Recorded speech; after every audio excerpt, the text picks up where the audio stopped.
50. Yeah. So Vort and Uhtred were counting coins together, so I think it makes sense that they would be like positioned kind of near each other. Okay. Well, the coin chest was over here, so let's put them over here. Dakuda, you were investigating some books on the half dragon. And then I believe we were fucking around with the carpet for a very long period of time. Yep. You're fixing it or something, aren't you? Oh, it's fixed. I'm waiting till the people of Tarnholm see their new civic center.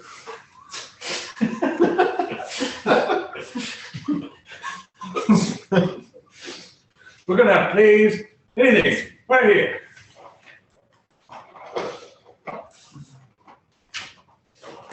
Can we have a raised stage? Now hold on, this isn't Petros. The raised stage, come on. I'm gonna hurt my neck just watching them perform.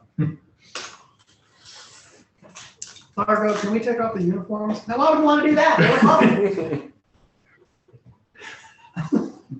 We're also gonna end up. They're just really kind of loud. That's what we want. We just want to slowly. Jorman went blind. I think it's because of the ascots. No, they look Nothing fine. wrong with being blind. They look fine. It's a new color I invented called neon. Jacob, are you okay? You're right here. Is that where you want to be? Where do you think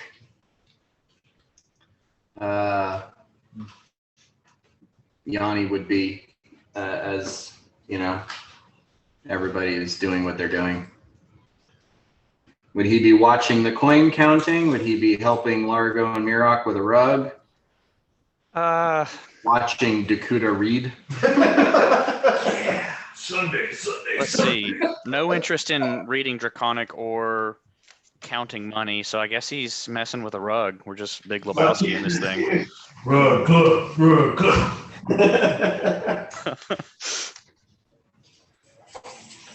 Okay. Check out his rude.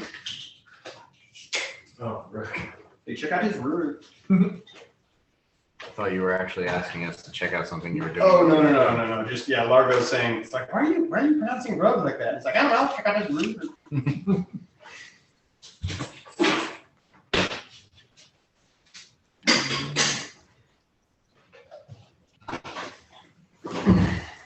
Alrighty. So, that brings us to our 66th session of the Roses Are Red campaign, which puts us into 2 sessions more post hiatus than, so we're, Big day. Suck it, so we're well on our way, and we did celebrate the 2nd anniversary of our first Roses Are Red session at the beginning of this month, but I blanked. I thought it was closer to the 12th or the 13th, but it was you had your birthday on the 3rd session. Mm-hmm. Okay.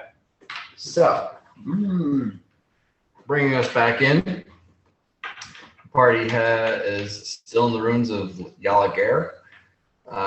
They had just fended off a attack by a bunch of kobolds who flooded into the dragon's lair when Bort opened the door into the next area of the city.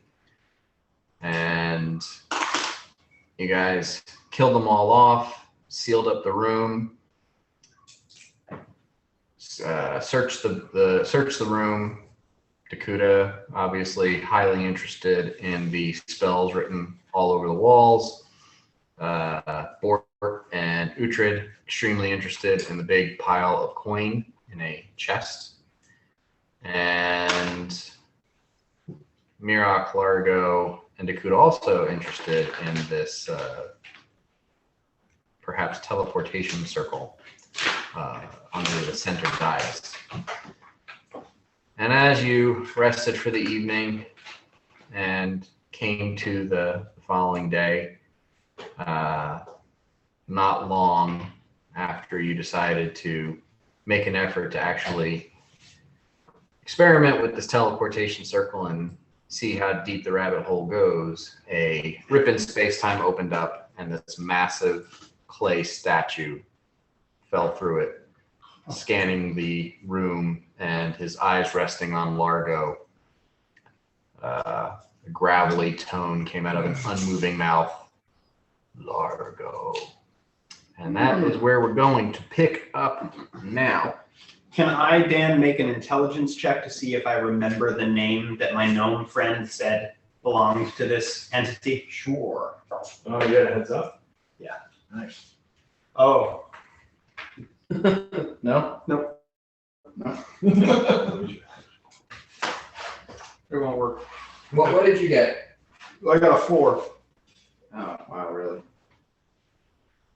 That's sad. It is. Largo just makes caveman noises trying to remember.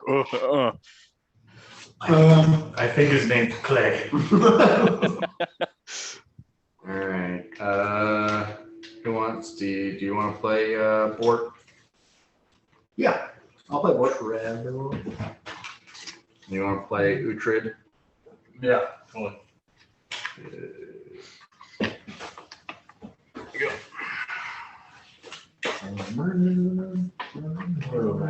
Two of our founding members.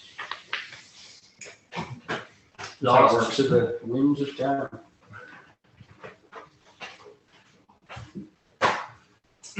All right.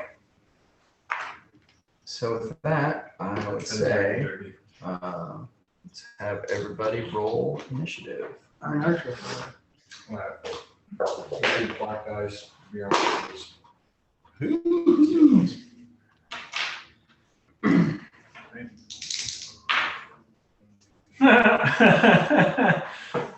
Cool.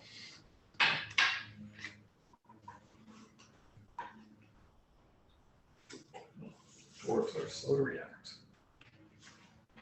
Okay. Anyone above a 20? Above 15?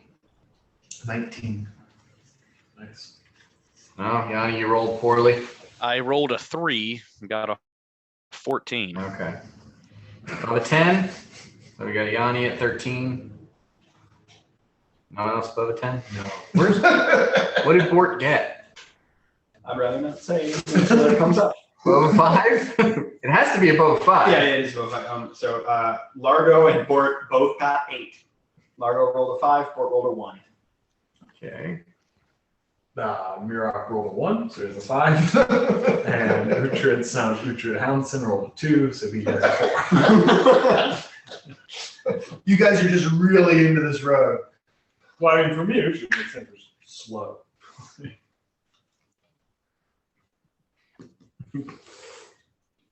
It's a really nice rug, you know. Really, Uhtred sees the clay golem. He just like his first instinct is just like put all the gold back in the chest real quick.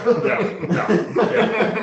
He wants to go. Clay golems are known for their lust for wealth.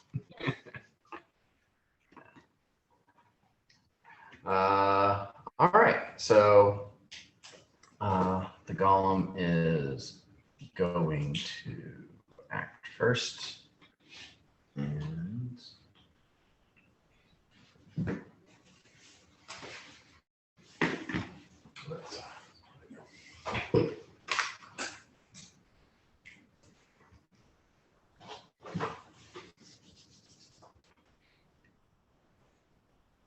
pretty much just moves, like stands up right in front of Largo, and your guy's like, "Oh shit!" and it's like, and it gets to Largo, and that's what it does.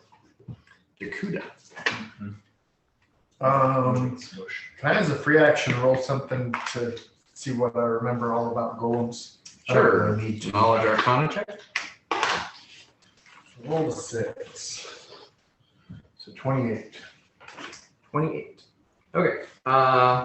So a clay golem. You recognize this to be a clay golem. It is immune to most forms of magic.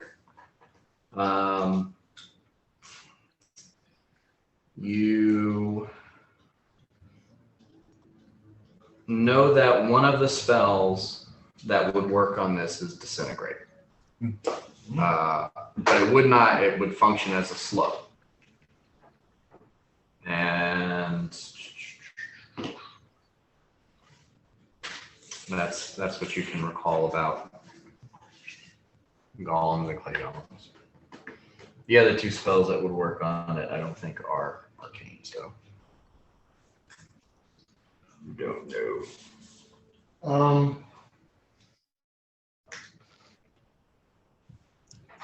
No, move Earth would be another one. Those are not even on my list. I know they're not.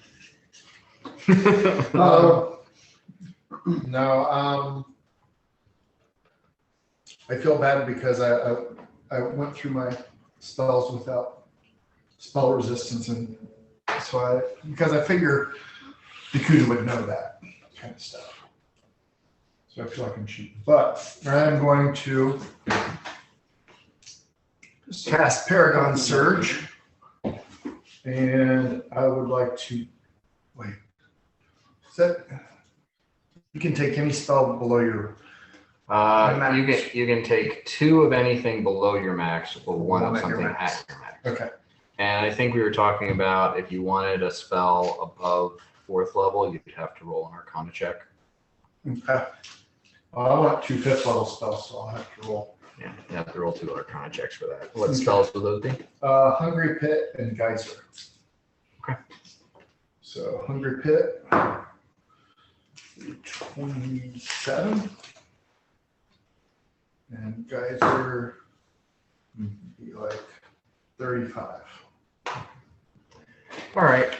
I'll see. Yeah. You got close on Hungry Pit, but you got plenty on Geyser. Oh yeah, action dice. You guys want action dice? Yeah, I'll use one of those. I mean, I'm saying you got close to failing. Oh. Not that you got close to. Yeah, why did we assume that? All right, so. Because that's what I was thinking. Reasonable. And as a free action, I'd like to yell, lure him where I can make a pit. Well, just so everybody knows my intention. The clear ones are for Largo. Yes, I'm just waiting until I can reserve this check.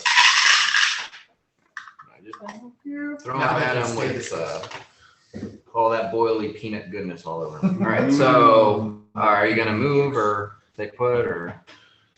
I'm only going to move because I don't want him attacking and possibly hitting the books. Fucking good. I gotta run out to the vehicle and get toothpicks that didn't chew on that jerk. Yanni. Okay, so I heard Dakuda say, lure him to where he can drop a pit. That's what I heard, correct? Yep.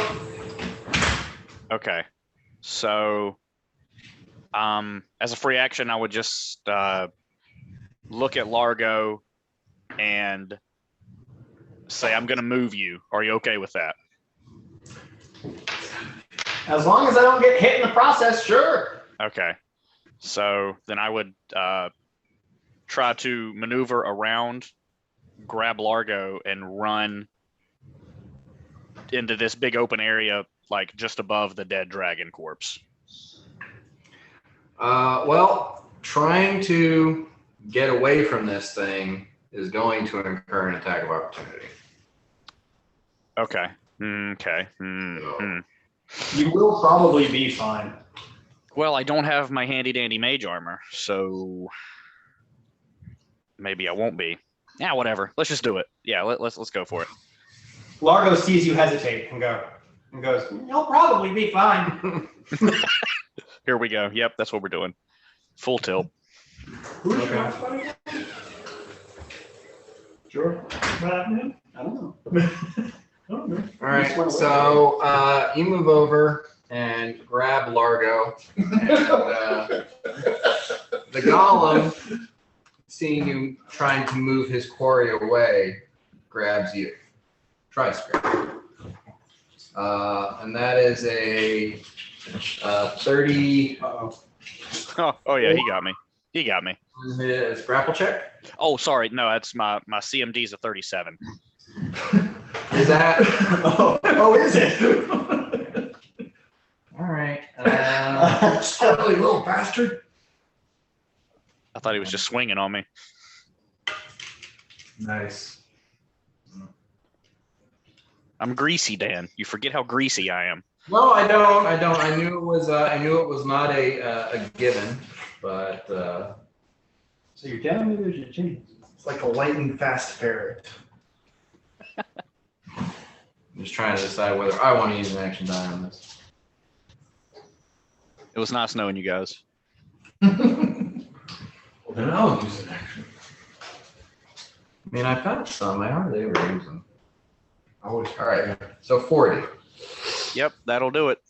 All right, and it just like this big hand wraps around the back of your torso, and you just stuck. Yeah, you're stopped. You don't take any damage, but you are grappled. How tall is he? 11 feet. He is grappled, not holding Largo out.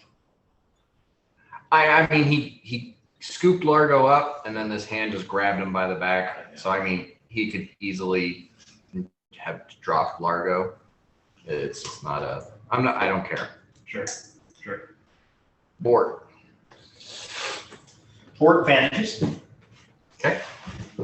And won't be vanished for long.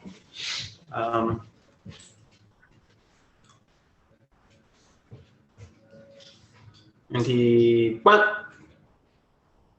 Right, because he was here.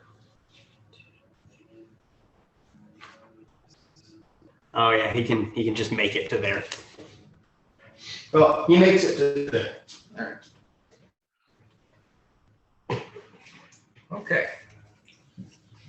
Largo. Largo looks at Yanni and says, "Do you trust me?" Oh boy, that's a loaded question. Yes. Okay. Then I cast Dimension Door on myself and Yanni, and I cast defensively. Okay. Make a concentration check. Oh, nice. 27. Okay. You successfully cast defensively. However, you feel like that shunting that normally takes place when you dimension door Yeah. doesn't go anywhere. Oh, he's in the anti-magic. He kind of creates an anti-magic field. Well, if he created an anti-magic field, Bort would be visible. Right. So it's just like, well, I'm contacting him, magic doesn't work. You're not sure, but you did not successfully dimension door. I say, well, you shouldn't have. And then I kind of go, and I ask you to let me go. Yeah. Just let me go. Okay, cool. So I just kind of like, let's see if I land on my feet. Acrobatics check. I mean, Yeah, just set me down. Yeah. So I am now set it's down. not like giving you like a 5-foot throw. I am now putting set you back down, and yeah, that's it. That's what Largo did. Well, I mean, that was your standard action. You got a move action. Okay. Yeah, Free action. I Gandalf it and say, "Fly, you fool." I'm gonna move, but it can't be a withdrawal, so I'm just gonna take an attack of opportunity. 1, 2, 3, 4. He's done one. Well, he already took one against me, right? Oh, yeah. So Yeah, he doesn't have combat And he does not seem to be a highly dexterous individual. Cool. So I get a little bit away. Yeah. As you move away, the golem's head just like follows you. Oh, damn Mirak. I'm gonna move out of the way as well.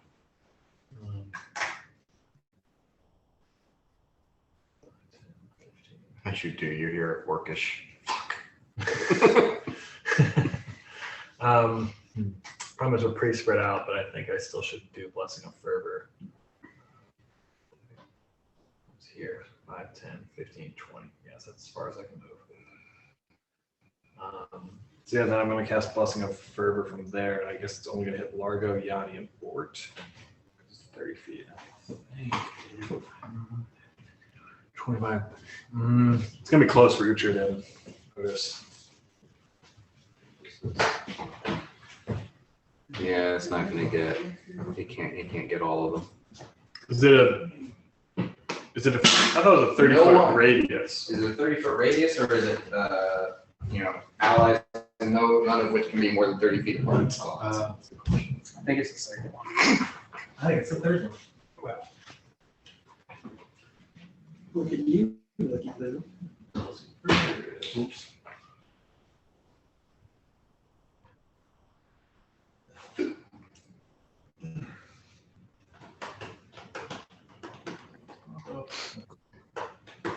No, yeah, it's the second one. Sorry. So just hits those guys. All right, so Blessing of Fervor on Bort, Yanni, Largo.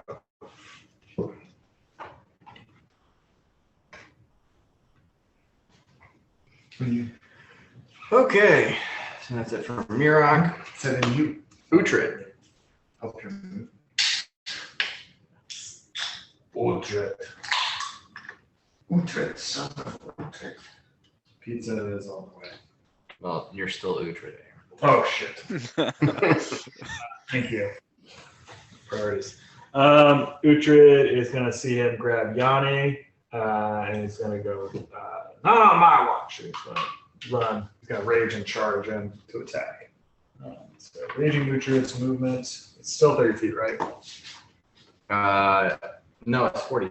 Okay, cool. 5, 10, 15, 20. He's got those boots now. Right. So he gets right here, and then he's going to attack, which I'm not super familiar with charge attacks, so tell me if I'm doing anything wrong. Let's roll the hit. I'm going to add use this sheet. So it is a 40 to hit. 40 will hit. Cool. And then I will roll for damage, which is 12. It is 31 points of damage. Plus the +1 adamant furious axe. Where does that get added to? The hit or the damage? Is it if it's under his raging, it's already figured out. Okay, cool. Yeah. So then it's going to be a total of 31 points of damage. And then I get to attack again, right? No. All right, that's it. Cool. Okay. All right. So he hits and seems to do a little less damage than he was hoping for. Is he raging or fiery raging? He's just raging. He's not fire raging. All right. So I don't want to extend all this uses based on the amount of things we've been fighting. the golem just kind of like tosses his arm to the side and throws Yanni. And comes after me. I could use banana peel. But it's pretty slow. Just sort of like casts him off to the side, not with much effort and give me an acrobatics check to see if you land on your feet. Oh, here we go. That is a 17 on the die. Yeah, you're fine.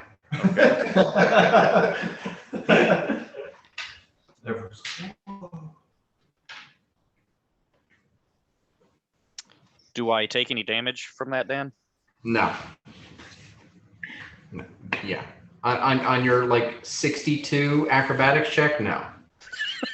You fly through the air, land on your feet, skid back a couple of inches, and are completely And you look good doing that. yeah. Oh yeah, that's a given. Mm-hmm. And the golem comes up to Largo and swings down hard with a Oh, smash! massive. And I haven't play. yet cast my ball blitz. So my AC is 13. All right, so that is going to be a 18 points of damage. Okay. We're not lifelink yet. No, you are still looking. Yeah. That doesn't go away until you shut it off, Oh, it right? just doesn't. Yeah, it's just there unless I dispel it. Okay. You took 18 points of damage? Yeah. All right. You do not take any points of damage. Okay. Your max hit points are now 18 less. Dang. Oh, that's not cool. That wound, as that crushing feeling on your shoulder solidifies and calcifies, and you just, that healing doesn't help you anymore. Or healing will not fix damage that has been done. Okay. Is that like a caster level check to beat, or is it just all healing magic? Yeah, it's a caster level check to beat it. Okay. Dude, If you try to heal it, you're gonna have to do a caster level check to heal it. I'm gonna say that lifelink is too low. It's something that happens. It's not something that you're trying to make happen. Yeah. So a caster level check would be something you're putting effort into. Yeah, totally. Bummer. Okay. Dakuda. He's primo for the cast. I am going to cast an empowered version of Hungry Pit.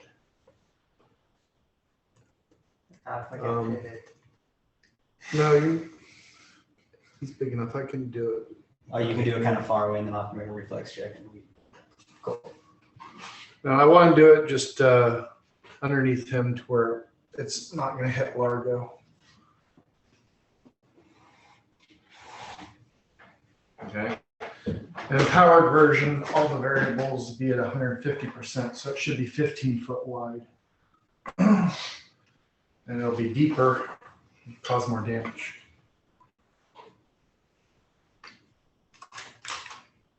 I imagine you just saying that to yourself quietly. I noticed that every It's empowered, so it's empowered.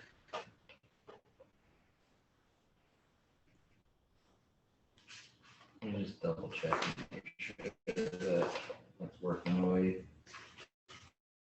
you think it works. All variable numeric effects of an empowered spell, that's what I have, including bonuses to those dice rolls.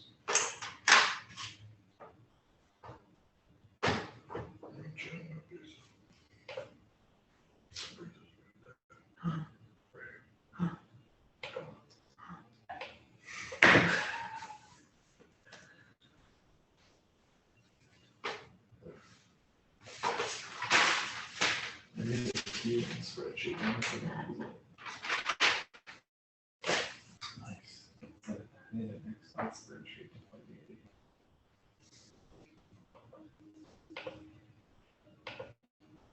Were you keeping notes like you have been since the beginning? No. I started doing this when we were playing virtually because I found that if I didn't, I would stop paying attention. And that is now. That's a good way to do it. Yeah, so it was like, I either can get way more high and pay less attention, or I can just take way more notes and pay attention.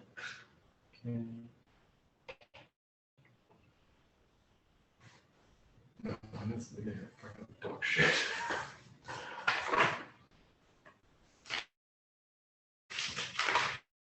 Random single words. Yeah, mine. That's how mine are. Dog. Yeah. When I look back at it, I was like, what the hell? What am I talking about? You look at Uhtred's original character sheet, and it's just like scrawled on one of the pages. It says, "I have a son." He blacked out the first sentence. Yeah, he was real sweaty. I had no one super and I was like, he's real sweaty and kind of doing one of these. Where I attack. I can't get that fountain fight. He cut someone's head off. He did. He cuts Yeah. his head off. And I just like made water and threw it. Sometimes. Okay. All right. So you create a 15-foot pit there, and it has to make a reflex save or fall in. Yep.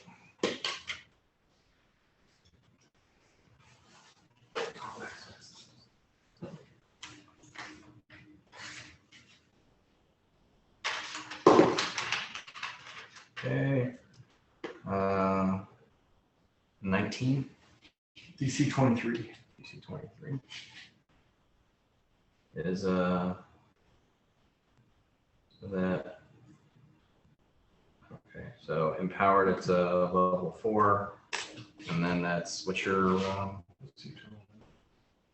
What's this level? oh no, sorry, that's create pit. I'm sorry, So, acid pit. no, 200. It's level 5, and then I empowered it, so I used a 6th level slot. Okay, and you're using your arcane or your whatever your isn't empower +2 to the level of the spell? No, I didn't write it down that way. No, +1. Oh, it's +1. At least what I have wrote down. All right, that's probably right. Yeah. I'm thinking of.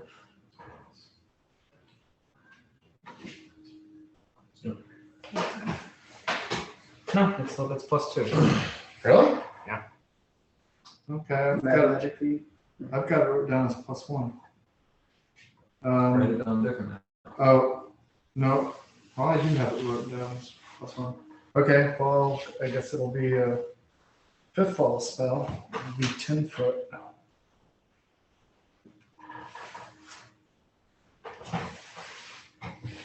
Oh, yeah.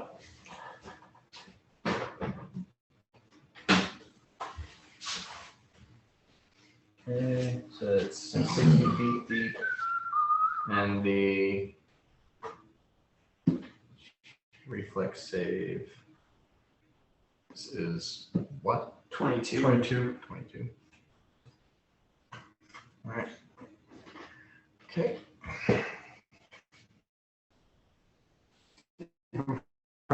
Still kind of. How far down the pit is it? You know, like, is it like titty level? Well, no, it's a 60-foot pit. Oh, it's a 60-foot pit. Okay, cool. But it says he'll be on shortly. Glenn? Cool. All right, so yeah, it falls down into the pit. Oh, And, yeah. go ahead and 46. or Fall six- damage. 60. Good shot. Oh, right. Yeah, there's space. We 7, 10, 16. 16. Yeah. All right, so yeah, you hear a thud in there. Yanni. Is the chopping damage on the initial round also, or just following rounds?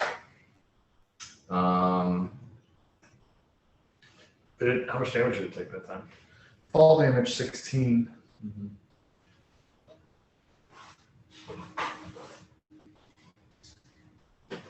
We should seal it and then just leave. Go, go, go, go! Well, when it stops, it probably pop out. It's all right.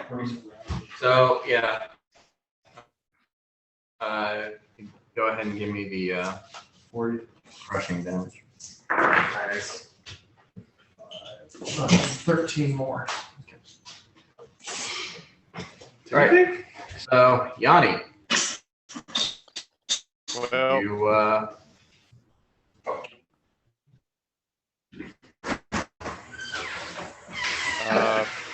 what? I guess. Sorry. I guess I'll just go look down the pit. I don't have anything else to do. Fuck you! That's great. All right. Yeah, you see like about 40 feet down. the golem's reaching up and like putting its arms against the wall. The walls are kind of moving in and trying to crush it. Just to be an ass, could I have a free action and just be like, take my hand and like hold my hand over the edge? Sure, you can be an ass. Let's be an Wolf is ass. not going to understand. All right. Fort. Bort walks over to the pit and just kind of looks down. And Yanni, you can hear this like, disembodied voice say, "Hey, buddy," from next to you. And you may or may not understand what that means. I think you probably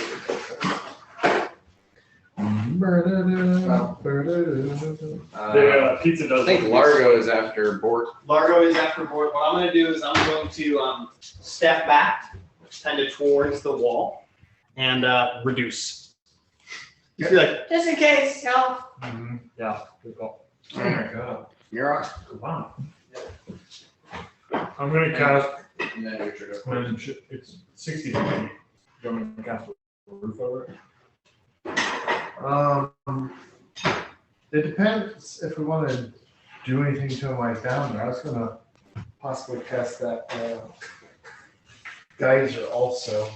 I could stone But I shape. just need I could stone shape like a grate over this, right? Yeah. I'll do that. Good. You can do that. Sure. If I can. I also joined the peanut gallery over here. And I touch the ground and I stone shape to create like a, like a gate or a grate, sorry, that you could like see through. Really great. Take 1d4 second damage. That'd be you. Yeah. This isn't that game. The yawning wind.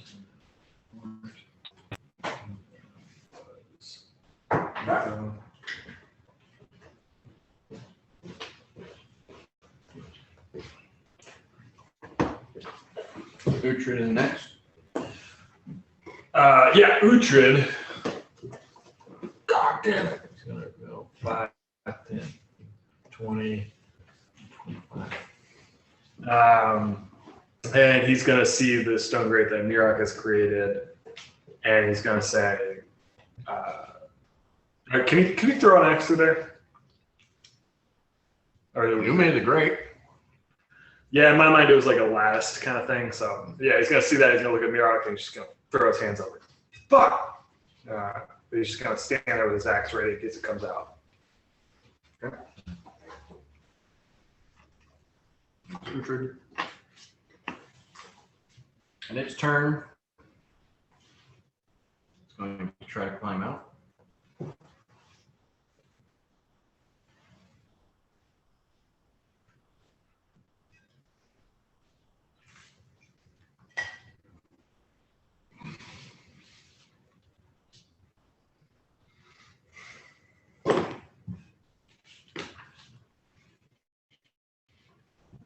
Nope. Hakuda.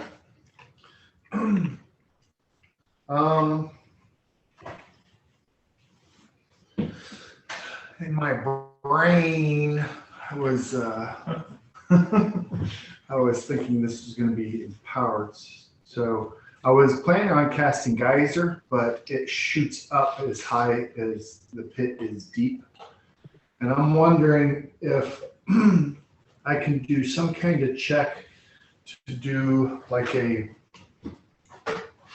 there a way I can like do a backward empowered spell where it reduces some of the effects?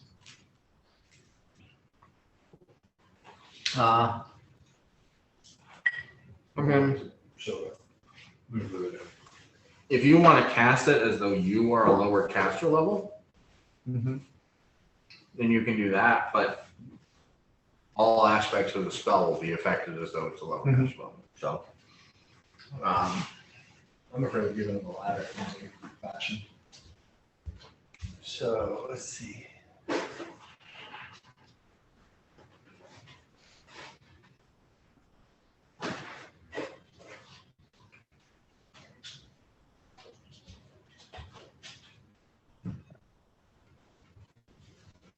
I would like to cast it around the 8-ish level. If it's a choosable number.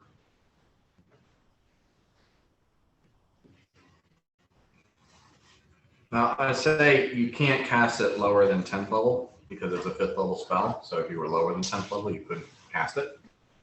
Say again? It's a 5th level spell. Okay, You need gotcha, to gotcha. be Oh, okay, 10th gotcha, level. gotcha. That makes sense. Okay. He's like 15 feet tall. 11. 11. 11. Okay.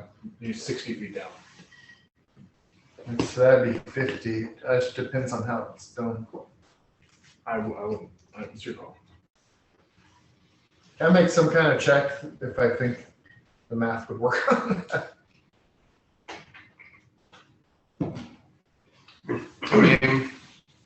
Otherwise, I'm gonna do something different. I don't want to shoot him up to where he can grab the grate. No. Well, one, you can't see. Oh, that's true. I'm way over You there. can't see the surface that you want the geyser to form on. Actually, that's true. I'm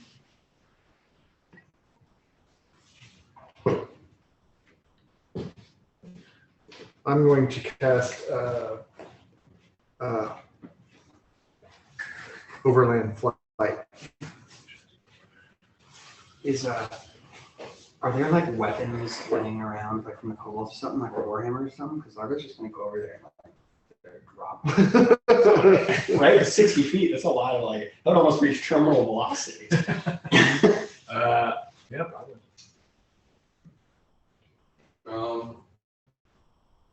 The kobolds that came through, a lot of them were fighting with their bare hands. Yeah, A couple of them were using daggers. yeah, nothing. But as you look around, these daggers seem to be made out of the dragon, like the big sword was. Where's your fly cube?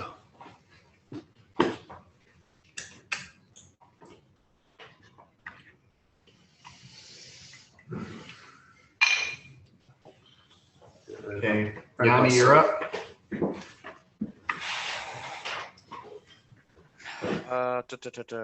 Okay. Yeah, kind of shut everything down. Yeah, Okay. it's I see a couple options. I've got 6 darts, so I could stand on the grate and just drop darts on its head. you can more than drop them. You can fucking zing those things. So, but I only do like, what is that, like 1d6 plus, no, sorry, 1d4 plus 1? Is that ever going to matter? Mirok looks at you and says, "All damage matters." With a very weary expression. Okay. I guess that, yeah, I'll just, can I flurry with those, Dan? Yep. For reference, this is how wide I think the 1, grids 2, are. 3, 4, 5. Okay, you know what? Let's just take a 5-foot step onto the grate. Ooh. Really testing my engineering knowledge there. I trust you. Worst case, I'll get killed by a clay golem. I'll take the Blessing of Fervor to give me an additional attack, and I'll just throw just all 6, just bam, bam, bam, bam, bam, bam, bam, bam. Right. I forgot to roll damage for Chewy. Okay. 9, 17. So, looking down, watching the walls kind of grind against the thing, you're seeing the walls grind away more than they're actually damaging the golem. The golem does not seem to be damaged by At all, really. Why? because it's tough. Yeah, I was trying to figure out if it's like a spell, condition. Damage reduction. Yeah. The type of damage needed to hurt this thing is not a pit. Well, yeah. We'll figure it out. We got time. Here. Well, you know what it might be. 3 woolly rhinoceros. Go for it. What's your best line? No clue what you mean by that, but yeah, dart time. Let's just some darts. It's our time. I'll save Yeah, you some here. dice rolling. You chuck all these darts down, they just kind of bounce off the thing. Can I just take a free action and say, well, shit? Yeah. None of them are capable of doing enough damage to bypass its DR. Sweet.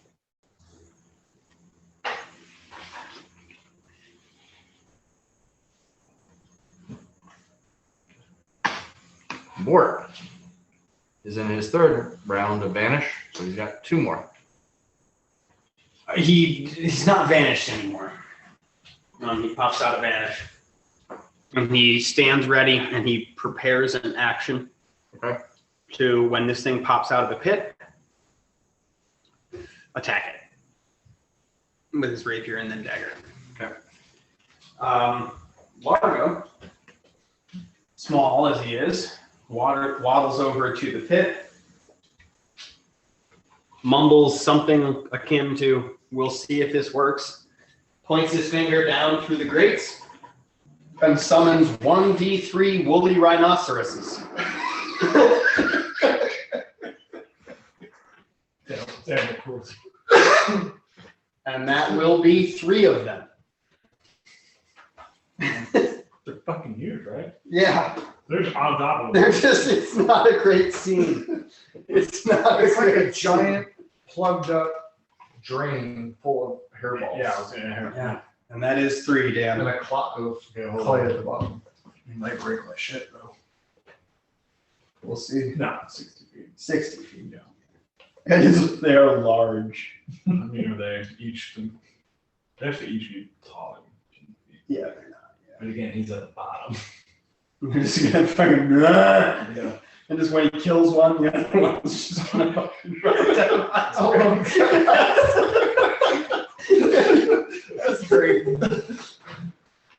You point your finger down there and you try to summon these creatures, Yeah. you know, from whatever planar Another material location. plane. Yeah. that they seem to be, you know, you seem to be drawing them from, and you just see these 3 little pops of energy, Yeah. and nothing manifests. Nothing manifests. Even Give 60 me feet away. a knowledge arcana check. Knowledge Arcana. Even this far away. Oh, fuck me. I'm rolling like shit. Knowledge Arcana. 17. Dakuta can do this too.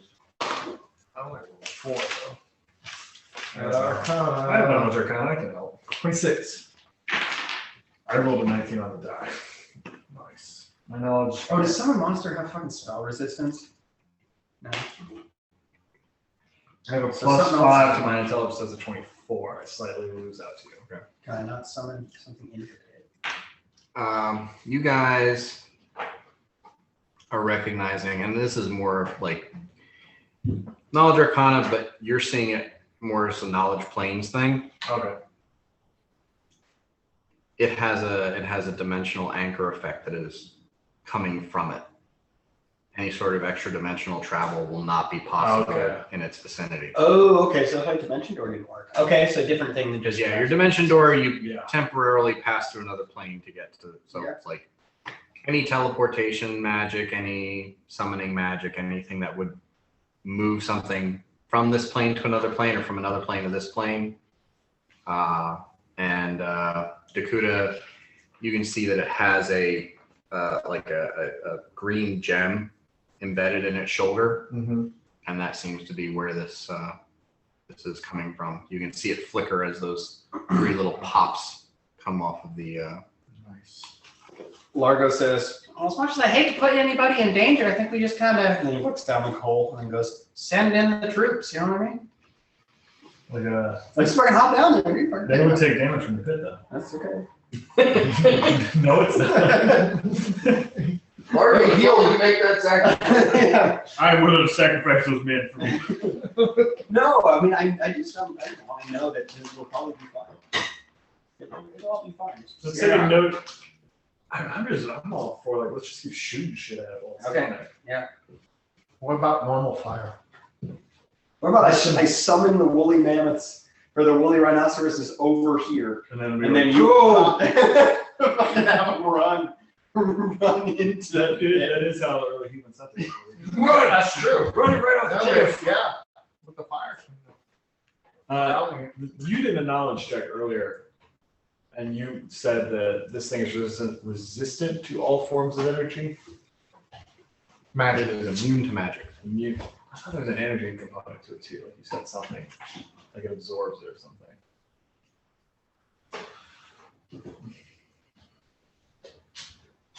This is fun though. I mean, it's just silly. We just have this thing trapped in a pit that's not hurting Well, you, but it's- it's trying to. It's nice because you can sit here and try and figure out what you want to do. You're so It's only going to last for 13 next rounds. 10,000. Uh-oh. Hey. See, if we ask Uhtred, I bet he'll be like, yeah, fucking send me in there, bro. Of course. What's up? You want to give me Uhtred? I will Hello. all the sheets accounted for. Hey, buddy. What up? Did you get a haircut? No, it's for my head.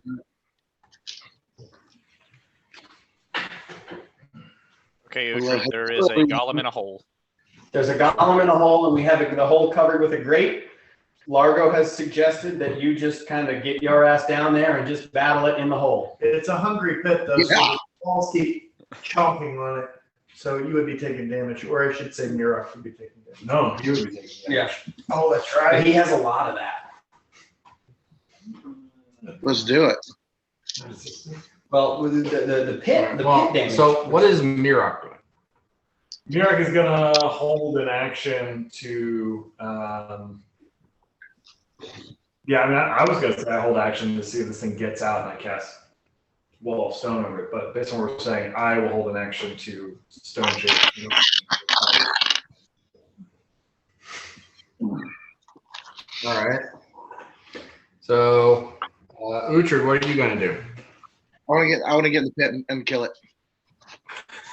There's a grate over the top of it. Mark the grate, dude. So yeah, all right. So let's just say I open the grate. I Stone Shape again. Yeah. I make a hole big enough for Uhtred to jump in, and I look at him, and I tell you very explicitly, Uhtred, I cannot heal you. This thing is preventing me from healing. Only damage it does, though. So the pit, you'll be able to absorb that. Right? That is a good point. Yeah. But I do not tell him that. Yeah. Okay. Yeah, let's get after it. See, this is Largo's thing. It's like, this makes sense. Okay. Visualizing Juro. Great. All right. So, I didn't tell I anybody. should start horizon. So does that move me off the grate, I imagine, for all this to... no, he just made like a 5-foot hole for Uhtred to hop down. I mean, we can say I just open it up under you if you want. No, Well, I stand. You know, I'm not committed to the idea of jumping in the angry pit yet. I am. That's fair. Hey, with All right, that, we can- Uhtred, you hop down. Give me an acrobatics check. Gotta land on this thing's shoulders, I assume. 21. 21. That'll do it. You're still gonna take a little bit of falling damage, but you do land on its shoulders. You take 6 points of falling damage. As Glenn, what's your total hit points before you take damage? Oh, I didn't ever roll for. Okay, he didn't roll for leveling up. He hasn't leveled up. Well, what's your current hit points right now?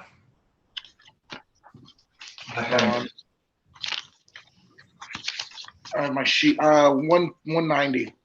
Okay. He's gonna be fine. Our boy's gonna be fine. I don't know.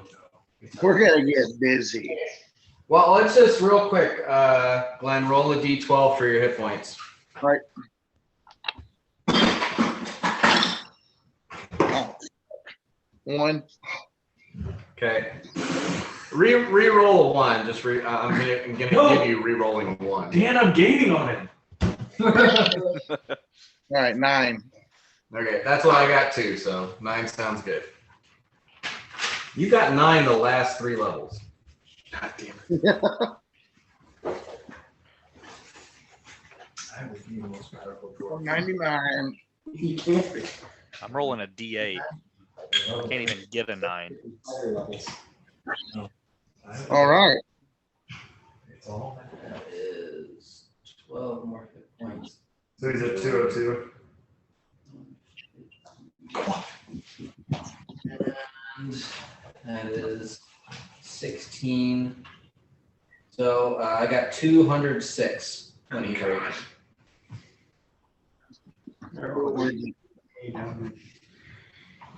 Who's gonna solo the beast? Solo the Beast Boy. It's right of passage. He's a young man. Young man. All right. Yeah, and I'm You jump down. raging. You are raging. Would you like to try to? You're Make an currently attack. raging. Yeah. Oh yeah, I'm raging. I attack. I just love it. This might be bad.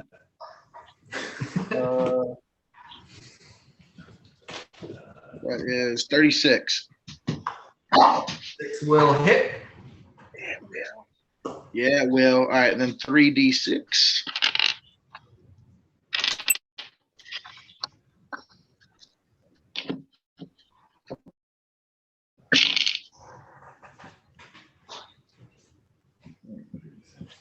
$36 points of damage. Okay. Just in the darkness. While being chomped on by the Just walls. me and this golem. So you sink your weapon into it, and it just it's not a hard dried clay. It's still somewhat soft. Your weapon sinks in, and that sinking seems to absorb some of the impact. You didn't do as much damage to it as you were hoping to deliver. Well, Okay. slash and then something. Oh yeah. So he took 6 points of damage from falling, but does that bypass DR? What? Does fall damage bypass DR? It does. To an extent. Yeah. Okay. There's a couple of things like suffocation and fall damage. There's no rules connecting DR and those things. Yeah. So there's like really cheesy ways to kill things, Yeah. and I fixed that. Yeah. So fall damage, it did take fall damage, did not take as much fall damage. Okay. Yeah. Fine. All right. Legend. So it reaches up and just kind of like pounds at Uhtred over its head. What kind of sounds are we hearing right now? It doesn't really make a lot of noise. Yeah. Thudding. Uhtred just laughing. Ah, ha, ha, ha. So All right.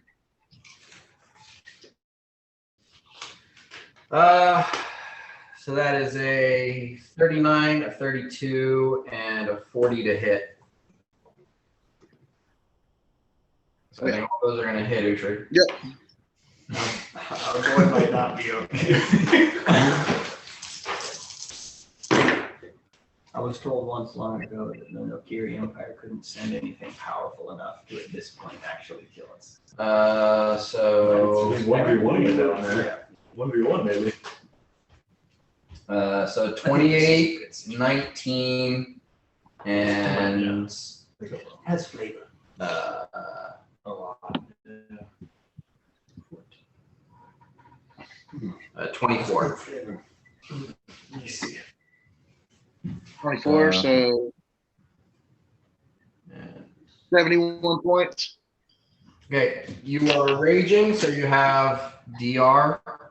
You have 3 DR, so it's going to be -9 from that. So 7, 2, 4, 5, 6, 7. So that's 62 points of damage total. threes. Okay. Oh, But as these strikes hit you, you feel your muscles and your skin sort of tense and go hard, and it doesn't leave wounds as much as it leaves these blackened areas of flesh. Your max hit points is reduced by 62 points. It can't be healed. Aren't you glad Largo told you to jump into a pit with this thing? Yeah, sorry, bud. Forgot to mention that one. Dakuda. I will kill it. I'm gonna hover a little closer, or about so. Man, fuck it. I'm gonna yell down. Uhtred, tell me if you want lifted out of there. Oh, yeah, 60. And I'm gonna cast Spectral Hand. Okay. Yanni. Okay, watching that happen, I'm just gonna take a step off the grate backwards and not jump in.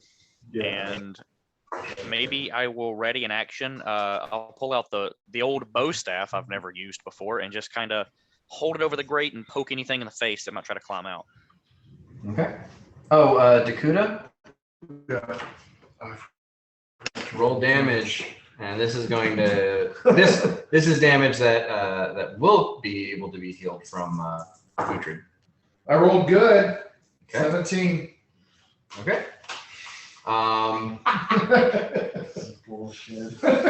So Uhtred, you take 14 points of damage as the walls inside this hole are just battering the shit out of you and the golem. But you look down at the golem, and the golem doesn't seem to be taking any damage from this. He's taking 85 points of damage. Go turn down. Yeah, A single turn so far. it's Yeah. rough. It's rough. It's gonna be rough. No, it's gonna be done. We're getting out of Go back to the old plan of just throwing shit down there. All right. So yeah. So that was it for Yanni. Bort. It's visible, right? Bort. So it's visible. Yeah, Bort is visible. He's with Yanni. He does the same thing. He holds his action. This thing comes out. He's gonna attack it. That's all he's got right now. He's not gonna jump down. But he's got less health than Largo. Largo. Speaking of Largo, he would like to make it clear that he only sent Uhtred down there because he thinks Uhtred is amazing, not because he wants anybody to make a sacrifice for him. He just thinks Uhtred can do whatever Uhtred wants to do. You make that clear to Mirak, and he says, "I'll remember it for the eulogy," and he just goes back. I back up 20 feet and I use my mage armor bauble on myself. Mira. Okay, so I take 5 points of damage, which heals him for 5. So Glenn, you've now only taken 80 points of damage. I can't get him out of there. I am going to hold an action to cast Wall of to Stone Shape it that close. So it's third. No, I won't make Stone Shape it that close. That would be silly. He hasn't climbed out yet. It's gonna bury. Yeah. It was nice, Uhtred. We move on. We find his daughter. It'll be better to her in death than he ever was in life. I cast Death Watch, and I just stare down the pit so I can keep track of the amount of damage each of the second. Well, I mean, if we lose Uhtred, we already thought he was dead once. So yeah, you see Uhtred, and you see what you expect from Uhtred, and the golem does not clock. Yeah, I figure. All right, Uhtred. So yeah, just to clarify a couple things here. How many points did I get healed for just then? You only got healed for 5 from me. All right. And I can only. I'm not sure how that works with like you dropping his ceiling. So. He's taken 62 points of damage that can't be healed. Okay. Without a caster level check. He's taken 23 that can. Yeah. Okay. Cool. You can heal him with a caster check.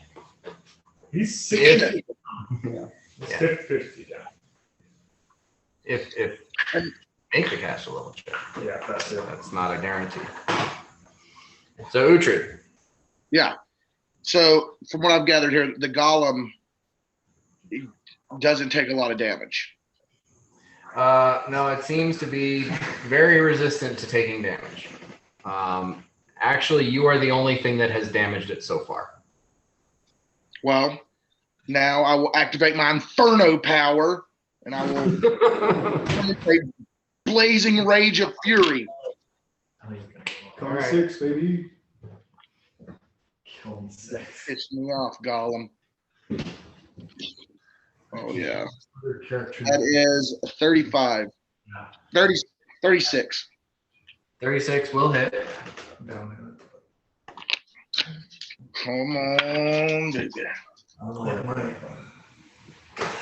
you doing? Your dad's getting killed and you're doing nothing. Ooh, nice. Yeah, I'm not letting notes go. 40 points of damage. 40. 40? Yeah, 40. 40? Okay. All right, good. Yes. Still doesn't do as much damage as you want it to do, but it does do damage. Is that it? That's your first swing. You have Yeah, I was gonna say. 3 more. Yeah. You have 1 more at the max to hit, and then you have 1 minus 10, and 1 minus, or 1 minus 5, and 1 minus 10. There's gonna be no eulogy. It's gonna be a celebration. You sent a sweet ginger boy to his own grave. A celebration of life. That is.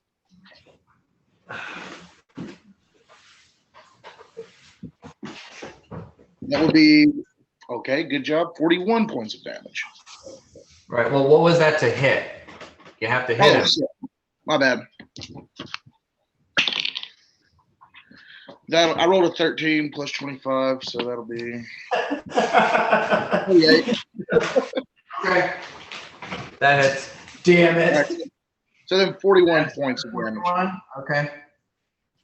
And then this next one, how much do I deduct if I hit? Minus 5. Okay. Actually, it's instead of it's add plus 19 to the die. Well, this one, I don't think I rolled a 28. 28. That'll hit. Yeah. All right. Cool.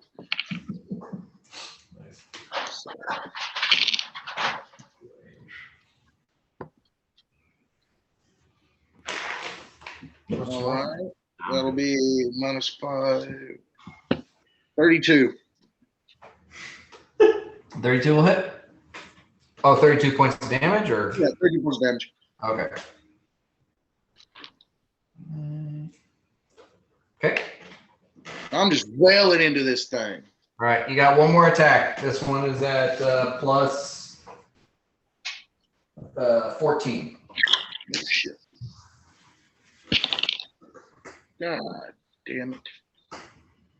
I rolled a natural 1. Okay. All right. Yeah, I'll action die that to get a attack of opportunity. You had a good run. It was a good string hit. Okay, so that is a 24 to hit. That will not hit. That will not hit? Wait, hold on, no. Hold on. No, that will hit. That will hit. Okay, yeah. Pretty sure your armor class is 14, buddy.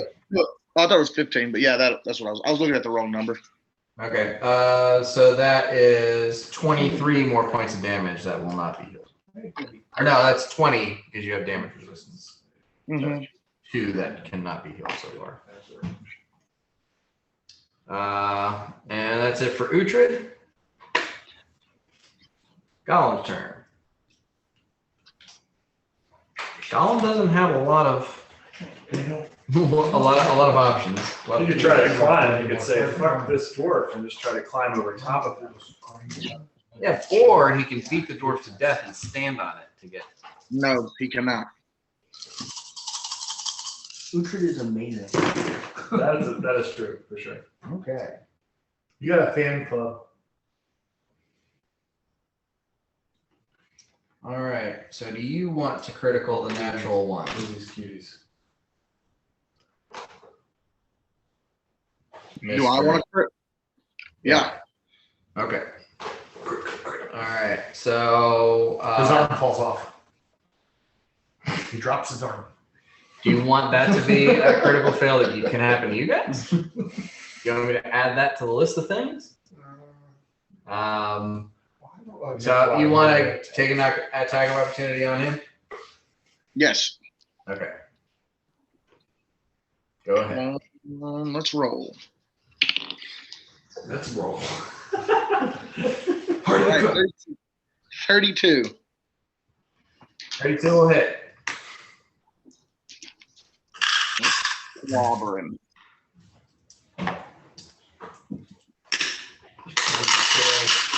This card is split. These guys just scoring down there. Yep. That'll be 36.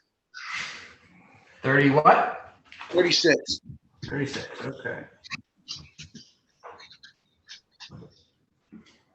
All right.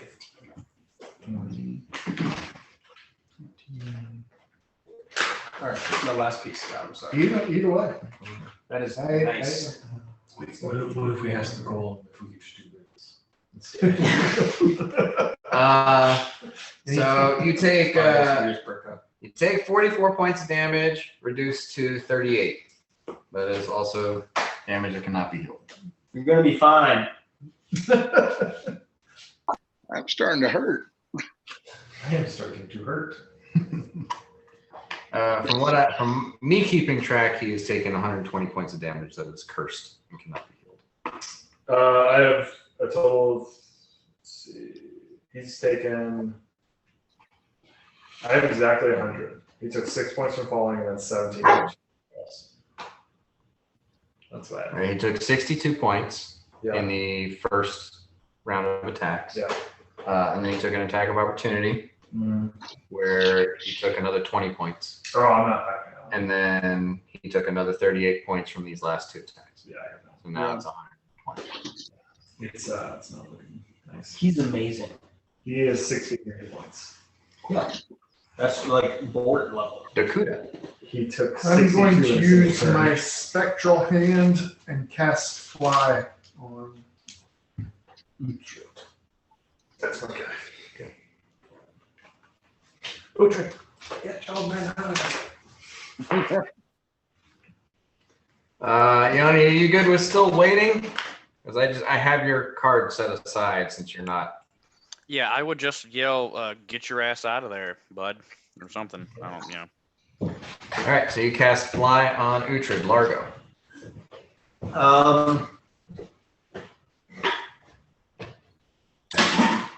Oh, I need to roll for damage. Sorry. I cast my shield bubble. 12. Well, okay, so that's another 9 points to Uhtred. Oh yeah. And I just kind of like move to there and look around at everybody and go, I hope you know that I am sorry. All right, Mira.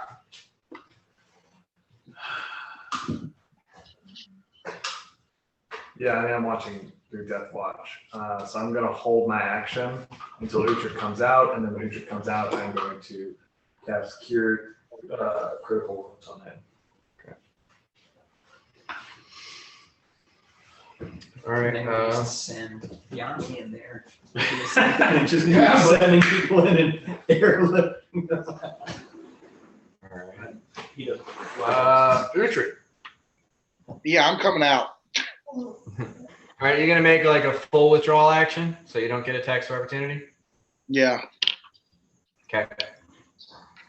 You were doing so good, man. He's on the ropes, Uhtred. This guy hurts. I need a beer. Yeah, Uhtred comes out and he's just like his skin is almost entirely just this blackened, grayish, greenish color. You're a big bruise. And Largo starts Mirak, you Okay, I'm going to cure serious wounds. So I basically need to roll a heal check. you have to roll a cast roll check. I have to roll a cast roll check. which is just a D20 plus your caster. Can I, as a free action, ask if anybody has Greek fire? I think I might, but drop as far as And you're rolling against, part of the factor that you're rolling against is the spell level. So you might want to be like, No. sure. No? Okay. Thank God. It's just there is a difficulty that he has to hit.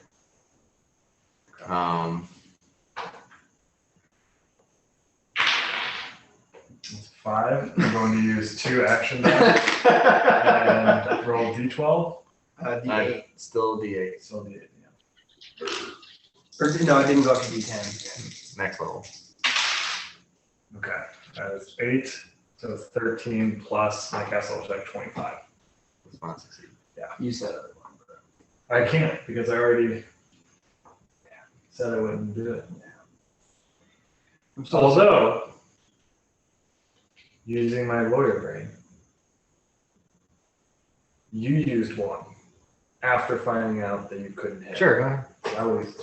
Lawyer brain. You want to use a tower, bro? No, Tower hasn't been doing Yeah, I know. It hasn't been doing well for me. I don't think it's going to help. 29. That succeeds. Yeah! I was thinking it was going to hit 30. All right. All right, cool. Cure serious critical wounds. I think that's 48 question level. I believe it. I just want to make sure now that because he looks fucked up. It's light, moderate, serious, critical. So that should be 48. And then roll it. Plus 12. Okay, it's 5 and 8, so it's 13. An 8 and a 6, so it's going to be 14, so it's 27 plus 12. That is going to be 39. Damn. Okay. See, you need to get it. I am just dripping sweat. I'm using all those action die. No. I'm just this fucking tall, having taken no damage. Or no, having taken some damage. Yeah. I'm not great. Yes, I healed 1 kind of violence that he took. Shit. All right. So, ready to go back in there, bud? Inside, you see the golem like wedging itself between the walls and pulling itself up, and it grabs the grate, and the grate crumbles under its weight, and it drops back down to the bottom of the pit. But the grate is gone. Great. What? Uhtred, make a reflex save. Because he was standing on the grate when that happened. You can respawn. Oh, yeah. Never mind. Make a reflex save anyway. Go ahead. What was it? All right, where's the? Oh, +5. Oh, great. 9. 9 total? Yeah. Okay, so you drop like 10 feet into the pit before Remember, you realize you can fly and you stop. But you are technically in the pit when it's Dakuta's turn. God damn it! Oh, you should have healed another 5 on my turn now, so that at least helps. So let's just go ahead and get the pit damage out of the way.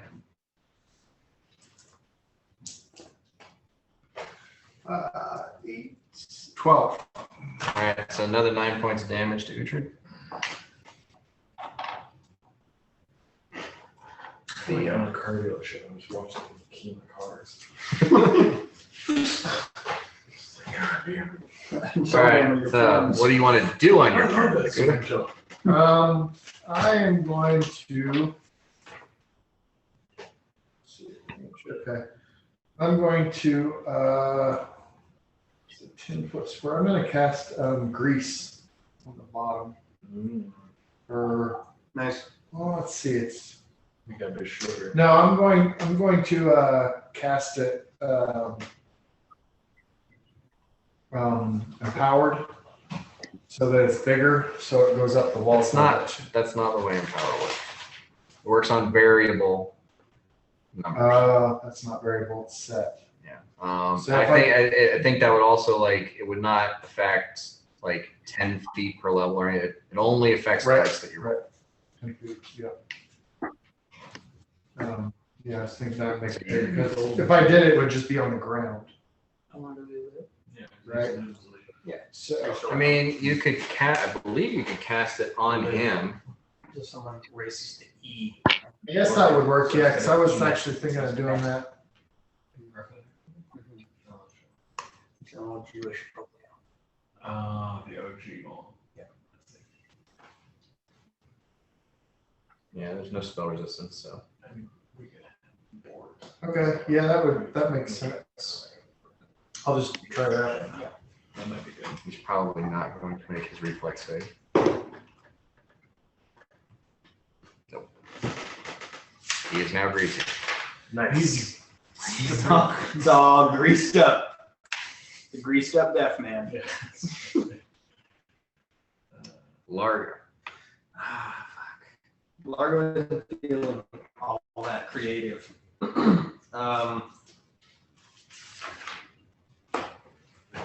Why are there 2 Utrids? I done. Why not? Oh, the other one. Double your pleasure, double your fun. Double me up. There's still 2. Yep. Well, the other one just says Uhtred. So. He's a cool dude.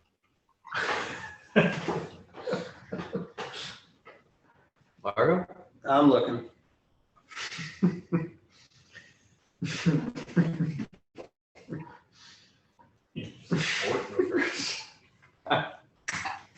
I like this. Whatever it is, I like it. Largo steps back a little bit, casts communal mount. Just like, with 6 horses, and then just like whacks them all on the butt and has them run full speed into the pit. Yes. You're about to take 6 horses to the race. He's still in the pit. Thank you, Largo. We will have words. I mean, like, are we gonna say he stayed 10 feet in the pit? He knew how to fly. He was just. Whoop. It's not his turn yet. It all Yeah, but I'm happens at gonna the say, same like, time. when the grape broke, we were like, oh yeah, he can fly. I'm like, oh yeah, fuck it, let's let him fall in.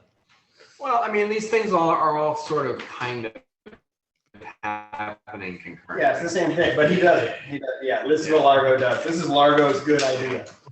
All right. Dodge those horses, buddy. Dodge the McRib. Sorry. So yeah, Uhtred, give me 6 reflex saves. Right, I don't waste like this anymore. 6. God damn it. You're gonna be fine, bud. All right, You 19. got this. It's not like it's gonna grapple him. It might What? just do some damage. 19. 19, that's a success. 19. Another success. 13. That's a fail. 13. That's a fail. These guys God hit damn with 2 horses. That's a fail. What was that? 5? That's 5, yeah. Damn it. That's a fail. All right, so that's 4. A team of horses. So When you want Flying King, do you root for Scar? Largo, I want you to roll 2d6 for each horse that hits Uhtred on the way down, and for each horse that hits you, knock you another 5 feet down as you're trying to not fall in. So you're now 30 feet down. The first one's 12. That's 9. The second one's 8. Okay, so that's 5. The third one's 3. 3. That's 0. And the fourth one is 9. 9. Okay, so that is 20 total. 6. Yeah, 20 total. So Uhtred, yeah, the golem just like snaps the grate underneath you, and you drop for a second. And the walls batter you, and then a small herd of horses falls into the pit. Oh fuck! Largo, you lost your damn mind. I get to roll that 6 times for the goblin, right? Because that's how None of much- that is going to be enough damage to hurt him. That does have DR 15. Okay. At least it's like under the weight of 6 horses. Bro. And these are, this is a fucking horse. Like, this is a fucking horse, man. I mean, at this point, you're basically like hovering maybe 6 inches over a pile of horses Broken that's legs. being jostled around. Yeah, broken up leg. And that lasts for like minutes. Hours. Hours. Dude, communal mount is the best spell in the game. So are we just like packing this guy down there? Yeah. Just gonna, Yeah, we're gonna pack him. all right, I'll get Stonewall ready. Yeah. And Largo's saying this. We're packing. We're packing him like lunch meat. Is anything else coming down? Just be glad it wasn't the woolly rhinos. Yeah. It will be next round, so get your ass out of there. All right, Uhtred. Flying out. I imagine him flying out with this look on his face, just. He's never been mad at Largo before. I know What are he the is dimensions of- still raging. Uhtred flies It's, out and 10 just keeps 10 by 10 fucking feet. going. Uhtred flies over to the little one and stands behind. I am at this point I am like 14 inches tall. No, smaller than that. I'm like 8 inches tall. I did the reduce. Yeah, but you're normally 3, right? 3 and change. Yeah. So it's half that. Oh, okay. So like 18. I'm small. Yeah, 18. Okay. You're very small. In chaos. So maybe I didn't slap. Maybe I like slapped their ankles.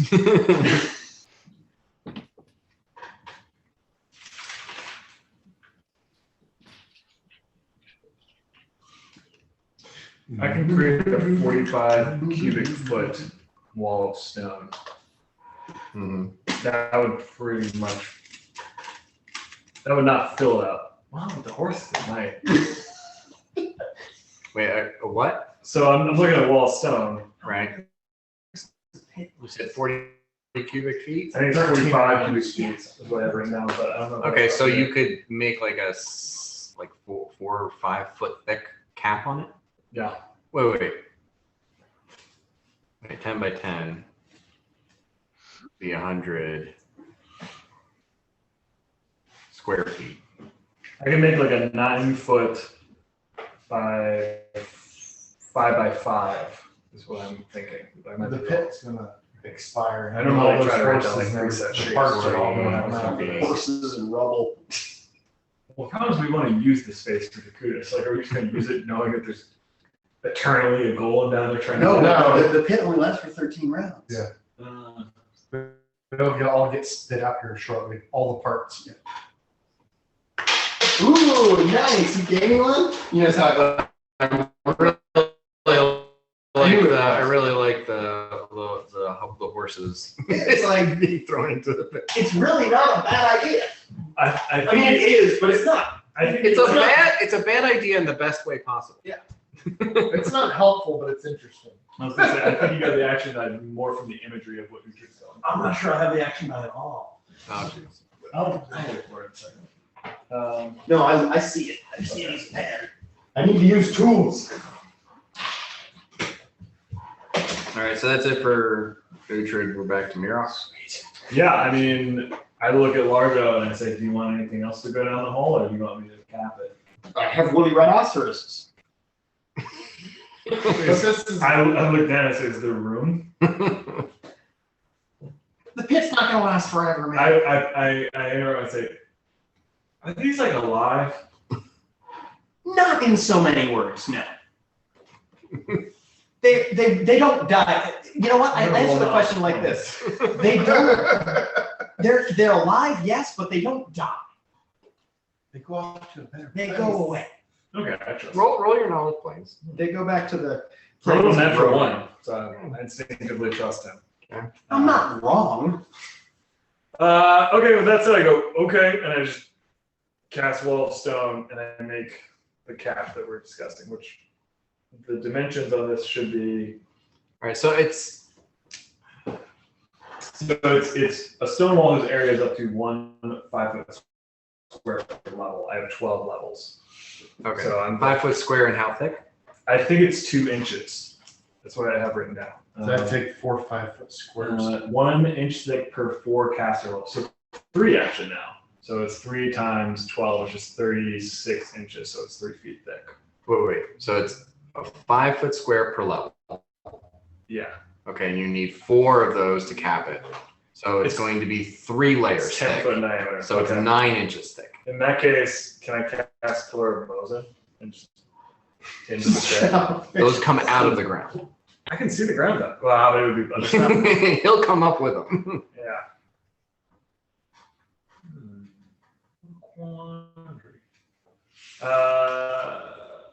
Then yeah, I'm gonna hold and wait for woolly mammoths. Yeah, I can send them down there, man. Yeah, I'm not sure how much control I have over them once they're here.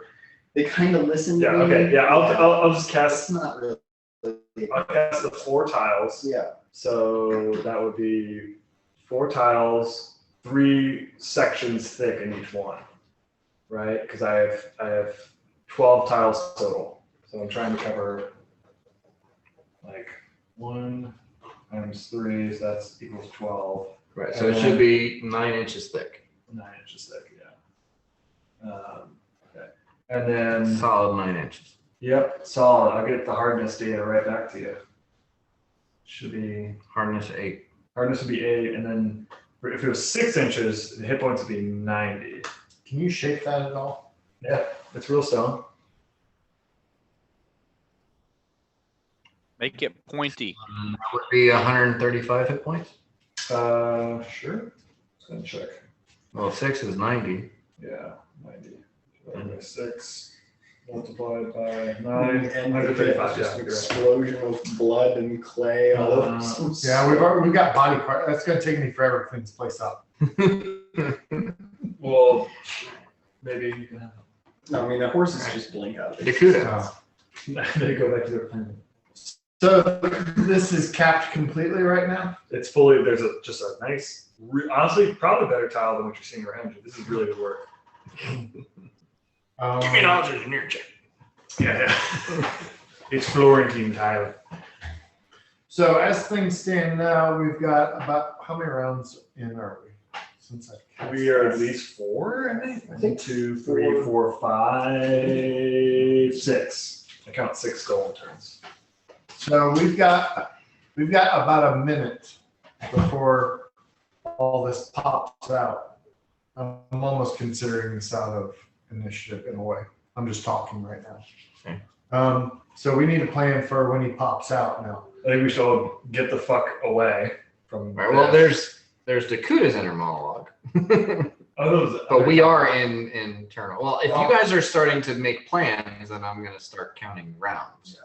Well, that's what all I'm doing is saying that out loud. Okay. We say we've got about a minute before all the contents of that pit pop out.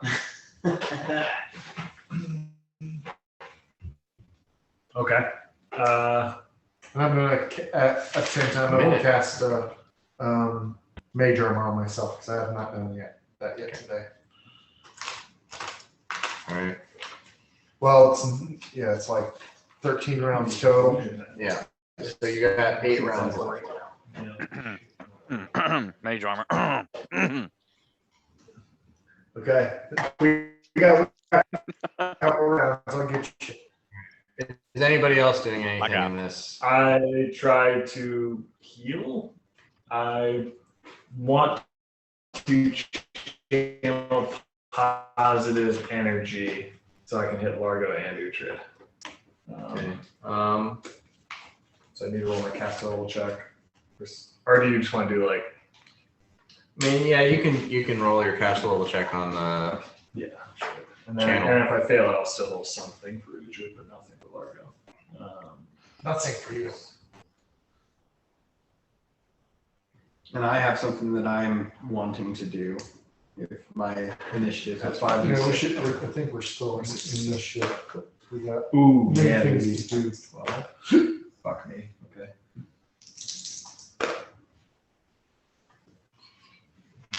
So I rolled 16 peeling. Now I'm going to roll to see if I actually do that.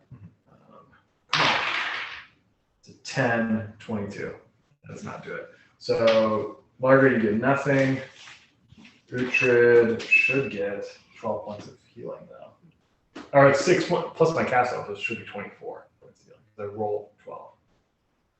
Wait, no, for your channel positive energy, it's just the 66.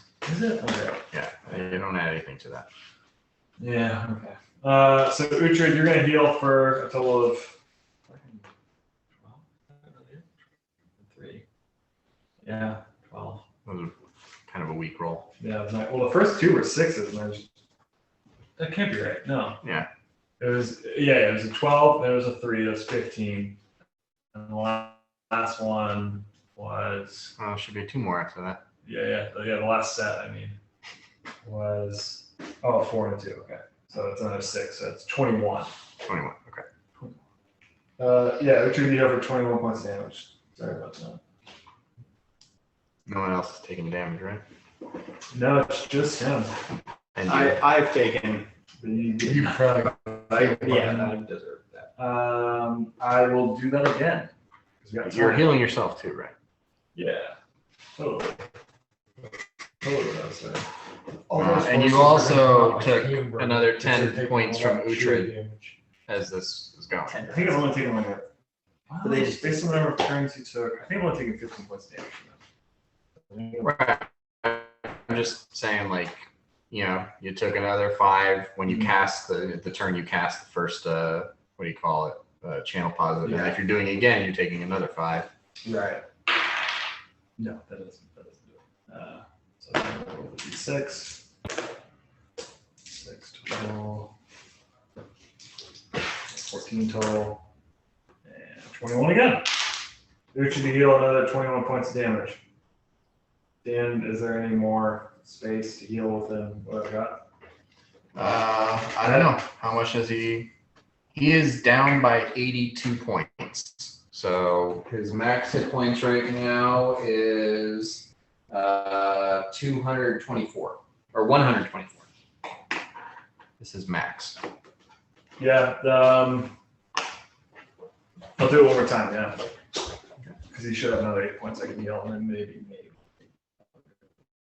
I probably won't. It's 23. Can you make some kind of check to know what kind of healing will get rid of the cursed part of that, where you can heal normal? That's a good idea. I think right now I'm just focus on healing real quick. 4, 9, and then that is going to be 18 more points. That's all I can do. Okay. So I've healed him for 60 total with channel positive energy. I feel like that should probably put him at that max of 124 that he's has right now. Give me a heal check. This is you're like watching the effects of healing on his wounds. It's 11 plus 8, so it's going to be 39. You're pretty sure this is a curse, so you're going to need some sort of like a reverse to heal. Okay. I'm going to yield the floor for now. If you said you want to do stuff. Can Otis do that- anything? We are now at least. We have at most 6 rounds left of the. Can Otis be healing him too? You can't do I was gonna say, anything. can I he- mean, Otis can't. Otis doesn't have anything that's going to beat, and Otis is a way lower caster level than. Otis is only like caster level 7. I'm slightly more powerful than a dog.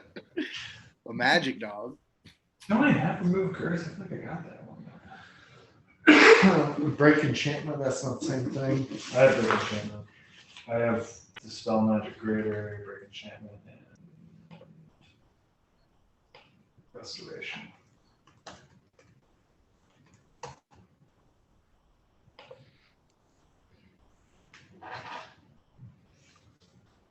Has anyone vocalized that this pit is going to? Break enchantment will remove a curse. Okay, I'm gonna cast break enchantment on you, Trid. And not think about how I probably should have done that first. Yeah. And so that is a level. Wait. HS effect, Five. negative. SDC 11 plus cash level. Okay, so your break enchantment would also have to be it would also have to do the cash level check. So the break enchantment isn't a guaranteed success. Nothing is a guaranteed success. Not even move first. I don't know. That might also have a cash level. I'm not gonna do that though, because the second this thing comes out and we start fighting it, if it hits you one time, we're back at square one. So if that's the case, I will move off. Yeah, no, even remove curse as a cash level check. Okay.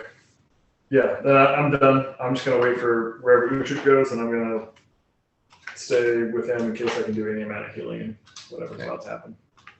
All right. So is anybody else doing anything in these rounds waiting? Yes. Okay. I announce I'm about to cast a spell. I would ask that you all willingly trust me. At which point, I cast Seeming. At which point, Uhtred goes, "Here we go again." And as long as you all are willing, the following things happen. Bort, Yanni, and Uhtred turn into perfect visages of Largo, and Dakuda, Largo, and Mirak turn into perfect visages of Mark LaFlette. Mark LaFlette's like a human, right? He's like a half elf. Okay. A half elf dandy. So Bort, Yanni, and Uhtred are now. Now me, and everyone else is Mark LaFlette. Can I roll something to see if I know if that will work on a golem? I mean, you can. You already did your knowledge arcana check, and I mean, you imagine it would have to make a will save to recognize an illusion just like anything else. Spell resistance applies only if you try to resist being turned into the greatest half-elf designer of all time. But it's illusion, not a transmutation. It is an illusion, yes. Mhm, Seeming. So it just makes us seem like we're that. You look like Mark LaFlette. I look like Mark. Yeah. So the people who can actually take a little bit of damage, I know Bort is a little bit shifty as far as that goes, but the people who can actually take a little bit of fucking damage and are going to be up there battling this golem look like Largo. So you guys are bait. Yeah. Well, again, Largo just Pretty much. thinks you're all amazing. Can you make a major image of like 1,000 Largos? I can also do that, and that is my next round. Yes. Yeah. That's I mean, there's 6 rounds until. Yeah, I also cast Major Image, and there's 16 10-foot cubes, just Largos fucking everywhere. Okay. My next round, I would like to. Also, there's a bunch of Mark LaFlettes. Mostly Largos. Mostly Largos. Why You're like, why did you do this? Why did you? And I look at you and I go, consistency. That is what Otherwise, design just would those do. 3 would be standing out. Yeah, Exactly. Right. that's true. I don't know if I guess since I don't need to, I rolled once already on that. Yeah. Do I know if things like acid or normal fire would hurt this construct? You got what you got. Oh, so I don't know. Yeah. any I more mean, you than that? can't. You pulled all of the knowledge you have about clay golems from your mind. You can't go and find more. Even if you come up with some other thing that you didn't think of before, you can't figure out if that would work. Okay. I mean, No, you know, that's it's- fine.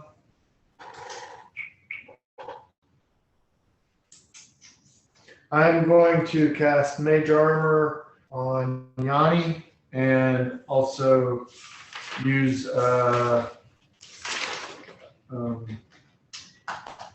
Bark Skin on both of us in the following rounds, and then I guess I don't got anything else. Kuda, what's the AC for Park Skin? It'll give you +2. 3, isn't it? I've got we're gonna Guess how long plus the 2. meeting lasts. Oh yeah, because it's. I guess it depends on the level. Largo's just all happy. So it's plus 4 for mage armor and then 2 more for bark skin. Yes, sir. Yeah. All right. So you guys rush around to do all this. And you said how many? 12, 10? 16 10 by 10 cubes. So like 16 by 10 square feet. So the entire, a lot. Full of Largos, well, about 3/4 Largos and 1/4 Mark Laflettes. So All right. could I take a turn and ask, I guess, Dakuda, what's going to happen when this pit stops existing?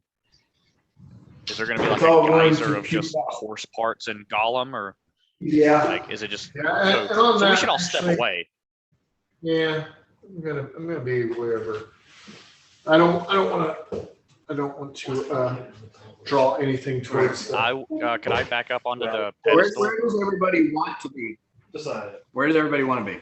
I'm going to be on a teleportation pad looking at everyone else expectantly. I want to be where a horse isn't going to fucking land on me.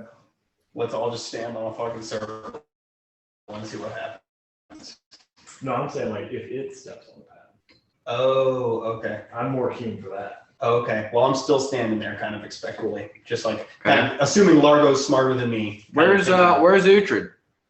Richard's away from not, so he can't get hit by a horse. It's in a horse-free zone. It's gonna be dog food when So- it comes out. I'm gonna hide over here. So it's like Dan, 100 Largos and like 30 Mark Laflettes and Otis. Yep. Because you can't have Marco Fett crawling on all fours. That's just embarrassing. Doesn't make any sense. Yeah. Actually, seeming doesn't work that way. You have to maintain your quadrupeds or say quadrupeds. Mark Foothead. Hence the not casting it on. He's a Laflette. hey Huh. Dan, could I stand on that like podium where the dragon lady first was, and I want to hold my arms up on like Largo's just trying to be as big as he can, and we're gonna just decoy the rolling hell up out of those this thing. sleeves. Where do you want to put the board? Are these Largos all Bort- 13? Bort is kind of across from Largo, but on the far side. In the summoning portal. Kind of being like, oh, okay, are we doing some sort of thing where we're going to disappear? All right. So Ah, shit. I should cast haste on us all before this happens. I mean, do you want to retcon say you did that real quick before we all split up? Is it doable? Sure. Okay. yeah, because the blessing of fervor runs out. Yeah, that's why I was thinking with all this time. This is the weirdest fight we've ever been in. It's up there. I'm glad we got the pit thing to happen, but it's a bummer that the DR kind of negated it. It just kind of ended up with us looking at it being like, well, So we'll You say, have time to think and do weird things. we'll say that you lose 2 rounds of it by casting it before everyone moves around. So there's only 10 rounds left. Sounds good. Oh no. that's Yeah. A minute. Okay. 10 rounds of what? Haste. So the golem, all this shit's gonna come up, but the Mhm. stone is still there. Is it gonna take like shunting damage as it gets like pushed into the nearest square? Well, as you are wondering Sure. how this is going to work, you see the stone, the flagstones that the stone wall that you attached to start to crack and shudder, and then just the stone golem comes up with the stone wall that you summoned and you created, holding it over its head. It is very strong, and it could just lift that manhole cover up over its head as it came up. But So it's gonna it throw has it like the way the mechanics work with like hardness and hit points. It has to do that amount of damage to come up through it, right? So It's wouldn't it just destroy it? The wall is attached to the flagstones that are situated around, so and he's- they're just sitting there. So he's just going. So he picked up the wall and the stones that were attached. I see. When that happens, I go see shoddy craftsman. Shit, shoddy craftsman. My wall. is fine. Shoddy craftsmanship. Slobbity dobbity. See that? Hold them together. You could probably throw that like a discus. I look at it and I go, uh-huh. And he like looks around. Largo. Yeah. Mark Dakuda. Oh, he gets out his autograph book. I really have no idea.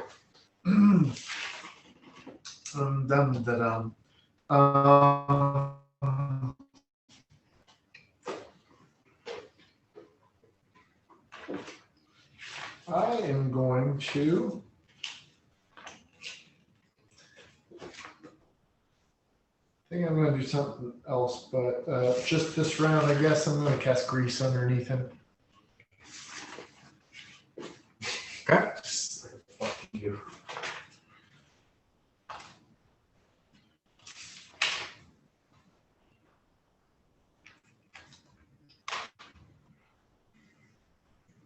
And I would like to make some kind of mental check since I see Largo and Bort over there to see if in the amount of time we've spent. No, you see Largo. You see Mark LaFlette and Largo. And Largo and Largo and Largo and Mark LaFlette and Largo and Largo and Largo.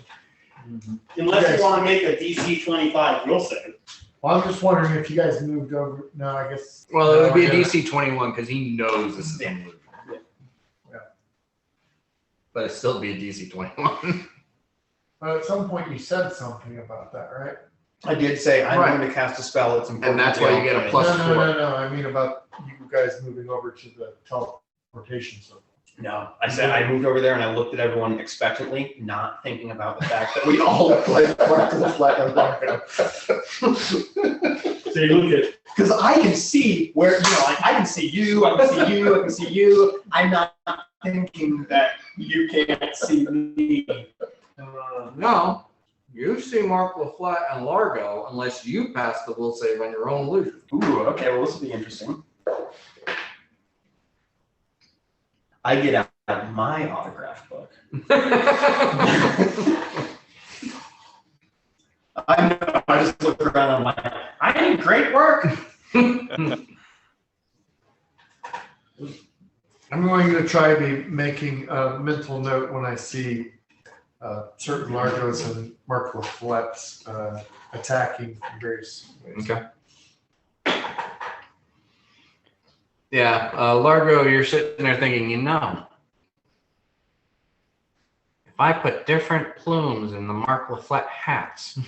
Oh, no. No. I'm thinking like, everyone looks great. All right. Fabulous. So you cast Grease. Yeah. Natural 20 on Reflex save. So it does not fall. Yanni.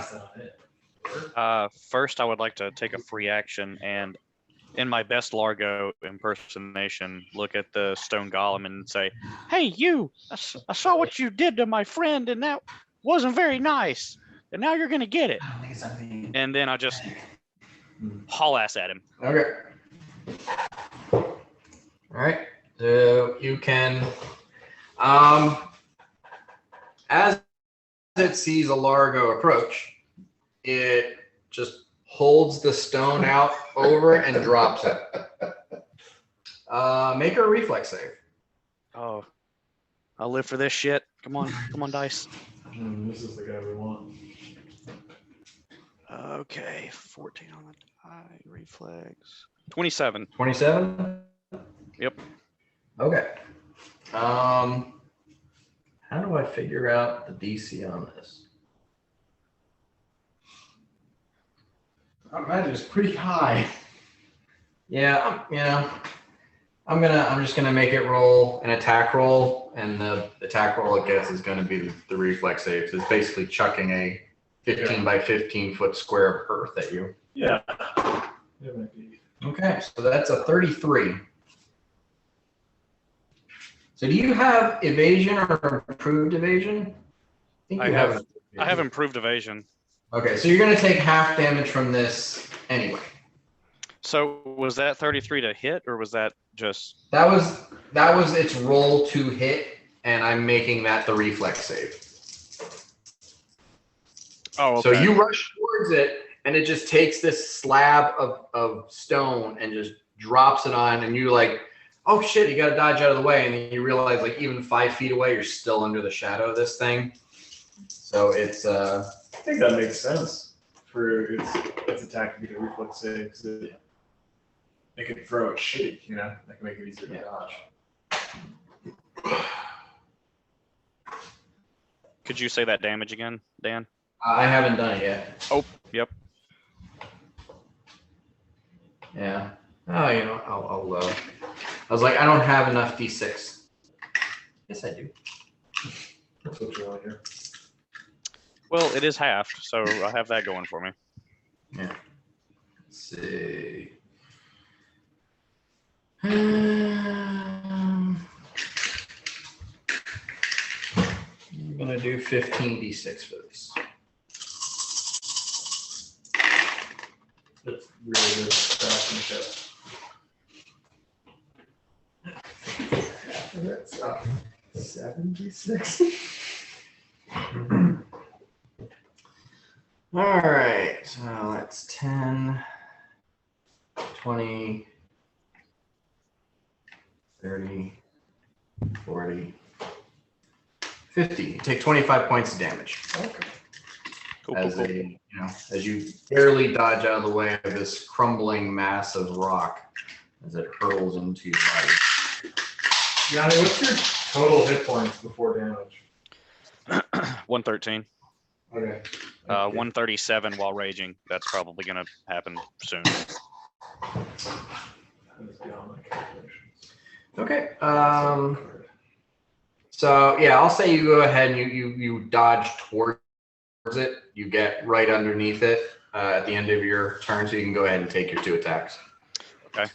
Cool. So yeah, first I'll rage, or brutal assault there, and then let me try to offensively exploit weakness. I really want to get around this DR. Can I do that to a construct? Is that a thing? Yeah. Okay. Yeah. All right.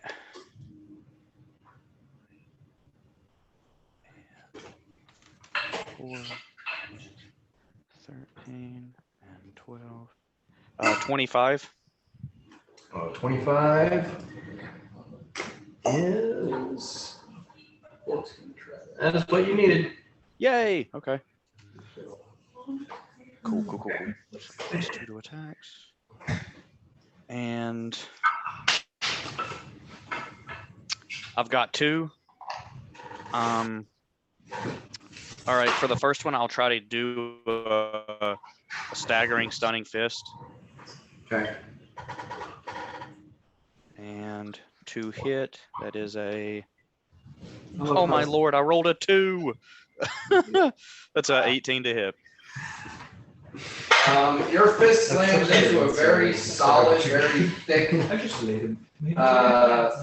of a clay golem, and you seem to have done no damage.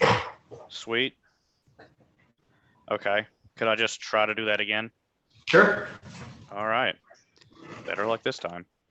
Oh no, die went in the floor. I'm just gonna roll a different one. Can't reach it. There we go. Okay.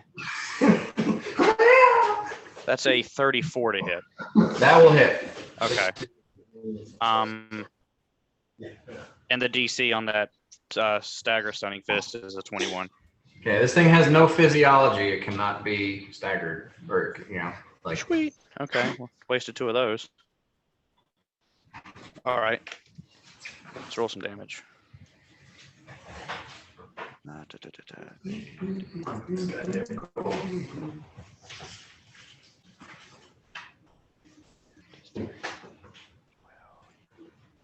25 points of damage.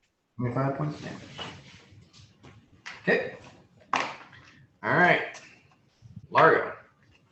Is it Bort or Largo? Largo. Okay. Like Largo or Largo? Which Largo? Mark LaFlargo. Oh, cool. Largo. He maintains concentration on the major image while simultaneously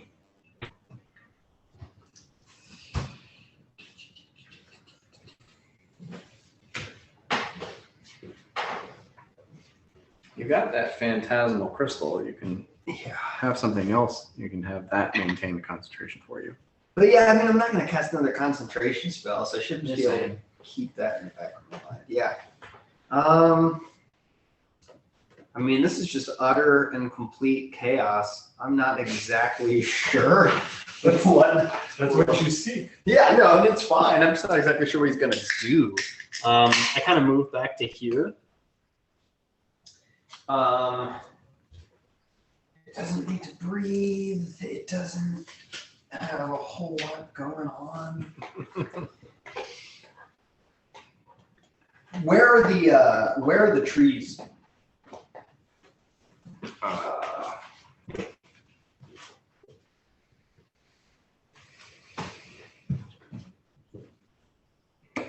Cool. Oh, they're very cool. Savannah.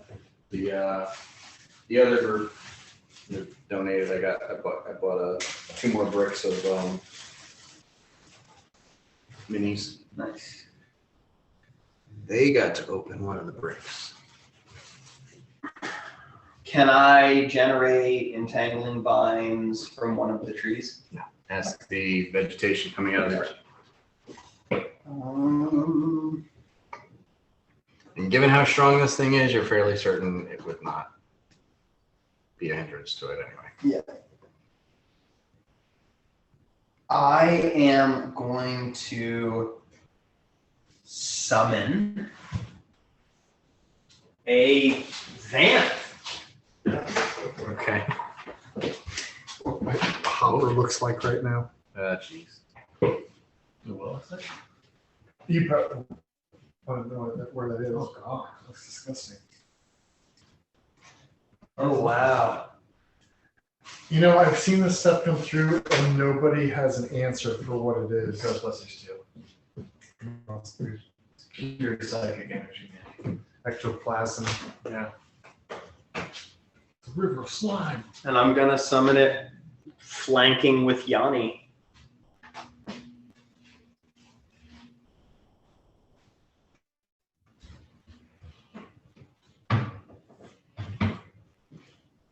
Yanni's just going along with it. Behold, look what I have summoned to fight the creature.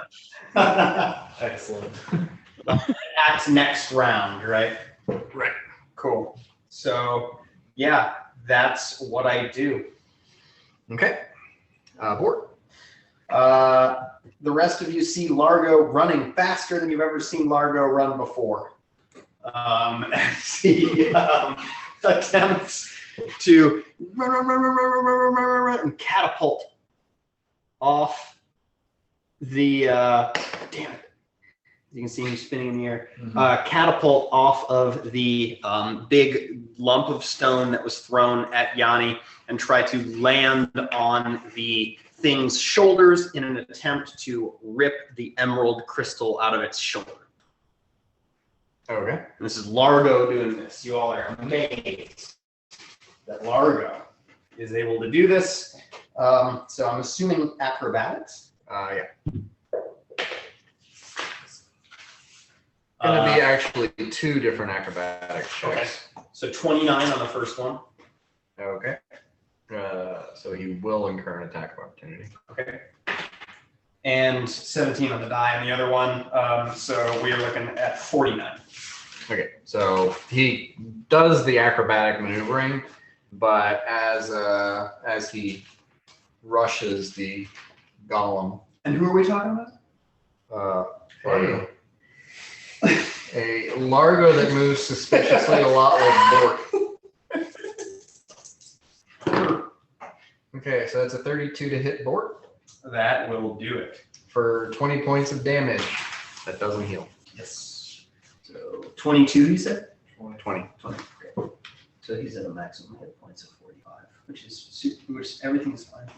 Yes. And I assume that that's a full round. What am I remembering the rest of characters, Dad? Well, being hasted, that, I mean, he can definitely make that movement. It's not Okay. the acrobatics check is a part of his move. Cool. He takes a hand that is seemingly sharp like a dagger, and Largo begins to tear the emerald crystal and try to pry it out. What mechanic do you want me to use for that? You know, like just make an attack? Or? I mean, that is literally just trying to pry something out of something. I would say that's just a straight up strength check. Strength. Okay. Oh boy. I will give you a +2 on it because he's using the construct bane dagger. Okay. And I'm also going to use 3 action die. Of boards. No. Of mine. Board has no action. Yeah. Well, I thought it was Largo was doing this. Oh, it's this, yes, Largo. Yeah. +2. Okay, so that is a 12. So that would be a 13. Plus an additional, this tower is being shitty. So 17. 27. okay. It pops out. Cool. Board now has a magical gem. It pops out and skitters across the floor. Yeah. Kind of lands next to you and Utrecht, actually. Oh, great. Cool. You mean Largo and Largo? Oh, no. No, Mark. I'm Flint Mark Largo. fucking LaFlette. Aren't you guys glad this No, happened? he's Mirok Laflette. Fucking flat. And yeah, those are the 2 characters that I am playing. Mirok Laflette. Mirok. Wow. That's This is for you, our viewers. Thank you for subscribing. Don't forget to smash that like button and hit that notification bell when you hit subscribe. It really helps us out a lot. I know you hear this from every YouTuber, but we could really use it. Utrecht. and thanks to our Patreons, we've got Fire and Bell. We got Mark LaFlette, oddly enough. We got Dungeons and Dragons 5. We got Pathfinder or more. Sorry. Ucher's gonna run up behind it, or Largo. Oh, okay. So here's a question. I guess you could have dropped your rage to just normal rage and not the raging inferno for that entire time. But if you dropped your rage at any point, you would have needed to take like a number of minutes equal to the number of rounds you were raging to recover. So you have to still be raging, and you have to have burned now like 14 rounds of rage plus an extra 2 or 3 for your. So let's say you've burned a total of 16 rounds of rage. Okay. Yeah. And then you rush up behind him, and he's already taken his attack of opportunity, so you're good to go. Excellent. We will attack.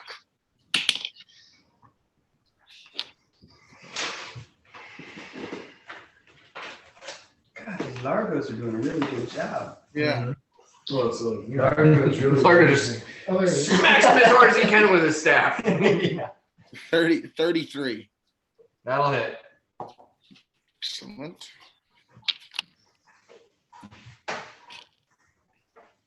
Oh, that's nice.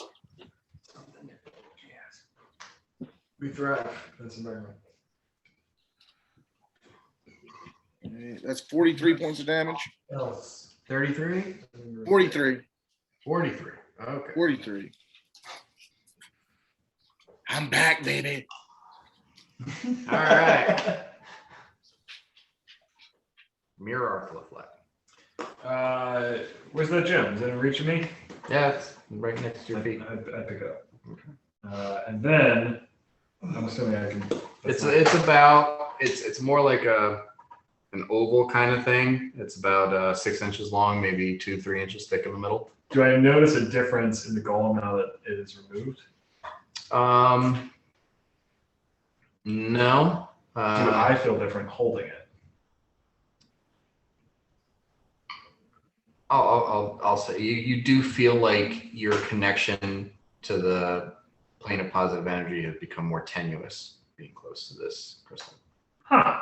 Ooh, that's interesting. I'm gonna pocket it for now, and as I imagine, I like pick it up and I look up and I just see Largo just like stabbing at it on the shoulder. and, Largo hacking at it with a staff. and honestly, the way that played out, I kind of think that might have been Largo that just fucking ran and jumped on this thing.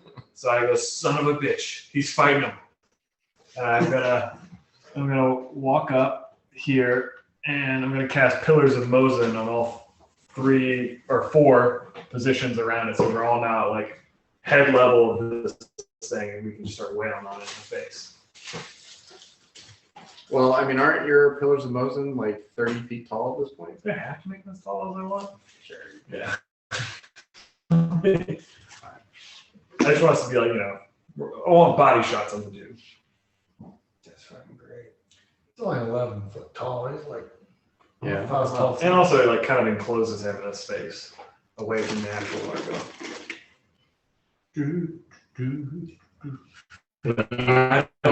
You went up there for this? Yeah, Mirok's feeling really, really inspired by seeing Largo in there as a caster. He's like, well, I can do it too. Melee Mirok. And you want to make some extras around them? There should only be 4. So I want the Psychopomp to go up. Unless it doesn't need that. But I wouldn't know that actually. Yeah, make it go. The Psychopomp is about as tall as it is. Oh, okay. We'll just sing that. Yeah, then I wouldn't do it. Yeah. And you want to kind of encase it, I assume? Yeah, I'm trying to hinder it. And it's got 3 Largos right around, so I figure it's not going to try to go anywhere now. All right. Okay. And I'm really good at jumping off of high places, I've learned, so I'm fine. You mean All right. falling? No, I'm very good at jumping off of high places. with style. All right. So Just top. No, you can't. Top. Here's the little top. Todd's dead, man. All right. Really good at So it is going to attempt to grab Bort. What is Bort's combat maneuver defense? Combat maneuver defense is 26. Okay. So it grabs Bort's ankle and just like incredible Hulk Loki's smashes him into the ground next to him. So that's going to be That was my favorite part of that movie. 8, 7. Bort takes 25 points of damage, but this isn't cursed because it's the ground that does the damage to him, not the golem. Yes. And it's going to lash out at Largutrid and with Largiani with its With other Bort. attacks. All right, so that's 28 to Uhtred to hit Uhtred and a 35 to hit Yanni. 35 will do it. Okay. Okay. How much So damage I take? I'm getting there. Oh.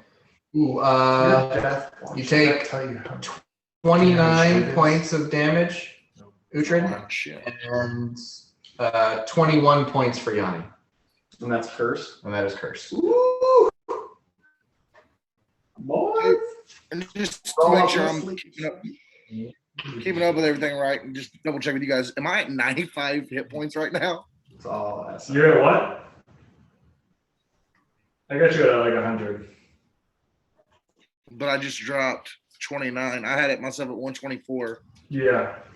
Okay. All right. Well, yeah.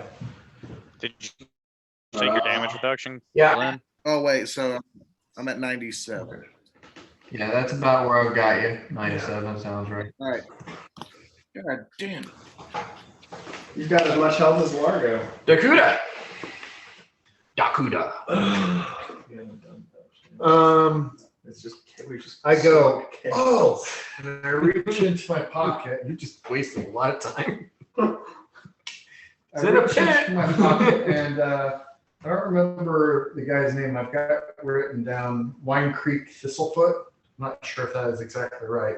Bristlefoot. Yeah, it's He was the assassin that nearly killed me and Largo. I was like, oh, Well, God, I remember how that This knife felt. was Not when I great. got some halfling weed from him and some mushrooms. The guy that I'm talking about. Oh no, that was a different guy. You're, I mean, I can I'll look say at that. It doesn't matter. I think that was like Gavin or something. I think it was fucking God. I wrote that stuff. That was Gavin, man. Anyway, Good shit. I grabbed one of the mushrooms that I remember thinking might allow me to do a paragon search. You never really detailed that out. Right, that was going to be like, you can make a potion. Ah. That would give you. Never mind. What if you eat it and spit it? Spit it right in its mouth. In that case, I don't know. Okay. I'm assuming I can tell there's a axe wielding Largo. No, there is a staff. my staff. wielding. Staff wielding. Yeah, everyone, like their weapons, everything. Every Largo looks the same. But am I not on fire? Well, that's true, right? Is he on fire? He was on fire. Yeah, I look. Okay, the Largo on fire. Behold my flaming Largo of rage. I'm going to use my spectral hand to tap the flaming Largo on the shoulder with heroism. Okay. So that's a plus 2 to attacks and Actually, damage. empowered. So it'll be plus 3 on everything. No, it's only variable. I know that. Well, it's still exciting to say. So yeah, it's for your purposes, it's going to be plus 2 on attacks and damages, or attacks and damage. And any ability checks.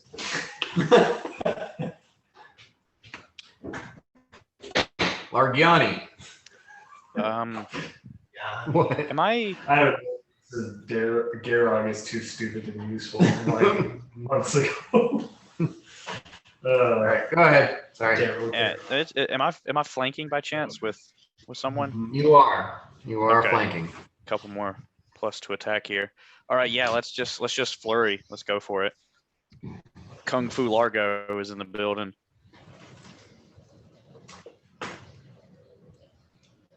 Gavin Shortstaff. Yeah. That's it. So the first is a 26 to hit. 26 will hit. Yay. Okay, next is a Look at that 28. dynamic camera position. That's fucking awesome. That's Right. What a boom arm. Hey, who was it? Oh, Yes. natural 1 on the third attack. Okay. Do you want me to keep rolling or? I'm gonna say that throws you off, and you get a -2 on the rest of your attacks. Okay. You need action die for that. Okay. Next is a 19 on the die. You said that was a -2. Yeah, on top of whatever else. Yeah. Okay. That's gonna hit. That's 30-ish. Okay. 9 and 3 is 12. 4. And the last one is only a 16 to hit. That will not hit. Okay. So that was that 3 attacks that hit there? How many attacks did you make? I took 5. Okay, you should get 6 because you're hasted. Oh, yep. One Sorry. more at max. That was a natural 20. Okay. All right, so 4 hit, 1 is a crit, or can be a crit. I'll just give an action die for that. Is that kosher? Yeah, that's fine. Yay. Okay.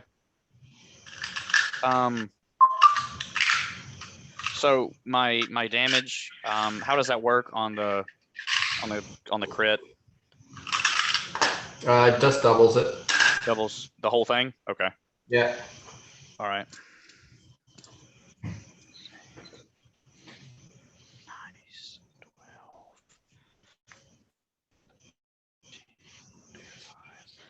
That's 28 on the first hit.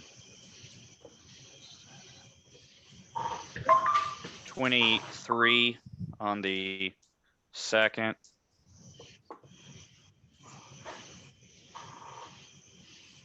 21 on the third.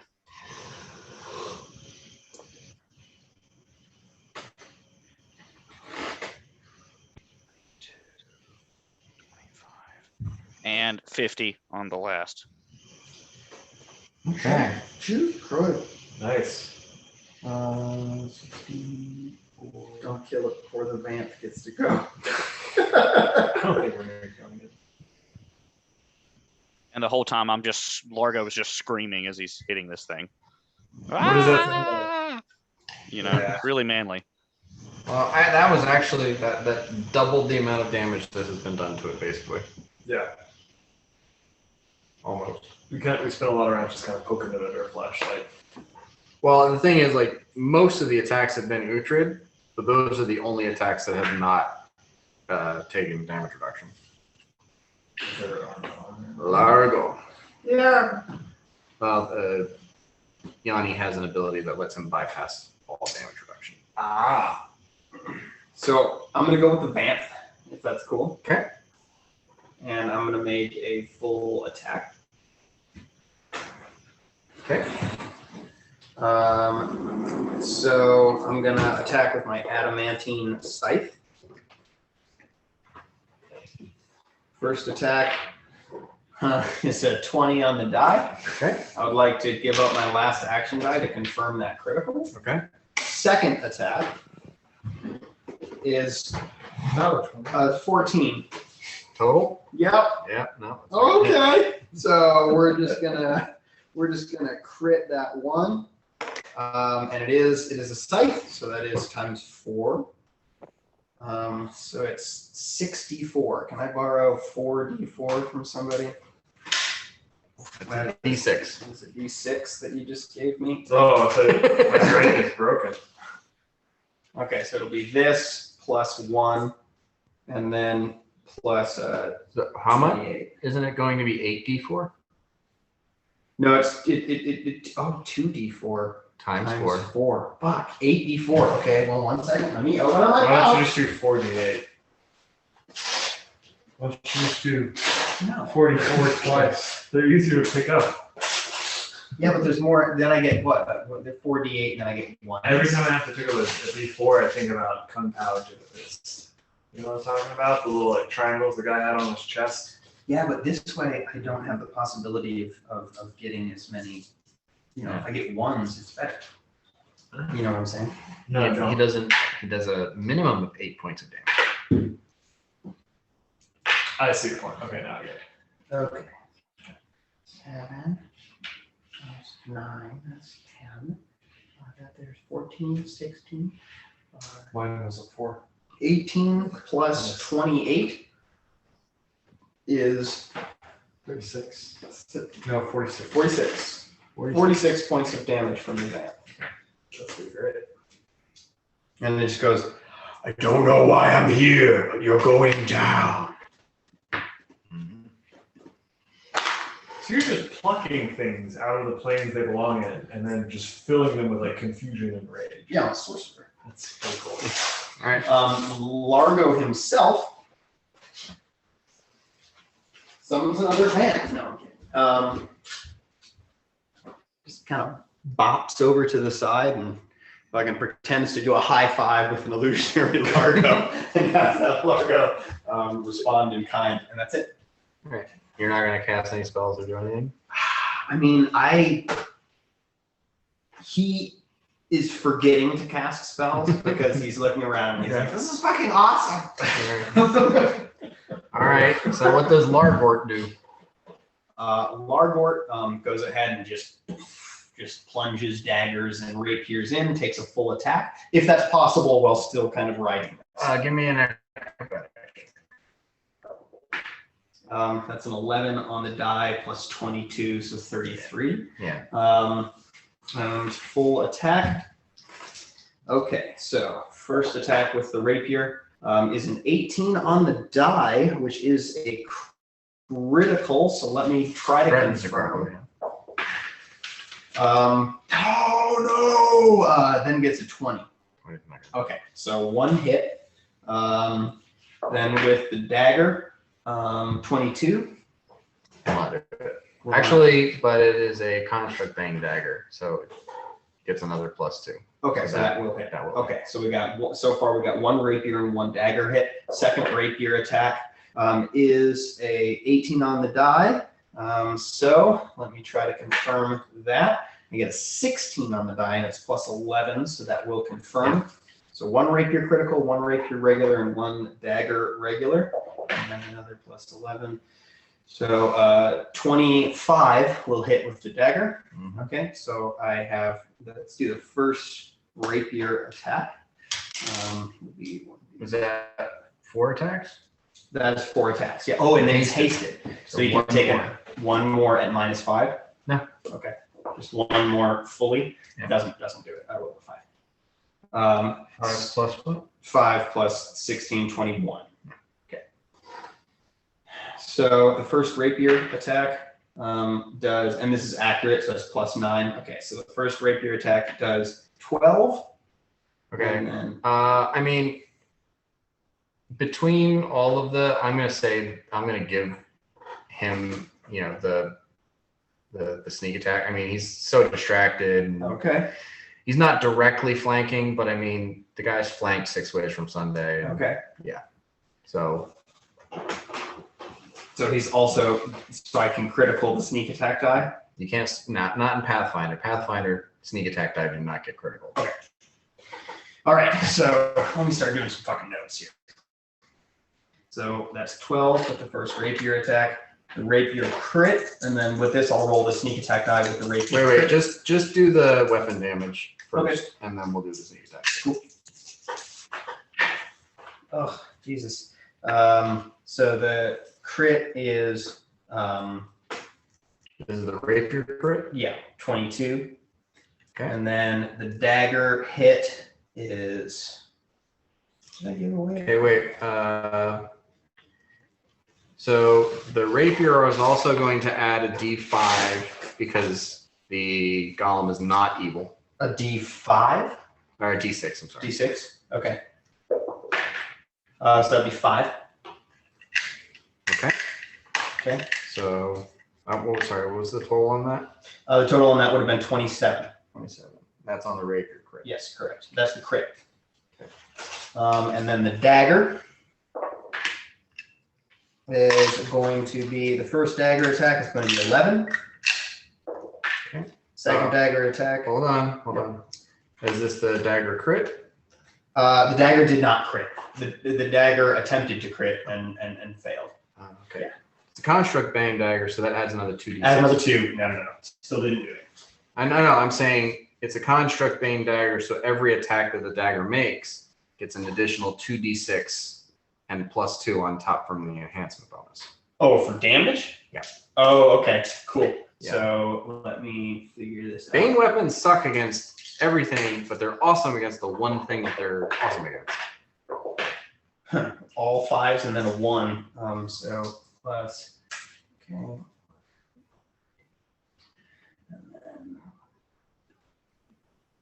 Okay. And then let's do sneak attack damage. Okay, wait. Tell me what the damage is on the weapons. Okay, cool. And I'm going to do it separately because I know you got DR. The first attack does 12 damage. Okay. The second attack does 27. Okay. The third attack does 19. The fourth attack does 23. Okay. Sneak attack All damage. right. Hold on. Yeah.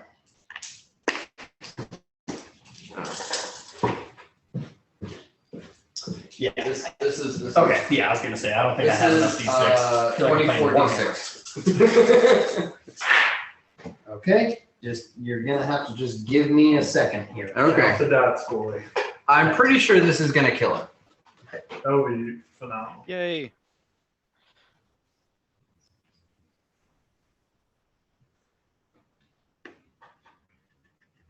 I have a swift action player who dies.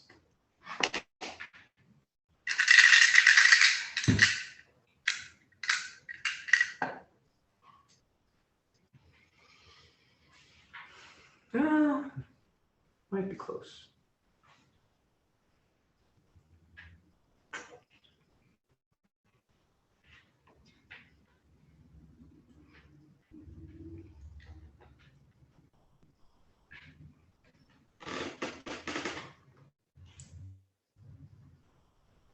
$89 is the But yeah, is the that the will D6. drop it. So yeah, That's Fort the most- just stabbing down, and every time it stabs with that dagger, it's just like this flash of light, and it's a massive crack in the golem, and Fort just kind of like stabs the thing all the way down to the ground until it is just a pile of clay bits. So let me just add this up real quick. Miracle Flet turns to the tree and the dozens and dozens of other illusions, and Mark the Flet. 171 points of damage. 171 points of damage. Just Yeah. full credit.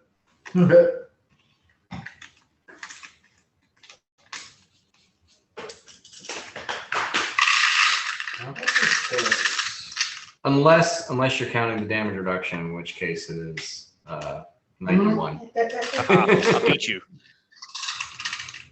Just barely. You got an itch bow? What's going on? Just there in the pits. Airing them out. I'm sweaty. I'm nervous. There's a lot going on. Yeah. It's that different kind of sweat too, that nervous sweat that smells weird.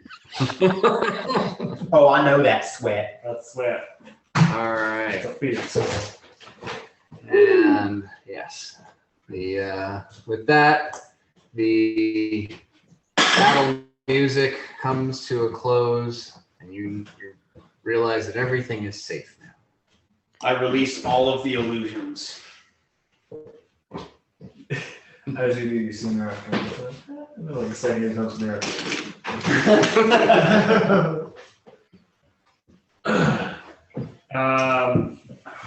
And I say, thank you, man. People who took damage from the golem that are corrupted by horrifying black stuff, come over towards me. I come towards you. Okay. Let me know what happens. I need to pee. I'm going to cast Break Enchantment. That's the only thing I have that I can end this. Right, that's one target. No, it's an area thing. I looked it up. It's 30 feet, yeah. It's a minute casting time. I thought about casting in combat, and I put casting time. Oh, up to one creature per level, yeah. Yeah. Cool. So I gather everyone around, and I see how many times I'm going to try to do this and I fuck up. Level.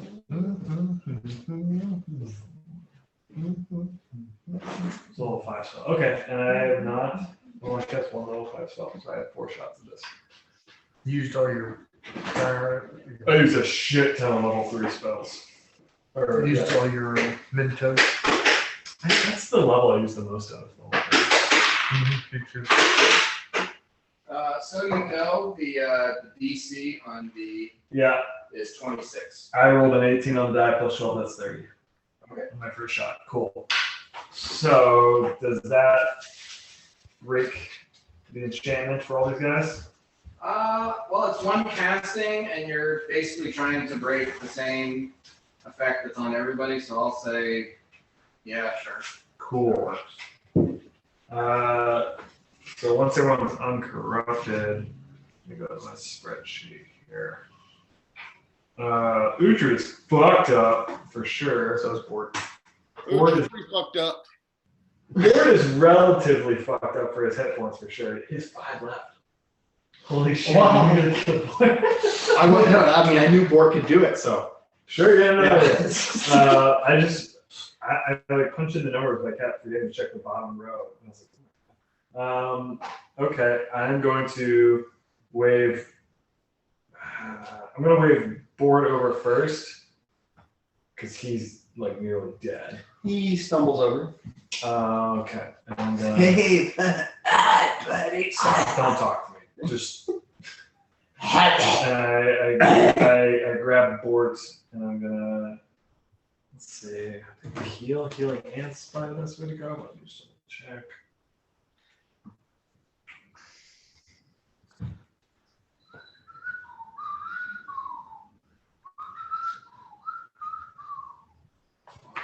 Let's written down somewhere. Hold on. Yeah, so for my heal, I just need to roll above what number? Above a 20, I think you're only going to fail that on 1. Yeah. Okay. Okay. Bort is gonna heal for, I mean, at least 55 points damage, so he's fine now. He's good. Okay.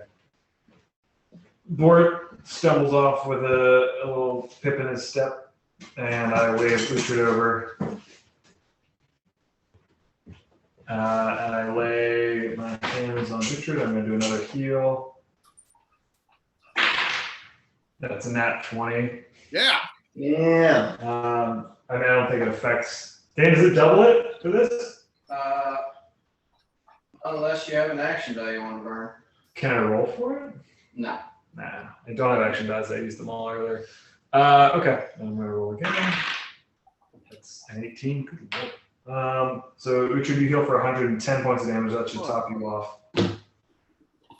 I'm back, baby.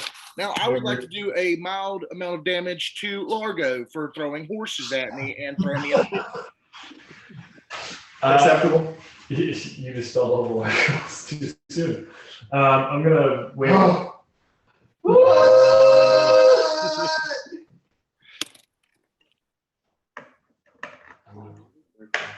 Oh my God. That's delightful. I hope you can kind of read it. It says 2 years of roses. I do. That's fucking sick, Dan. Fuck yeah, dude. All right. And, How do you want your as cake far as blowing out candles, I think we give that to the birthday boy. for sure.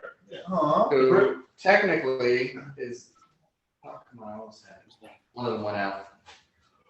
Hold on. No more than 2 years ago, I was blocked out. No, he's trying to bring it back to life. Yeah, it's firebending, dude. He's firebending. Come on. I got this. Hold on.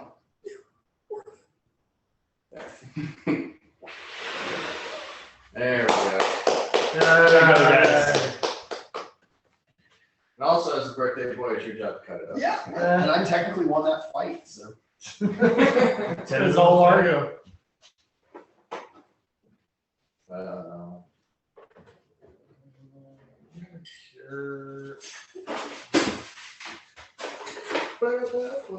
I'm gonna channel positive energy and tap them off.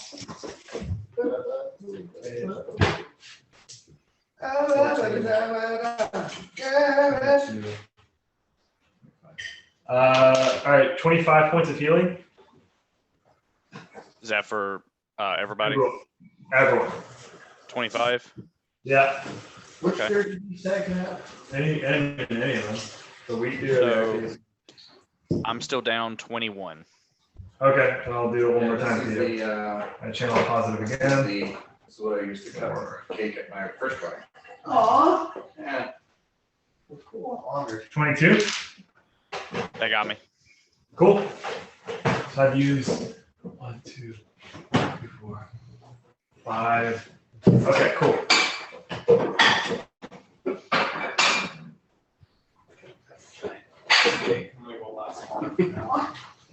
That was an interesting fight. Only 4 of us. I really liked the idea of the pit, but it did us no good, it seems like. We didn't anticipate it had such a high damage reduction. Yeah. Otherwise, yeah, we could have just like stood over the pit and just watched it go down. Peanut butter. Hey, Dan, what was the damage reduction on that? All right, that that's golem 4 had. spices for everybody. So Uhtred basically killed the golem, right? It was a 20 DR. Shit kicked the whole time. He had a 20 DR. DR man. versus adamantine and bludgeoning. So it had to be a blunt adamantine weapon to bypass the DR. Oh, damn, I was gonna say, like, inside fucking did something. Never. Ah, okay. Or it could just catch some Yanni hands. Catching you. Yeah, that was a good Any act good turn. that Uhtred wields will do damage.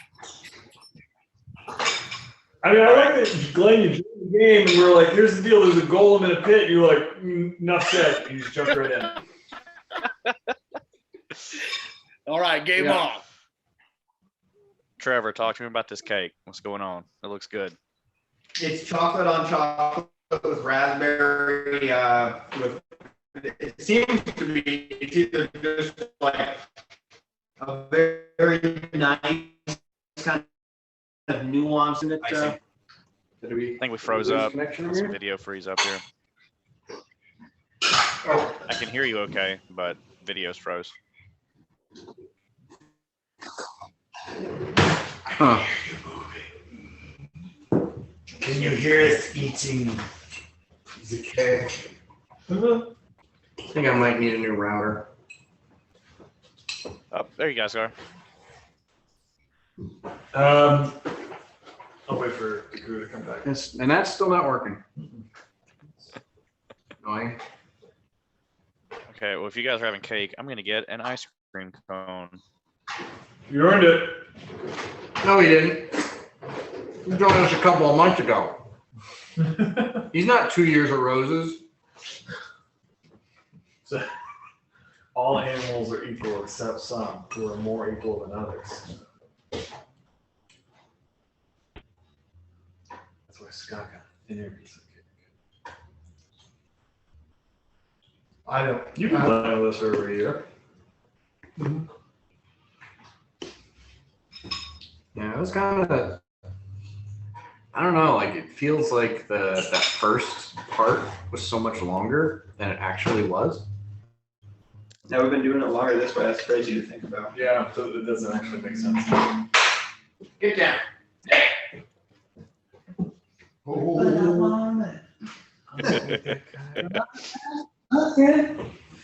I'm gonna walk over to Dakuta. I'm gonna hand you this emerald, and I'm gonna say, "Tell me about this." I'm gonna hand it to you.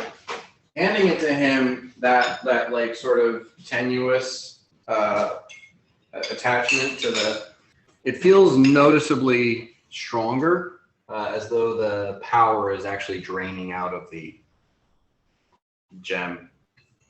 So wait, hold on. The gem feels noticeably stronger. No, your connection to the plane of positive energy feels noticeably stronger. When The gem is getting weaker. Oh, I'm feeling that before I'm handing it to him. Okay, Oh. but I hand it to you because you know way more about this shit than me. Give me a knowledge arcana check. okay. 30. So it does appear to have a fading effect against dimensional travel attached to it. And it just seems like, it's a capacitor that's been unplugged. It's just draining. Do I know that if I can charge it? You get the impression it was drawing power from the golem itself. So the gem was drawing power from the golem to prevent interdimensional travel. That is Kakuta's best guess. Okay. What if we cram it in a dead dragon to see if it charges it? Just cram it That's some necromantic shit, Yanni. I don't know anything about magic. I punch shit to death. Like, come on. Yeah. I don't want to plunge anything into the corpse. Bort standing there just like stabbing at it. Yeah. Absent-mindedly with his dagger. Guys, there's white meat here and there's dark meat there. Totally backwards from what you'd expect. Yeah. No, Bort is actually carved off several teeth and claws. Mm-hmm. We all know where those are going. Well, right before we were doing this, we were thinking about teleporting or investigating the teleporter. Uhtred, you've been carrying a small armoire for the last couple of weeks. Does anybody want milk for the cake? I'm more water. I'm good. I'm good. Drink this Oberon. Enjoy my chocolate cake. Double dip day. Yeah, fucking double dip my fucking nerd stick, man.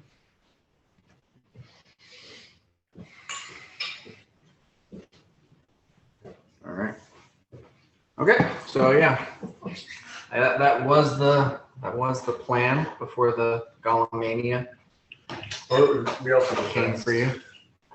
What do you think? I don't need to rest again. Does anyone else need to rest again? I mean, I believe some spells, but It's like morning still, right? yeah, Well, and you can only regain spells once per day. yeah, we talked about I'm gonna just roll through this fucking portal. it. Okay, I I think roll. technically it's an oversight that casters besides divine casters can regain their spells more than once a day. I'm just gonna say blanket, you guys can regain spells once a day. Like doing teleporting in, doing 15 minutes of work and teleporting out and then taking a nap and then like you're not gonna get 3 days of adventuring in one day. Yeah. I think that makes perfect sense. I'm gonna start rolling up my rug. Yeah. Put in that armoire. Yeah. Uhtred, do you mind? Oh, okay. I roll up this gigantic 30-foot rug. I'm giving you a huge rug and I'm putting it in your backpack. And I you will carry it. carry But it's mine. I want to be clear. That's mine. ours. It belongs to the citizens of Tarnholm, but I'm the representative, so it's mine. Ours, agreed. Okay, great. It's funny how you're saying ours, like, a pirate, yes, but thank you. Yes, it is ours. I agree. Do you know about the armoire? What? You've been carrying around a closet, basically, that whenever you get into it just cleans all your clothes. You've been carrying it on your for back. a while. It's also full of money. You're also carrying a shit ton of money right now. Cool. I put the rug in there with all the money. It's like a 30 by 30 foot. I'm doing a taco fold and then I'm rolling over. So divide again, quarter. And it's like, right? I feel like 15 foot tall. 15 by 15, and then you're rolling it up. I'll go back. I'll go back. I mean, the thing is, like, I draw if a you circle. fold it in half, even if you folded it in like thirds, you'd still have a 10-foot long, and then you rolled that up. I mean, you could still like strap that to Uhtred, and he'd be able to carry it. It's just going to be like another. Like right now, he's got an 8 by 4 foot wardrobe, and now you're gonna like slap a 10-foot long. I should rug know. on Can top I of it. teleport this thing? Or I could teleport Uhtred holding it, right? Or how's that work? We could get it. You can Eventually. teleport Uhtred carrying it. Yeah. Right. So we could get it eventually. I could also just like I get my handy haversack and I just Or you start could reduce just by it. the corner, just like shoving it. You could reduce it. Yeah, can that work? I don't have. I've reduced I'm person. gonna do so. We roll it up. It's a tube, and then we're just shoving that whole tube in there.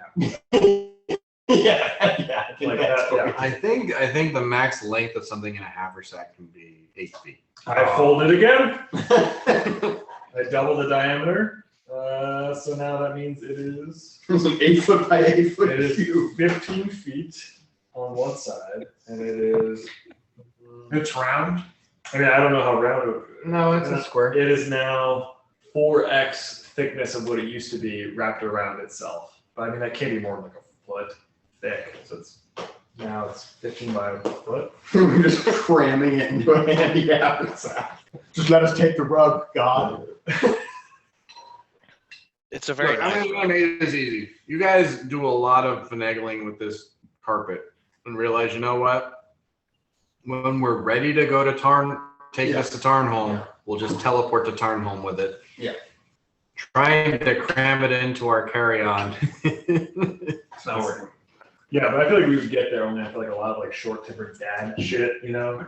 And yeah, while like Largo being like, hold on just one fucking second. Well, you gotta rotate it 90 degrees. It's like, hold on, let me do my work. And you could have just quietly been like, we can come back later. Shut up!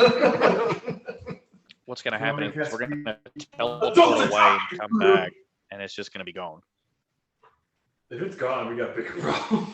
Yeah, it's gone. Something's in here. Who took our rug, damn it? All right.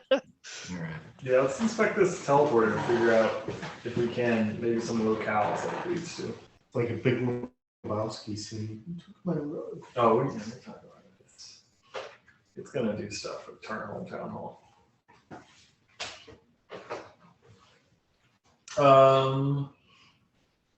Yeah, and I already sealed this room in, so. While they're messing with the rug, I'm going to try and briefly go through the bookshelves and see if there's anything that might give me some information on this magic circle. All right. Give me a perception check modified by intelligence. You magic certain. La magie. You magic certain.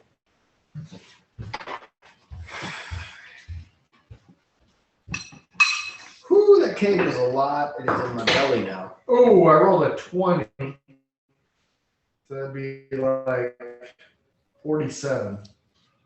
Okay. So looking around, thinking about the circle, you kind of like memorized it and you're looking for diagrams that match whatever. You do find on a shelf a rather plain, dogs are howling outside, rather plain, sort of nondescript stone that does have carved into it the symbol that's in the center of the circle. So there's the circle, it's all arcane symbols and diagrams, and there seems to be 7 specific diagrams, on the outside of the circle. But you find the stone, and on the stone is a symbol that matches one of the symbol that's in the center of the circle. So the circle's like this, around this?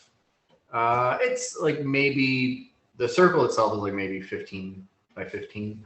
But it's around the dais that's in the middle? The mini for the dais is a lot smaller than the dais is. Uh-huh. So the dais, the center of the dais is the teleportation circle. Okay. So you're talking that was So that dais is like 10 by 10, but in right. in the world it's 15. No, I'm just saying that the symbol you said that was on the square is in the center of the circle. So on the dais is what I'm. Yeah. Okay. I mean, the whole thing is on the dais. Just you can tell that there are certain symbols that signify possible destinations. Are the symbols draconic? No, they're arcane. Can I read them? It's It's not like that. it's not really like that. And the arcane symbols. So the circle, let's say about 10 feet of the radius of the circle is what you would consider to be conjuration and divination effects. Actually, the divination effects are more attached to the ones on the outside and that one in the middle. But the actual symbols, the unique symbols that you're recognizing, are more like arcane marks, where they're like personalized. They are marks, they are arcane, they don't have a specific function that you can recognize, but you recognize the function of the other part of the arcane diagram, which you're saying you recognize as conjuration, teleportation magic. Is there something in the center that this square would fit in? No. Okay, well, when you guys are done with the rug, I explain that all to you and show you my cool little Rubik's Cube with the symbol on it that matches the center. I mean, it's just kind of a plain rock. Where'd you find that? Like maybe something like this, but just a gray rock. That kind of run. Let's have an Like just a simple rock, but it's got a rune on it that matches the rune in the center of the circle. Activation key. Okay, so we got that for the circle and all that I have observed so far. Do I have any idea how this thing works? How are you trying to figure it out? What is your methodology?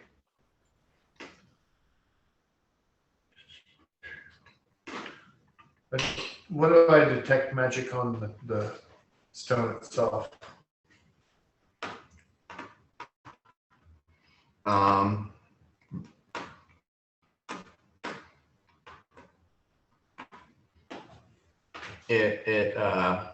Give me a spellcraft check. Roll a 19. So it's like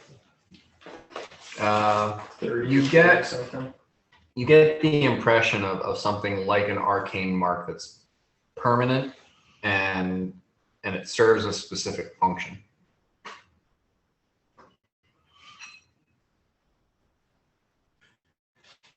Yeah, so kind of really don't want to like step up there right where the symbol is with this thing, so I'm afraid I'll just go bye by myself. And I can do that.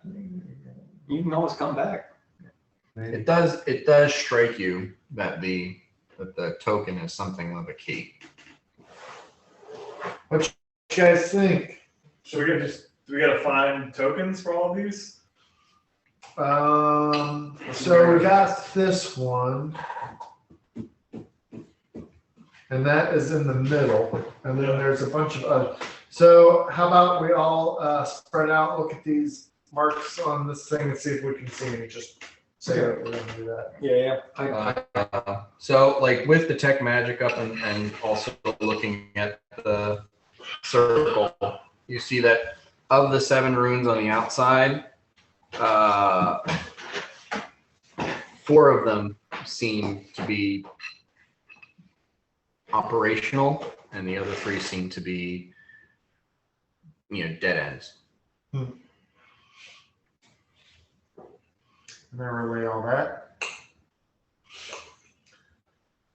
Where do you think we need to stand? Like if we activate it, do you think we need to stand in the middle? Do you think we need to stand on the one area that would denote a difference? I think from the detecting, you said that the middle would be the teleportation part of it, right?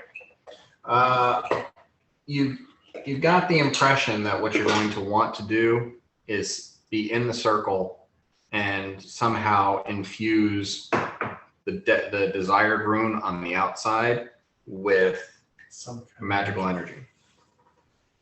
Okay, you guys up for trying something? Yeah, let's do it. Real quick, can you make a tuning fork in the same way you make platinum discs? I could fabricate something, but I have to use Paragon Surge, but I don't know if I could tune it correctly. I would tune it. That's my question. I'm saying like if we go somewhere where we can't come back, if I have a tuning fork, then I have a tuned. Oh, for the right where we're at. I could briefly teleport us through the plane of positive energy and then back to the material plane somewhere else. But we don't have to do that right now. I'm mentioning that to you, like, hey, this is something to keep in mind. For as far as like having a tuning fork attuned to the plane of positive or the material plane, Yeah. any substantial metal fork that is created on this plane will suffice to be attuned to the. Right. And then I would make another Dinner one. fork? And then Yeah, dinner fork will work. You need to carry your dinner fork. I have too much. I think he's more like a barbecue fork, like just the 2-tine Yeah. barbecue. Just Yeah. like What hanging if- that on his hip. What if I find a tuning fork rapier one day? They do exist. I know they exist in a different time. It's an evil character. Okay. I just mentioned that. A tuning fork on the material plane doesn't do jack shit though. I'm already in the material plane.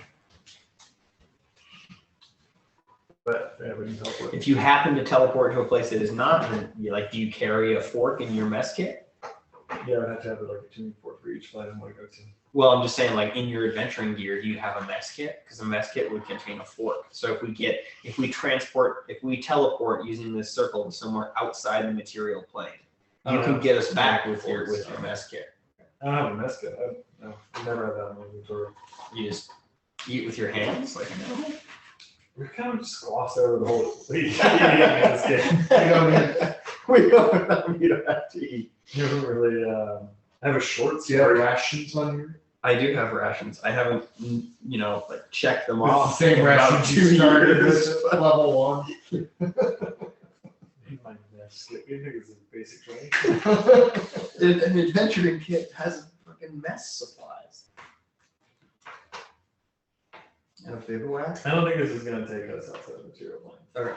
Hopefully it'll take us to the Mercury Empire. It and might we can not stop take having us to deal with anywhere. this bullshit. Yeah, and also my method for taking us back to wherever we're going is, hey, we're briefly going to pass through a plane that will probably kill us all if we stay there for 30 seconds. Okay. And then back here. Not the safest. The plane of order. No, positive energy. Yeah. It would be we'd become shards of light. You would just explode. Sit. Yeah. Well, you grow numerous cancerous tumors that would explode and destroy you. Boss. And we just blop back into the material. I feel so good. Like the thunder guy on Big Trouble in Little China. Yes, exactly. Which that would be such a good one shot. Just that movie. How you guys liking this out there in TV land?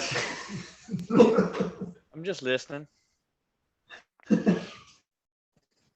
So there's 4 of these runes look activatable. We should stand in the middle. I think this is the key. And then need to somehow infuse one of those runes, some kind of magic energy to activate it. And I'm sorry that I'm forgetting this because I know that Dan told you not 30 minutes ago, but did you detect a different and distinct magical aura from each rune? Each rune's kind of like an arcane mark, like it's a personal mark.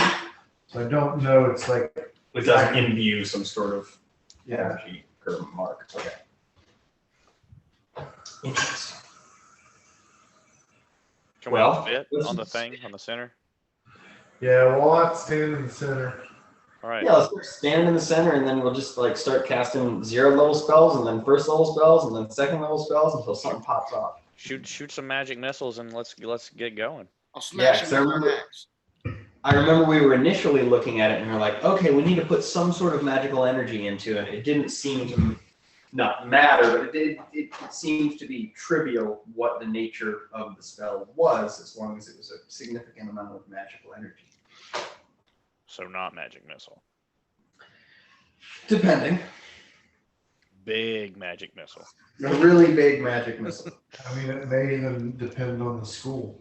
You guys want me to use my axe and smash it? No. Please, Uhtred, come here. Don't you want some beer? Look at this beer. Excellent. It's not smashed. Where'd you get beer? I always have beer. You haven't been drinking my beer? You may. It's wine. But you haven't been drinking it? I've been drinking it. You should drink it. There's a little bit left. It's not beer anymore. I will not drink this. It's just water. Oh, it's like pee and blood, isn't it? It's that water from the dragon. Yeah, we don't want that. My tum-tum hurts. Your time counters in reality? No. IRL? Speaking Well, of this weird, is this cake. B2K is delicious. Got down here, and I was like, "Whoa, I gotta lay down for a second." Rich. Oh, you got that? Which one you got there? Roll Y2K. that around. Chad. Special order. Chug.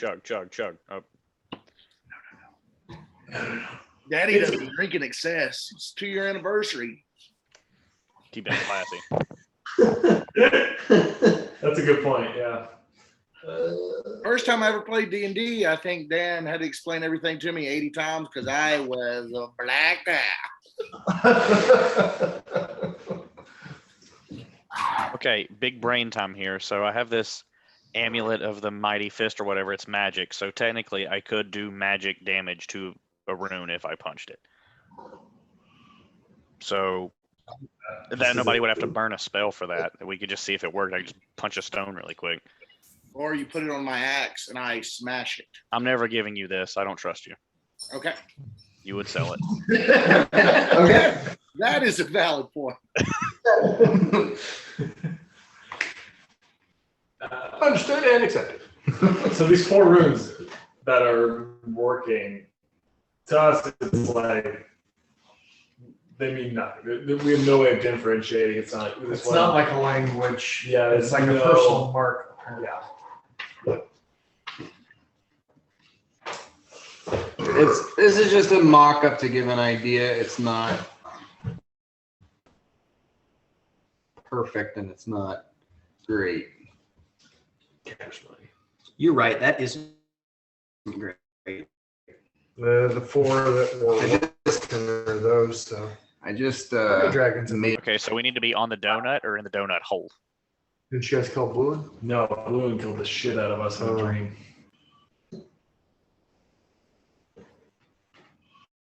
That's the stuff right there. That's perfect. Some of those look like money symbols. So the ones with circles around them are the ones that Dakuta has recognized are still functional. The other ones are not functional. I see why you asked. We did not kill a blue dragon, but we did destroy this like weird bauble that was in a cave. No. And the thing that Dakuta notices is that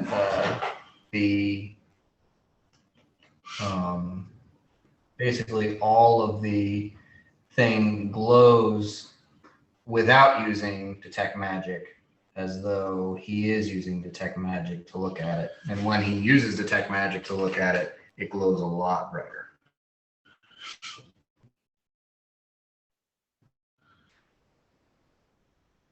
We inspected. No. There's an aura per like a unique aura of a school of magic per symbol in the outer circle.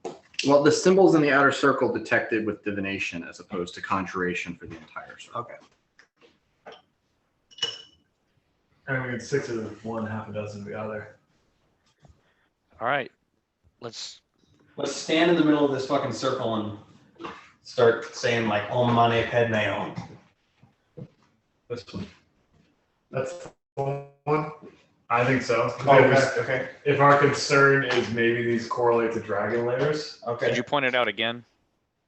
it's a dumb thought, but if these correlate to dragon layers, we've killed 2 dragons. They were near each other, relatively speaking. Yeah, So maybe okay. this is an isolated. Right. Okay, we're going into one that looks like tangled up deer antlers. Got it. Tangled up deer antlers. Sure, yeah. And the other one that looks like a 5-year-old's hashtag across from it would be number 2. You said you made it up quickly. I'm not trying to say there's no insult here. It's just what it looks like. Yeah, I was like, Do I look like I care? Yeah. That would be my number 2 choice because I think you make a good point, right? Those are on either side of 2 dead circles. yeah. Let's go kill a motherfucker. Antlers. Team antlers. Let's do this. Dakuta. Magic shit. Magic us away. Here we go. We're all just standing in the center, expecting to be magicked. Okay. All right. So you guys all pile into the circle and then Hold the stone aloft. Yeah. You said there's no like space for it or anything on there, right? There's not like a slot or anything that you're noticing. How about I cast magic missile at that one, The darkness. but heightened to level 5. Okay.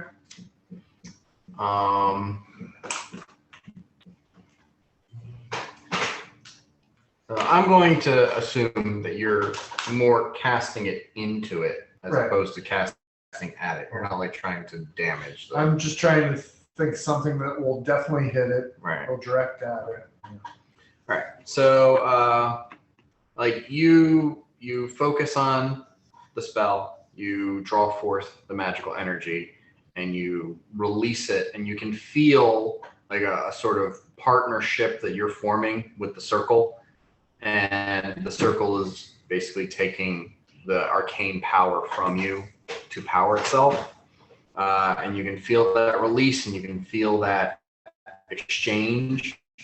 And then as that exchange comes to an end, you realize that you are now in you're in a ruined city. There's fog hanging in the air. You can see maybe 50 feet out. Okay. The ruined stone buildings surrounding you, and you are standing in a very similar circle, except that this symbol is in the center here. And there are only 6 symbols around the outside, none of which are this symbol. Cool. And we're lost. It is all of us. There, right, Dan? Geography check. Come on, no Kiri.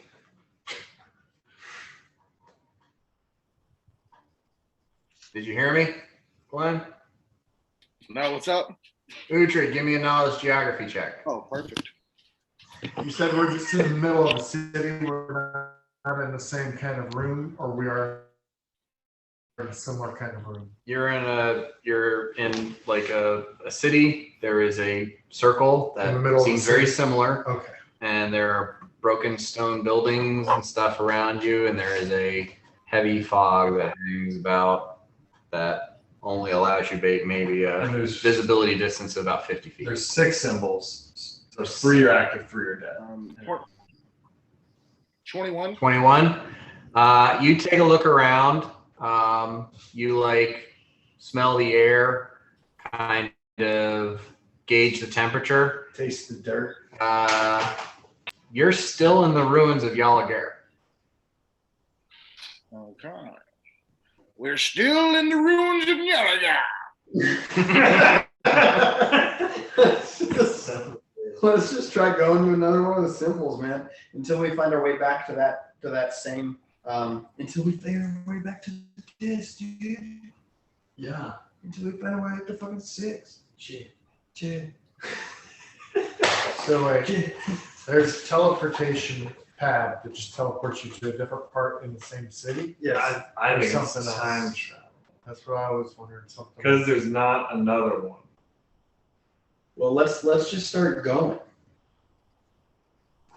Can we look around? Yeah. Yeah. Let's not get off the path. Like looking around the room. Does it look like the same kind of structure, or are we gonna? No, we're not in a room. No, I mean, you're in a you're in like sort of a common area.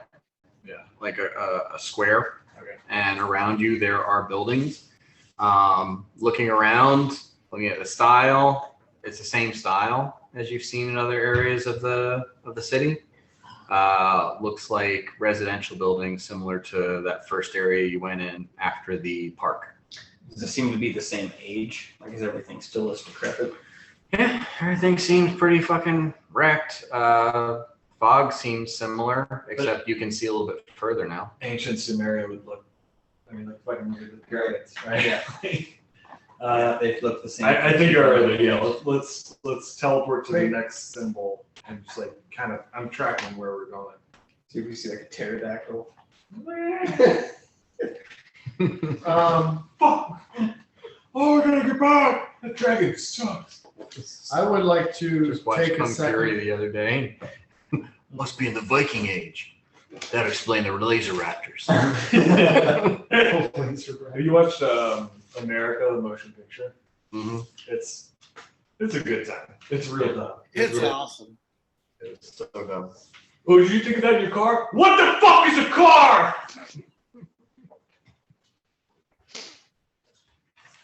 What are you thinking, Dakota? Where? Oh, I know where. Okay. What is that? Ring. Okay.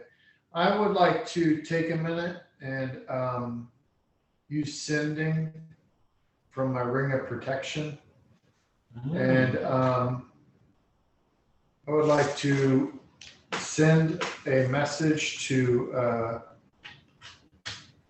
Alorn and ask him when is the last time I talked with him. Ooh, smart half elf.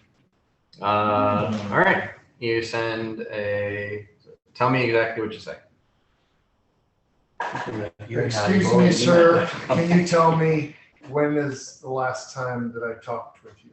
That I He's just gonna. Yeah, I do. Well, I'm assuming he knows who it is. What if he doesn't know? What if you haven't been boring? He's just gonna think to himself. He's like, "That's a weird question. Dakota must be in some shit."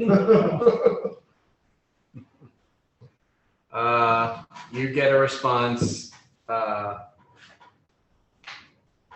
Maybe a week ago. Does that seem right? I'm trying to think when I did. I don't think you've messaged him since you've been in the city. So I think you talked to him before So it sounds okay. you went on this excursion. So it's been a week or so. He says, about a week or so. And then there's a pause and he says, I strongly caution you against exploring chronomancy. And that's it. Yeah, he thinks you're like fucking with time. Yeah. He knows what you're trying to do. When a wizard's like, Yeah, what day is it? makes sense. Yeah. But I'm keeping him thinking. It's like what you just did didn't work. Don't try it again. Okay, no, that's cool. I feel better now about that. Let's Yeah, no, I like don't know. assuming that everything just a is check, it's the same time of day. Okay. You know, you did not travel through time. Okay. But what if we're in a different plane? It's a different Elor. Just say time. Everything's exactly the same. Don't worry. But it's a different plane. Send him again, saying, "What's my middle name?" Are we still in the central finite curve? Yeah, exactly. Do we want to? Sorry, so we have 3, 4, 5. So I'm doing them numerically. We went through 1. We have 3, 4, and 5. What I also would like to do is take a minute to like map just the general buildings around me in this area. Like say there's a building there, building there, building there, building there, kind of thing. Just so when we move to the next one, I could do the same thing. We get like a partial map piece. So if we start exploring, we'll recognize where we are, hopefully. Okay. Yeah, this is a sort of square. There's 2 buildings on either side to your right and left, and then there's one in the front, one in the back. It seems somewhat uniform or symmetrical. Okay. They've dilapidated in different amounts, but it seems, foundation-wise, they seem to be. Let's go to the one Trevor highlighted. Which I know we're looking at a different one, but let's say number 3. So if we're rotating it, this one would be number 3. Okay. We'll do this for sanity's sake. Yeah, so like I said, we just went to portal 1. You guys can't really see those. That's fine. They don't need to fuck those guys. That's cool, man. I'll just just go wherever. He's like, oh, cool, neat, more shit. While you guys are exploring, I've got Uhtred on the port. I'm like, I bet if you hit one of those really hard, you can teleport me somewhere. I wonder, yeah. It's time travel. What magic are you going to use?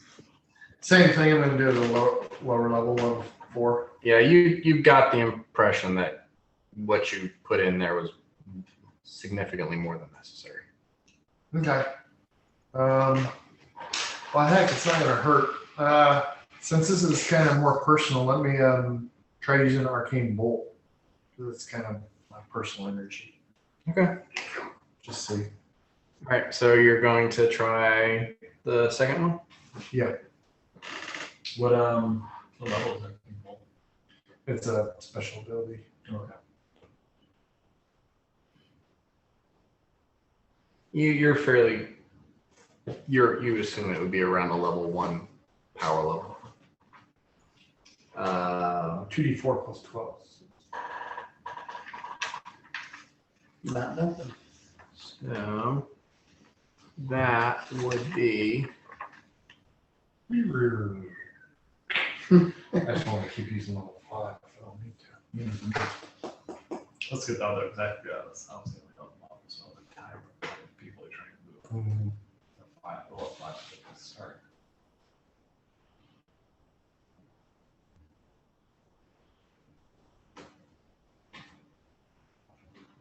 Okay.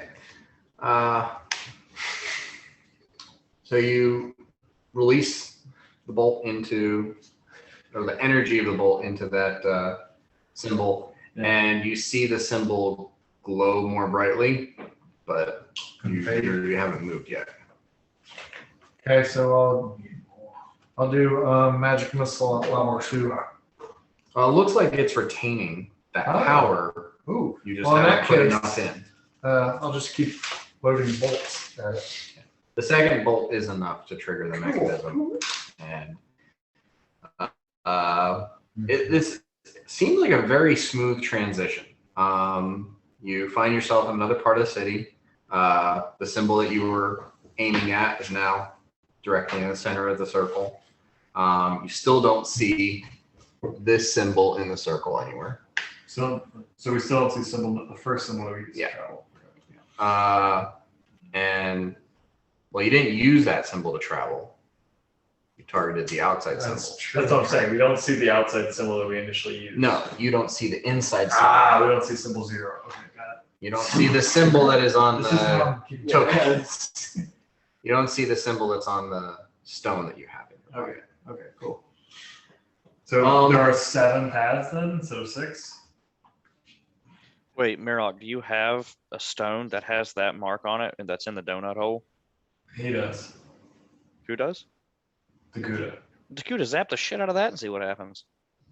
That's not a bad idea. So looking around here, you see sort of an open space to one side, and then you see the edges of 2 buildings on the other side, and it looks very similar to that area that you were in before, where there was like an old dilapidated barracks and then a command building.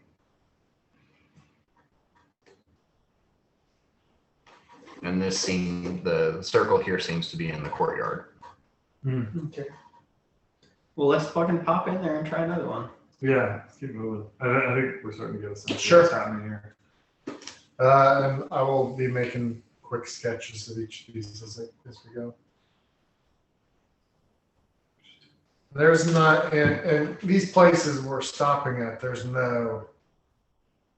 we're like out in the open. There's not furniture or, what I'm thinking of is if there's anything else that would have these symbols on the stones.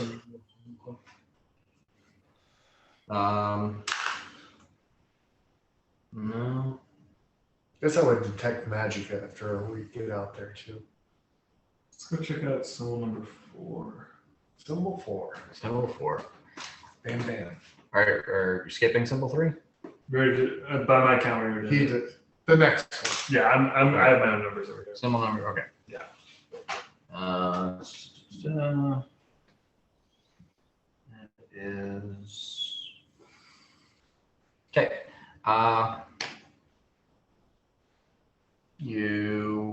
How are you activating this one? With two arcane bolts. Okay. So again, another very smooth transition from this location to the next. This symbol is in the center. There's only 6 symbols around, and none of them are this symbol. And and what you see around you seems to mimic the first place you teleported to, where this is a square and there are residential building ruins surrounding you. Largo kind of starts to, he casts detect magic, detecting for illusion. Okay. You do detect the magic of the circle. Yep. Give me a perception check. Oh, not too bad. 18. Not too shabby.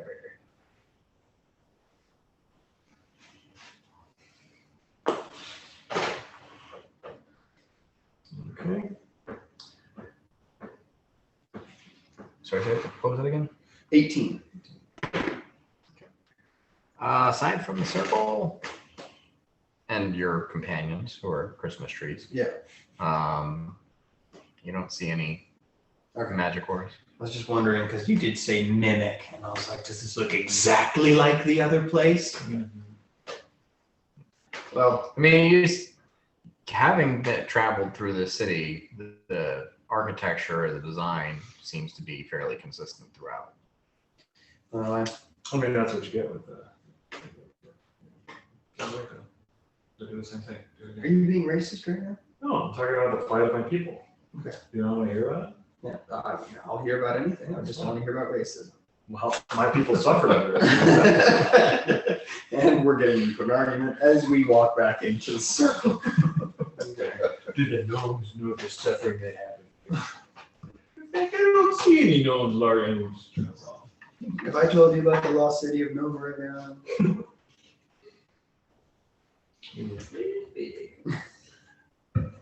Next one, last symbol. Let's do it. Number 5. It was near Cardinals in Dunmurra. These are. Yeah, oh yes, they are. And I know that Dan knows what I'm talking about. Yeah. Near Cardinals in Dunmurra, city of Nova. When you're level 20, you enter. I don't play errand boy simulators. Okay. So are you activating the last one the same way? Yeah. How many bolts do you have? 2. I've got 5 left. I already marked them all. Okay. All right. So you drop 2 more bolts into this, and you get another transition. Everybody to give me a perception check. We're in Pentros, and there's a Dargon. 8. That's pretty damn good for a dwarf. 35. DOR. 30. 20. I was thinking 20. Damn. All right. Saw some So you got a 30 and Yanni got a 35. I can see 60 feet. I don't see 60 feet. So you guys arrive in this one and sort of looking around, Dakuta and Yanni, you recognize the edges of 2 buildings that you can see from here. They look like the buildings that were closest to the door that you entered the dragon's lair from. So the 2 of you think you are probably in a section of the city that you've already been in. Okay. Out here. Far less exciting. From this door? Outside this.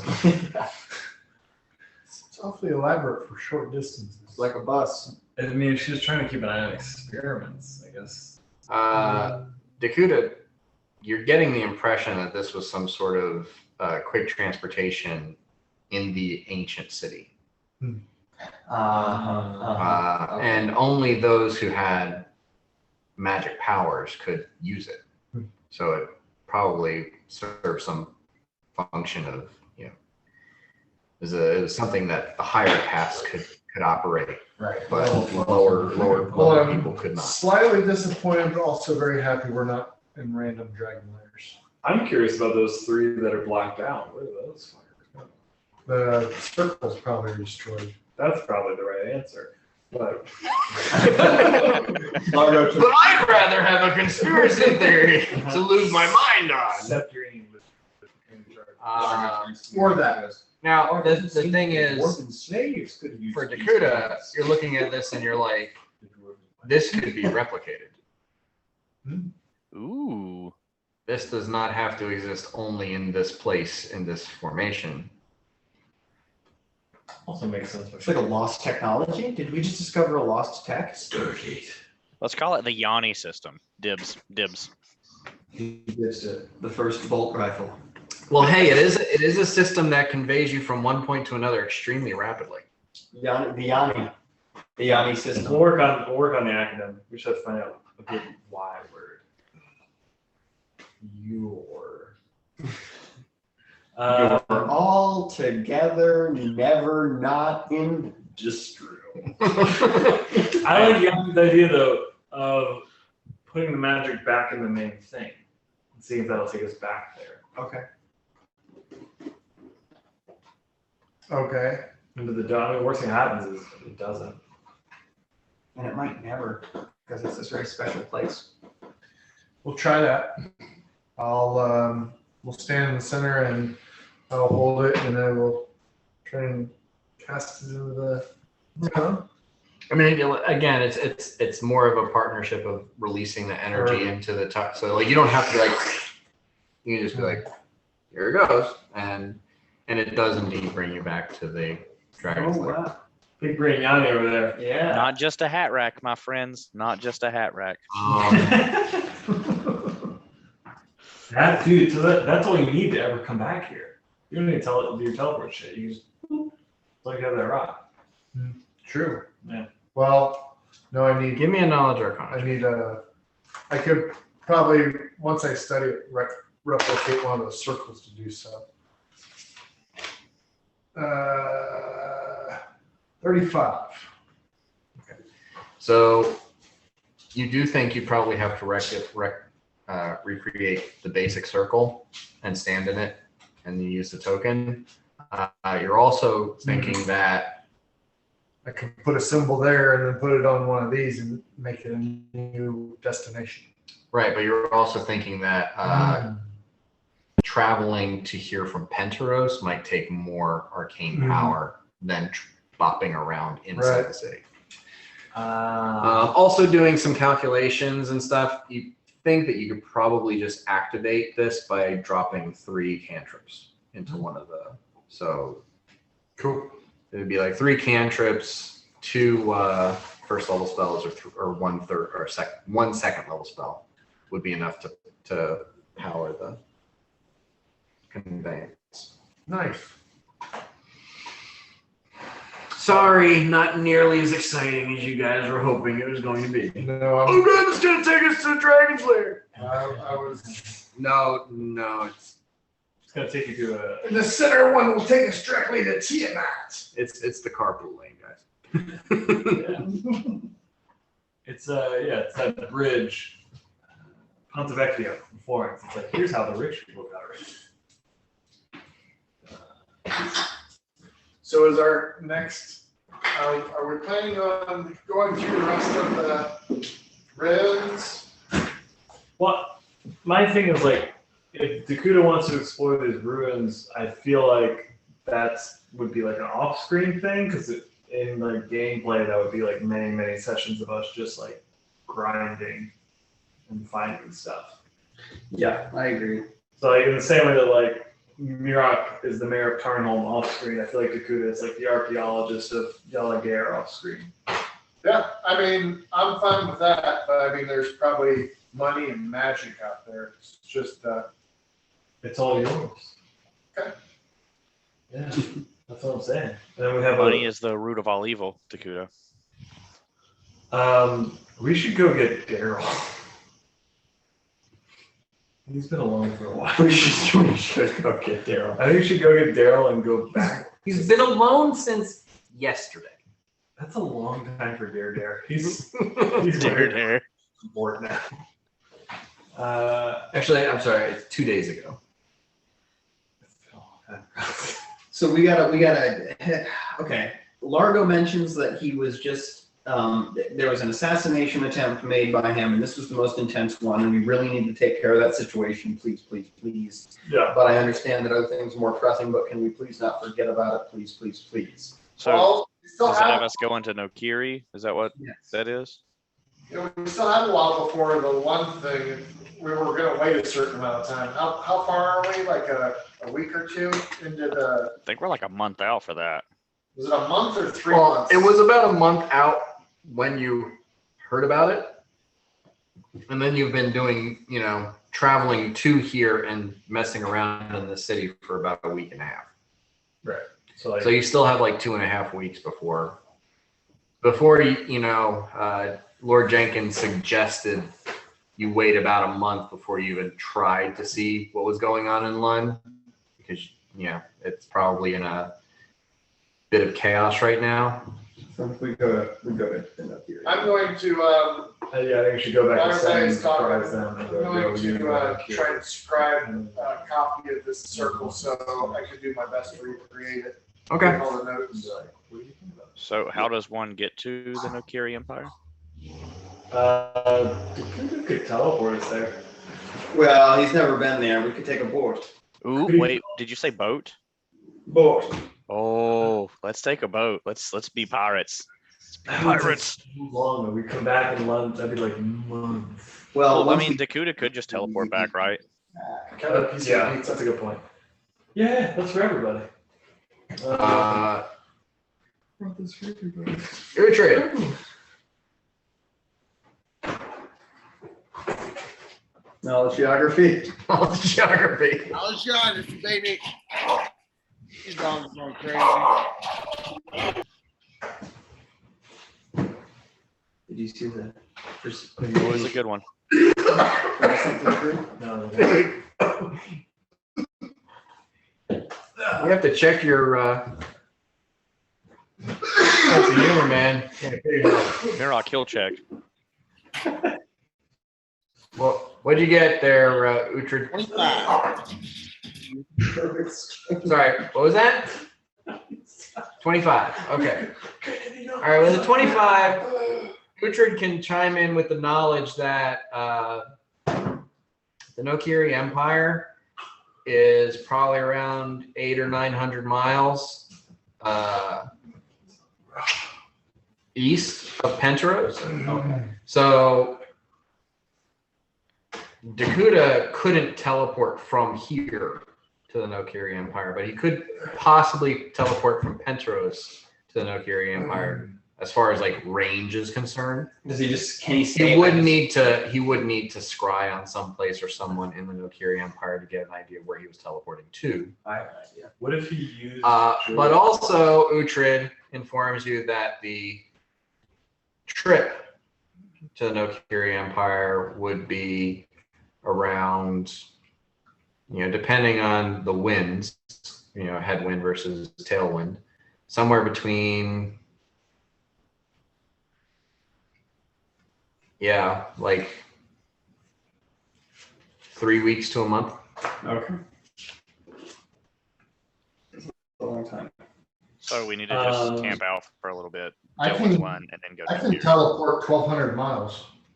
Yeah, can you do it like, I will go in a straight line from this point? Like, is that feasible? And we just end up in the woods? Well, it's. You're a good ways away from Penteros. I mean, maybe you're at the edge of that range. Where's that? It's just not. Yeah, I don't know. You might end up in the ocean. Yeah, that's a big risk. Says before. That's the other thing is like, you did have a teleportation incident before, and you only made it halfway to your destination. I think we should go back to Sant and apprise Jenkins of the situation, and then we can easily teleport back to here or just march back to London. We also need to put a rug I in think we should Tarnholm. make. Yes. Yes. Yeah, I think Daniels would be the person to talk to about like this Nokiri situation, and also being like, hey, there's. Maybe we could also take all of our stuff and some of the stuff we don't want and trust us while we're there. Not a bad plan. It would be nice to see the Duchess again. That never happens. She never is. I don't even think I've met the Duchess. She hates us. You haven't. Loves Uhtred. It's about Yeah. time for it then. Her and Uhtred are dating. I mean, yeah. Hey, That's Uhtred, do you think we should take some downtime and go visit your long lost daughter, allegedly, that you? She's working. All right.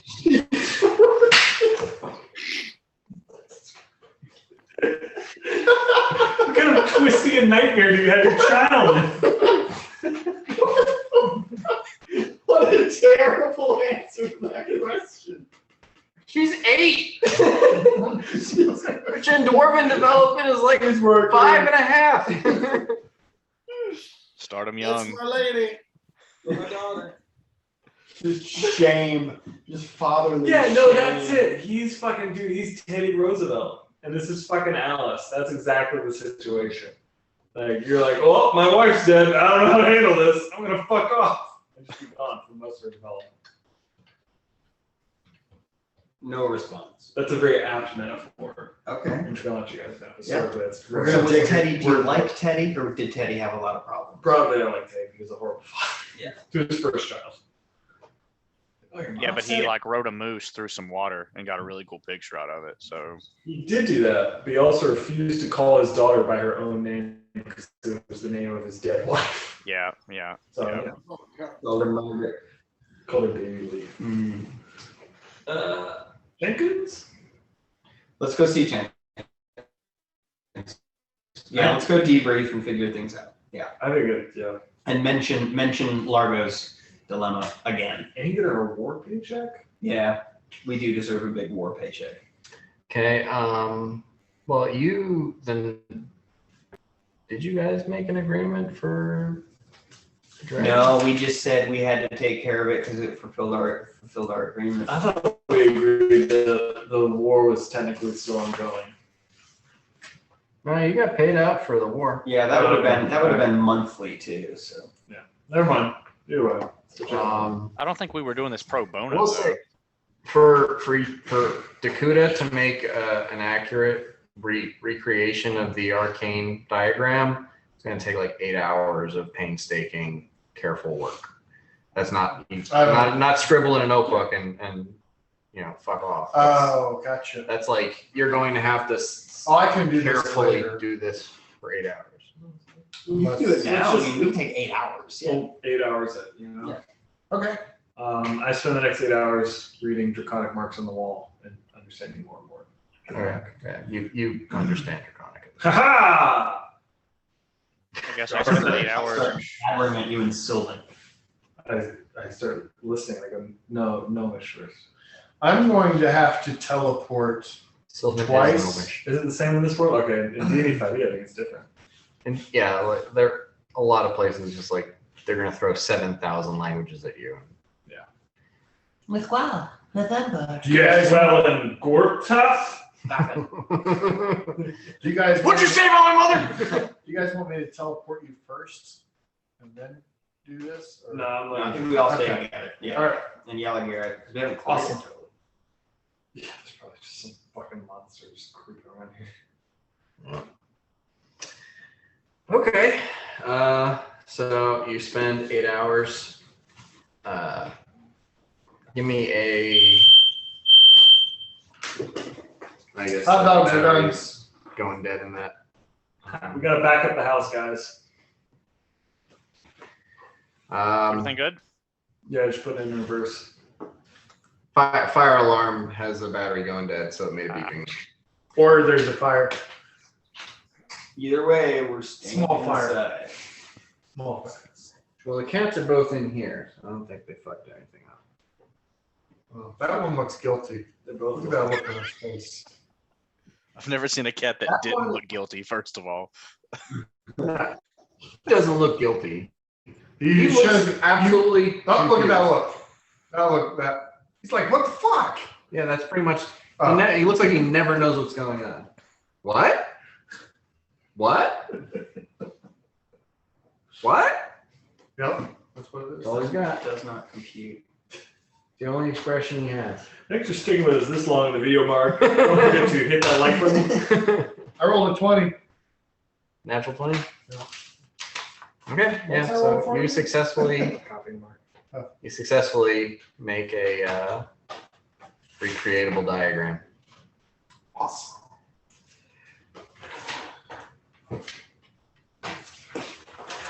Eight hours later.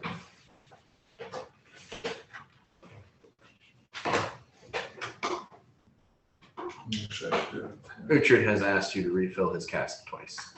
Yeah, I cast Tears to Wine and I fill up Uhtred's cask with really good ale. You have to drink all of this ale in the next 24 hours, okay, bud? Consider it done.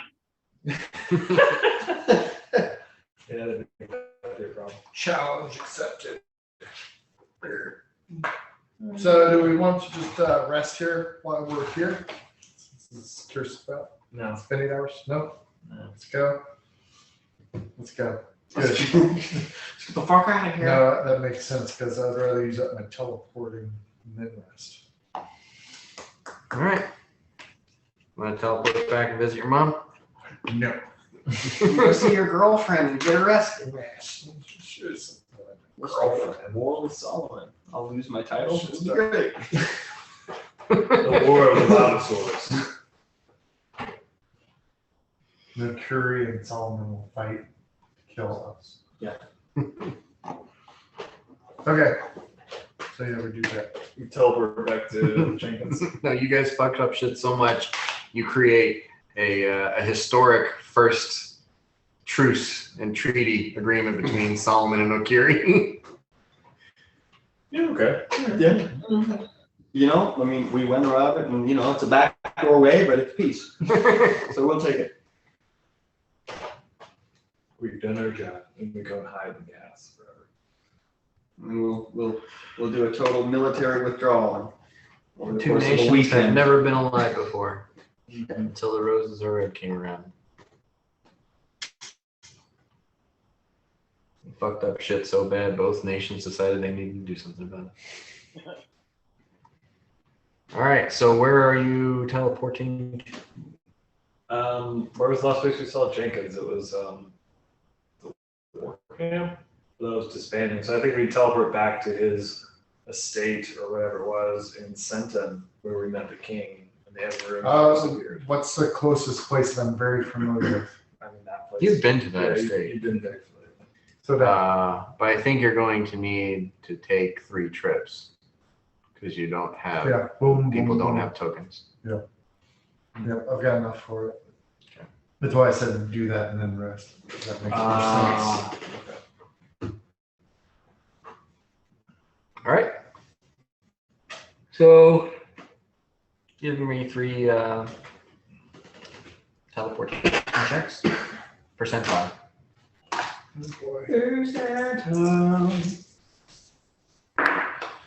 First one is 16. Okay.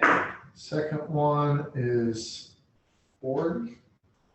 Yeah, 40. Third one is 66. Okay. Yeah, so you're fine. It was really the second one that was dangerous. Teleporting back into the city. They're still. Residual.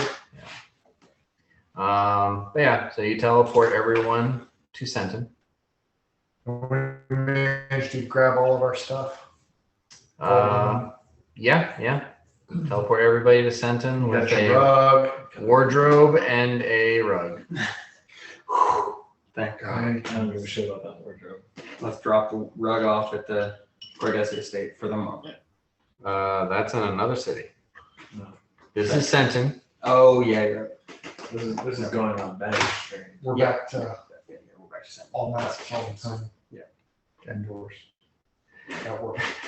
But we are, okay. Did you just get a notification? It was an email. Oh, okay. What was that? All masks all the time. At work. Indoor. still fuck. Yeah, not great. We've been doing it for the past fucking week anyway. Where are we in Sen? You're out front of the Goldenrod estate. Okay. Jenkins. I'm gonna walk up to the guards. I assume out front of the door and tell them the roses are here requesting an alliance with Lord Jenkins. They nod, and one of them goes inside, and about a minute and a half later, comes back out and says, if you want to come and wait in the sitting room, he'll come and see you as soon as he can. Okay. I walk over to the sitting room and sit down. Grab a magazine, start flipping through it. Arcane Daily. You do that, and after another 4 or 5 minutes, Jenkins comes to the sitting room and just kind of like sits down in a chair there himself. Oh. And people. Okay. says, so I assume that you being here means that the dragon is not a concern for us anymore? I said the dragon has been killed. And I defer to Dakuda to explain him what the nature of this dragon. But I think like not to talk about it. That's up to you. About what? It's there on the holiday air day. Yeah, I mean, I tell them this is a black dragon. It had been making other draconic creatures that we saw in the battle from its own flesh. But Dakuda could provide more information about the dragon's biology than I could. Unless you feel it is necessary for the safety or benefit of Sentin, I feel like I've sit through enough biology classes in my tutelage. Well, I think we're waiting out time right now to go to Lund and create a political situation that's more amenable to the Antolon Empire. And I think it's important that we talk to you, who's the closest thing we have to a representative of the Antolon Empire, or the king of the Antolon Empire. What you might want out of a political settlement from them, and what you want the peace to be. Well, I would like to be able to negotiate that peace firsthand, though I don't want to go riding into Lund with the full complement of my security, because that might seem highly aggressive and make things more tenuous. Mm-hmm. If I could presume to ask that the roses go ahead and sort of get a read on the situation there, and if things seem viable, perhaps Dakuda could come collect me and a small retinue of my advisors and assistants and bring me back there. But again, I don't want to go to Lund in a state when Lund is in a state of chaos, and me being there with you would only create more division and make any sort of negotiations more aggressive. Do you think it's a good idea if whoever the political representative of Lund turns out to be, because I think they're still sorting that out, if they came here to the Goldenrod estate where the Evan Room came? Or do you think for appearances it makes more sense for you to come to Lund? I think asking them to come here might seem suspicious to them. Mm-hmm. Yeah, because we just killed a large number of their company, mm-hmm. and then asking for their leadership to come into What about the Lion's Den. battlefield? Well, I think me going there will be a sign of strength, that I am not scared, that I am not, though, to be perfectly honest, I would be scared going there by myself but going there in your company, and especially if you could go there ahead of me and get a read on the scenario, whether or not it would be dangerous for me to show up in person, whether or not you would be able to protect me if I was there. Before we do that, Diplomacy check. there I can smell it. there is an outstanding political question we have to resolve, and that is our current issues with the Nokiri Empire. If we can come to a peace with Lund, could we have the support of the Empire to get to Nokiri? And I look at you, like, what do you want? So how many is a real special word here? I only rolled a 6 on the die here. So 31 diplomacy. And I'm like, once we speak with the High Daryl of Lund,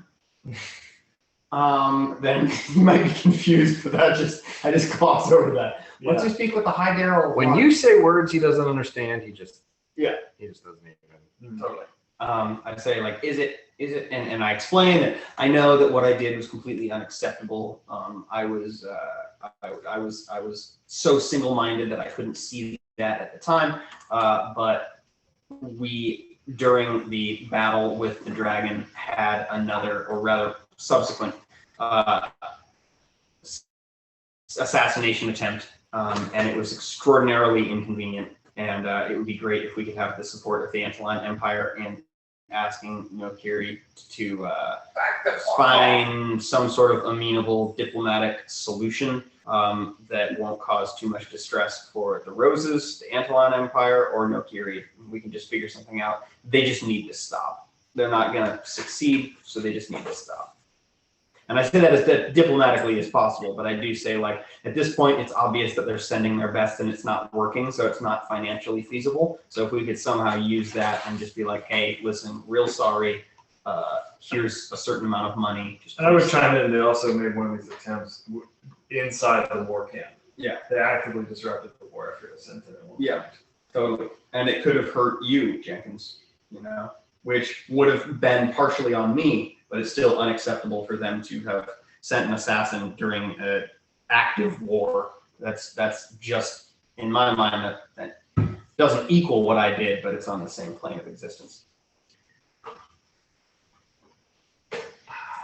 I don't want to speak for my brother or for the king, but as I understand it, the situation is that the Antlion Empire, that the king is extending you the courtesy of not being expelled from the nation. That is as far as we're willing to go because of the incredible effort and benefit that you have been, in this war effort. If we try, if I understand correctly, the idea of us speaking on your behalf would be tantamount to saying that the princess deserved to be assaulted. And that would put us in a bad negotiation position with the Nokiri Empire going forward. Yeah. So, in honesty, we'd prefer that, the Antlion Empire in no way is associated with supporting you. If I understand the situation correctly. And as Jenkins, someone who considers himself your friend, I hope that this gets sorted out. And if there's something I could do on a personal level, I would definitely be willing to do so. But as an official capacity, you're political poison when it comes to the Nokiri Empire. Yeah. I guess a follow-up question then would be, if it is just on us to solve, I do believe we possess that capability. And that I can speak with a little bit of a silver tongue. I will, however, admit that in front of the Nokiri, I may not be able to so stealthily hide my frustration. Is there anything you'd rather us? Is there anything that you'd say, hey, don't do this? Because, like it or not, we kind of, in a way, do represent Antolon because we were on the payroll and we aided with the war effort, and that's known. Is there anything that you would have us not do, or can we deal with this situation as we see fit? As we see fit. I would say you obviously need to deal with it on your own, and I don't think any of us would presume to force you to do it in a specific way. Though in ways that we'd rather you not do it would be going in there and saying it in the name of the Antolon Empire. Yeah, sure. If you could distance yourself from, and I mean, that was part of, that is the sole reason why everyone else in the Roses has the title of Esquire, except for you. Yeah. In the That's Antolon Empire. Solomon is so far detached from the Nokiri Empire. I don't know if they have any ambassadors, envoys, or political relationships with the Nokiri. They were willing to offer you a token of esteem, but until you resolve this with the Nokiri Empire, as I said, Largo dysentery is political poison. I have no issue. I have no issue solving it myself. I now understand that there, aside from associating myself with the Antolon Empire during diplomatic negotiations, I now understand that there is no particular action you would prefer I did not take. As I understand it, the only members of your company who are actually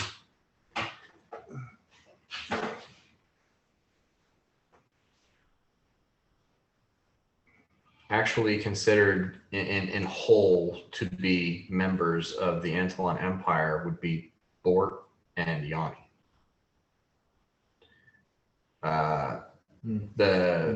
You being part of the gnome settlement is considered somewhat apart.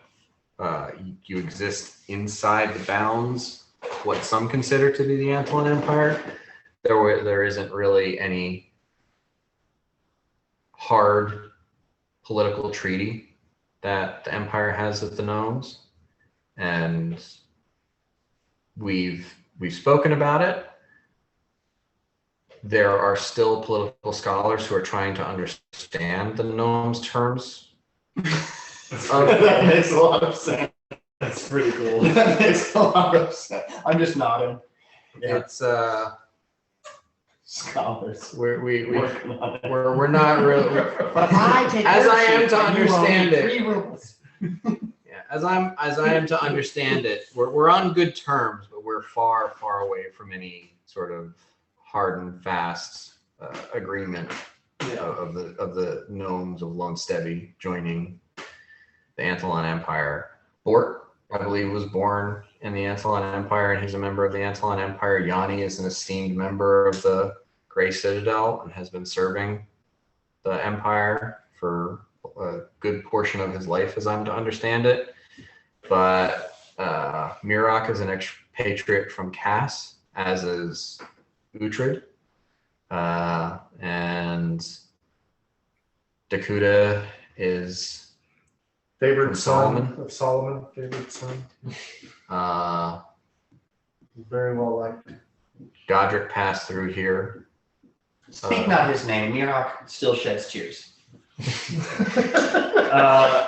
But he informed me that he would not be working with the Roses until he had settled another matter. Yeah, he has an issue with Bort. He owes his money. I know he knows it's on gold. Well, But I would just say, okay. Yeah, I mean, when we get to Nokiri, our attitude will be stern and fair. Just do as you need to do and make sure that they don't in any way assume that you are representative of the Empire. Oh yeah, no issue just being me. with that sorted, Merrick wants to ask him what he wants from this peace settlement specifically with Lon. I know it needs to be negotiated with whoever the Kagan turns out to be.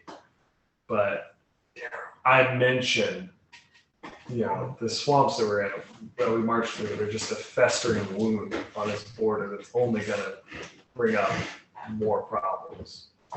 Does he want to subjugate Lund? Does he want to set the border right back where it was? What are his hopes and concerns for the actual, concrete aspects of this peace settlement? My desire is for lasting peace.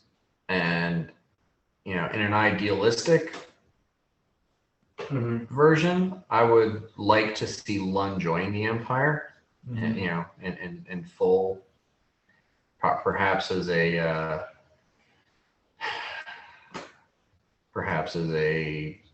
township under the county of Senton.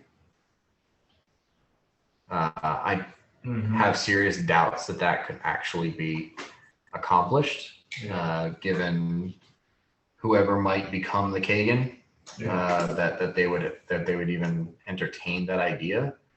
At the very least, we'd like to return to the previous agreement that their lands are restricted and their raiding or pillaging into the Antlion Empire would be met with severe repercussions. What do you mean by restricted? That they could not set up work camps or camps or established locations, habitations of any kind without approval from the Senton County into Senton territories.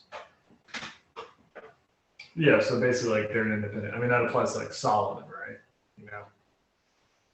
Right. There's an agreement with Solomon not to venture too far into the Elvenwood, not to deforest beyond a certain point, and we pretty much made it to that point. So we do most of our lumbering in Hogarth's Grove. Yeah.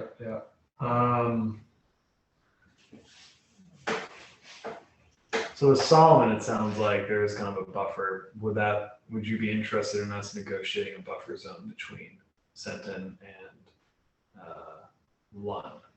Yeah, the Corbata swamps have always served as a geographical buffer of that nature. So we've just said, whatever they want to do in the swamps, just so long as they don't come out of the swamps and go into the plains, the Gatian fields. That was the agreement. And obviously, actually building or setting anything up in the swamps is foolhardy. Everything sinks. I looked at the group. And I say, we have reason to believe that the swamp was a condition of the dragon that we mentioned earlier, and that over time that swamp will not be So swampy. It will not be the kind of buffer that it has been in the past. It will be actually valuable, usable land. What time scale do you see in that? I mean, I see it differently than a human would, but decades. Then that's probably something that my grandson's going to have to negotiate. I kind of scrunch up my face at that a little bit.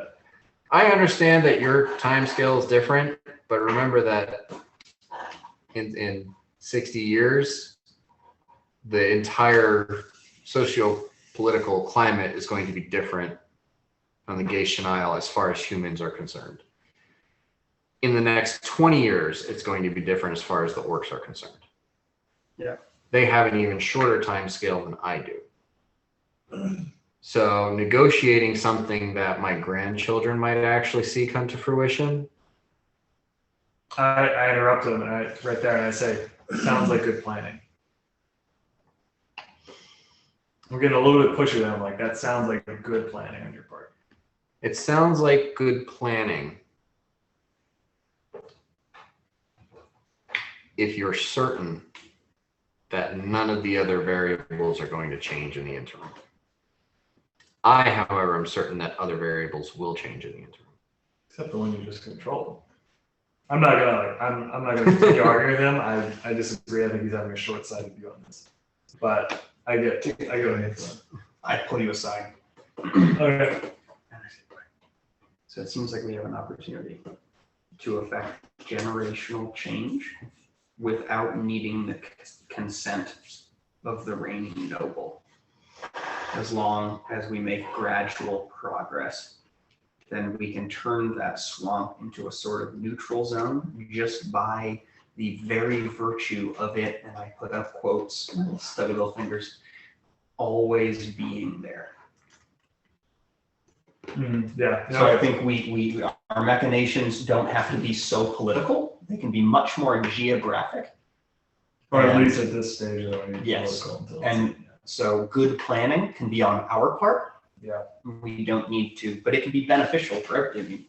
You know, no going behind any backs. But if he doesn't care and the orcs care less, let's establish what we want to establish because it's already there. All we need to do is transform it until the grandchildren always have they know it as what we create.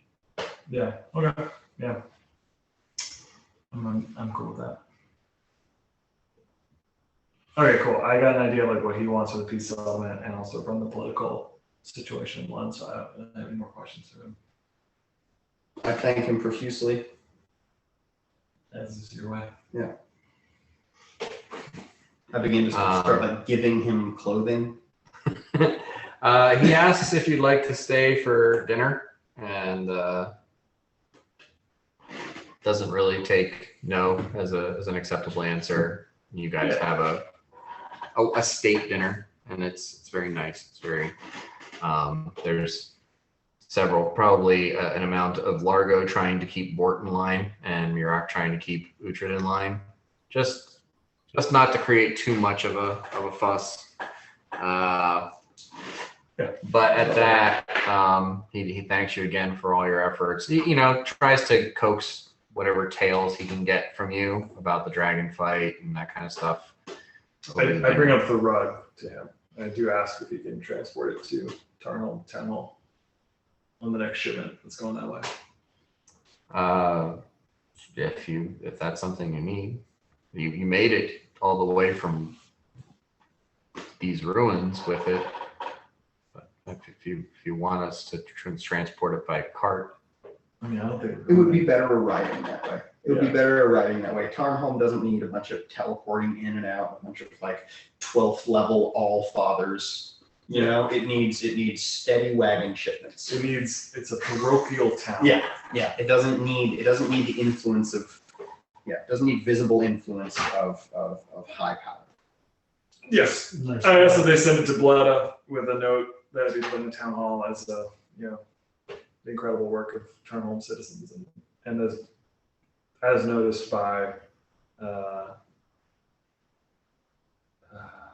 like Count Wynn. I'm blanking on his name. Count Wynn. Count Wynn, yeah. Like I did this, but I did this for Count Wynn. Yeah. All right. So yeah, if you guys have anything else you want to cover in that conversation or discussion with Lord Jenkins, you can hit me up between this and the next session.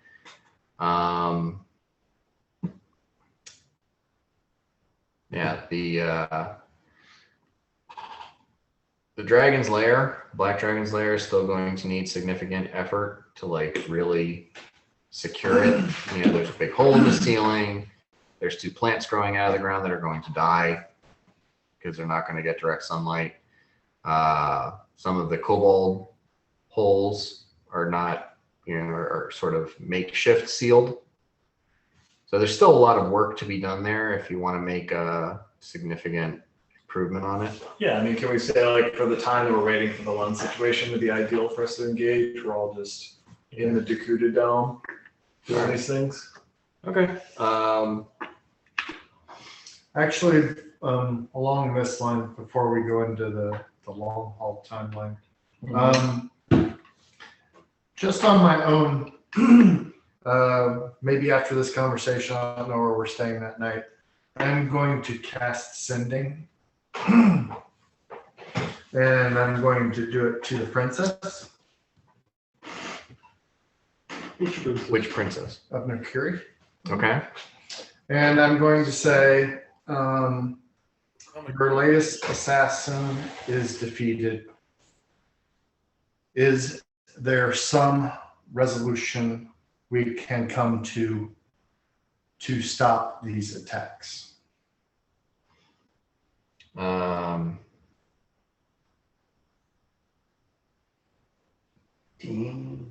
She says in response, no need to worry. The resolution is already on its way. Okay. Bro, you're gonna have another relatively epic fight. So we fought 3 now, right? No, this is 4. The first one was inevitable or something? Yeah, the Yes. first one was an inevitable. The second one was an air elemental. Third one was That was the third one. Oh, there's the third Light one? Golem, I think, was the third one. I was just wondering if there was like an elemental side of it. We fought air and we fought earth. Anyway, I was trying to remember. What the Wasn't there first some kind of metal bull thing? that was the inevitable. That was the inevitable. That was the Yeah. first one. one. Okay. So just like talking with you guys over beers and stuff, like over the new Curie thing. Right now, I only see 2 things possible. It's like, because I do tell you guys about the sending. Yeah. And I'm making sure there's not other people around that we're talking with. But do we need to attack or take her out? No. Yeah. I think no.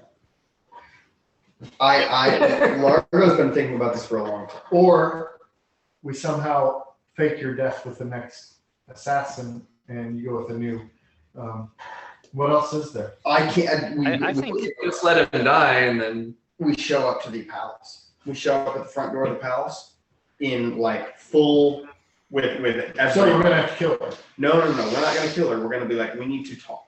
No, let's kill her. No, we need to talk.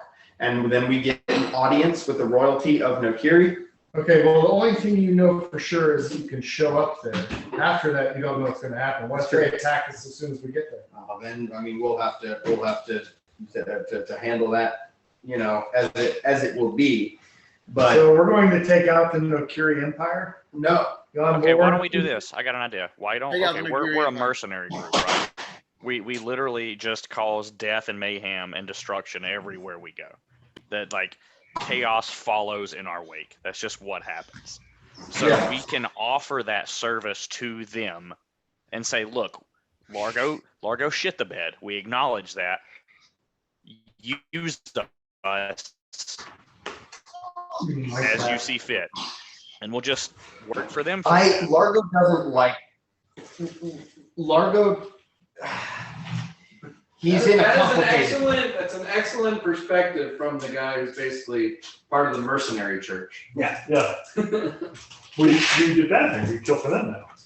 Largo sees not necessarily himself, but the roses are red as a force to be reckoned with, and he is offended by the inconvenience that these assassination attempts cause, and he sees them as, I mean, this one that we just had is quite difficult, but in general, he sees them as relatively inconvenient, and that is it. So he wants to, what he is picturing in his mind is we all in full force roll up to the Nokiri Empire, essentially knock on the front door, point at the Emperor and say, fucking stop it. Yeah, okay. But And if when we do you're that at dealing- like level 15, there's not going to be a lot of people on the planet that will be, that will try to stop us. But there's no noble on the planet that's just going to take that on the chin. That doesn't solve anything. That's just like, hey, send bigger shit at us. That's all that's doing. Yeah, I had a meta discussion with God, and the Nokiri Empire does not want to spend unlimited money, and they do not have much more money to spend on this. And that is something that we might kind of know, is that this is a relatively minor thing that they're trying to take care of in the scheme of running an empire. It's like, oh, there's this dude who insulted the princess. We better send assassins after him. They're not going to spend thousands and thousands of gold on summoning rituals to send a pit fiend. There's going to be a point at which this is just a fly that is biting at our necks, and Largo wants to nip it in the bud. So maybe we talk to a rival house then and say, look, they're spending all this money on a boondoggle, and I'm right here talking to you. Yeah. You know? Yeah. So you need to talk to your little gnome What are friend. the enemies of the Nokiri? Well, the Nokiri Empire is made up of 6 different houses that I'm in rival contact each with other one. for control of the You're the I'm in empire. contact with them. I'm in contact with the So, Jade Serpent. Yeah. Jade Monk. Yeah. Jade Monk.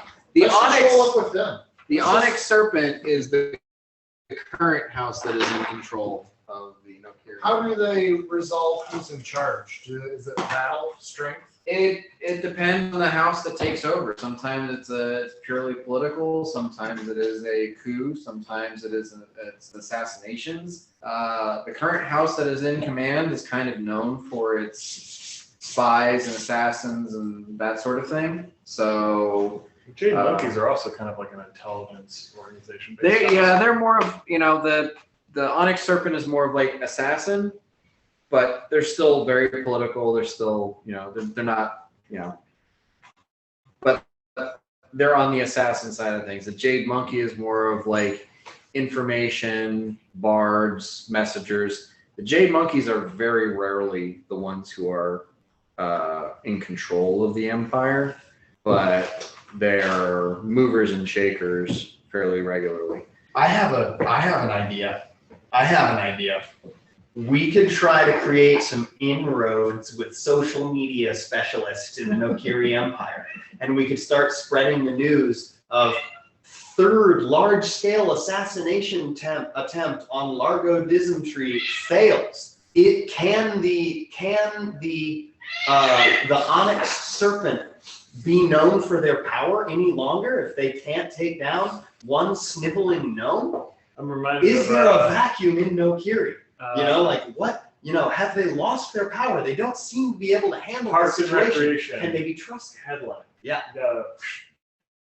Headline's gotta be shorter though. Yeah. Can something like, can the Onyx Serpent be trusted? So Misinformation. Or not even.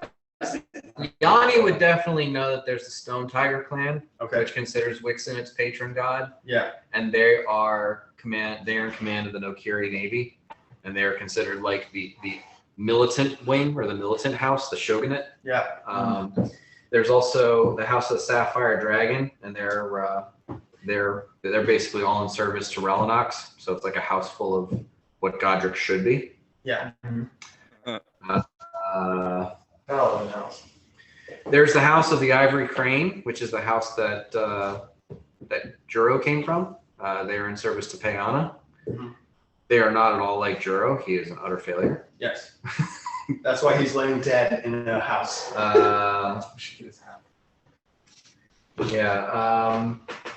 There's the Jade Monkeys that you're familiar with. There's the Onyx Serpent that you're familiar with. And then there's the Iron Boar clan, which is mostly like orcs and hobgoblins and some of the more bestial races. And they kind of live out on the edges. And from time to time, they have conquered and ruled the Nokiri Empire, but never for more than one lifetime. Like the shogun that rules with an iron fist, as soon as he dies, everything falls apart. Oru Nobunaga.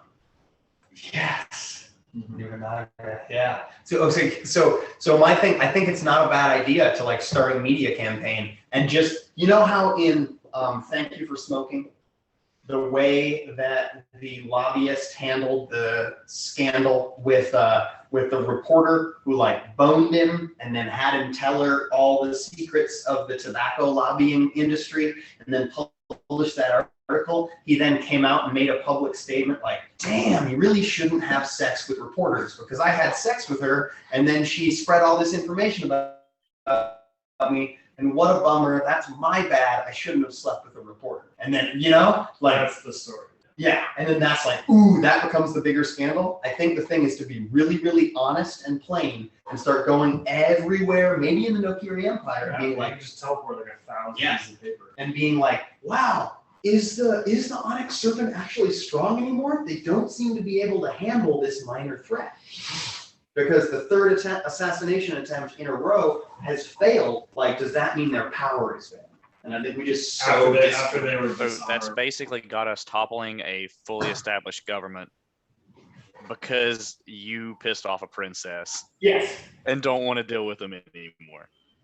Well, I mean, at this point, we are getting to the level where we enact global change. So this would be one of the Just ways seems we like do it could that. be for the wrong reasons. That's all I'm saying here. Yeah, I mean, you're only talking about destabilizing a government that rules, you know, millions of people and initiating a civil war that will probably kill hundreds of thousands. But sure, you know, your ego is definitely worth it. I'm not really on board with Or we that. just ask them, like I've been, the only reason I'm bringing up this option is because y'all seem to be poo-pooing the whole idea of knocking on the door of the castle and saying, hey, please stop. Why I can't we do that and say, look, we're sorry and we offer our services to you. We need to make it right. No, fuck Hey, that. I don't, but like, I don't feel like I'm sorry because I was in the service. See, you weren't there, Yanni. I was in the service of the Duchess of Petros, and there was an assassination attempt on her life. And as we asked nobody to leave because we were going to try to question everybody, the princess started to duck out with a guilty look on her face. Okay, So I okay. stopped her So with a she's stop. the one that tried to kill her. No. Very, very possibly. The one who So tried- you don't know.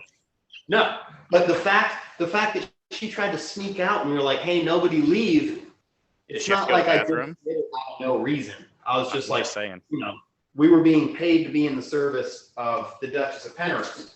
So let's just go get paid to be in We're their getting- service and make this it all world- good. We all know that this world doesn't exist, right? Maybe I need to remind myself. But I'm just saying. Are you guys Largo's not having gonna say fun? sorry. Oh, fuck yeah. Yeah. Largo's not gonna say sorry. No, Let's- oh, they should. Fuck them. I say we send her a message. We'll, But Dakota Butcher just did wants to that. send her a violent message. I think No, that's I think the next assassin we send its head back in a box. that's not the right way to handle it. I mean, I think that's fine. We basically already did that. He's like, hey, we just killed them. She's like, okay. I think Uhtred and myself turn invisible, teleport in there, Diplomats. integrate her while he takes care of the guards, and then we zip out. Let's Yeah, go. I'm okay with wall out murder. Roll for initiative. Let's just see how many international incidences we can cause in this. Uhtred's only solutions. Uhtred's Chop, chop. only solutions start with roll for initiative. I think we just go in there and we ask nicely. That's what Largo wants to do. He wants to firmly but politely ask to please stop the assassination attempts. It's becoming, and he will say this, rather inconvenient. Well, They're Dakota's gonna, I not mean, able. they're gonna He have wants- to. He wants this disintegrator. Yeah, I'm only going. All right, see you guys. Later. Thanks for coming. Later, guys. Hey, awesome to see you, Glenn. Glad you could join us. Same. Glad I didn't have to work wing night. I hope we see more of you, dude.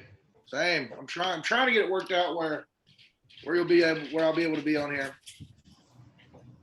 More than not. But yeah, tonight was fun. Thanks, guys. Yeah, thanks. Later, guys. See you.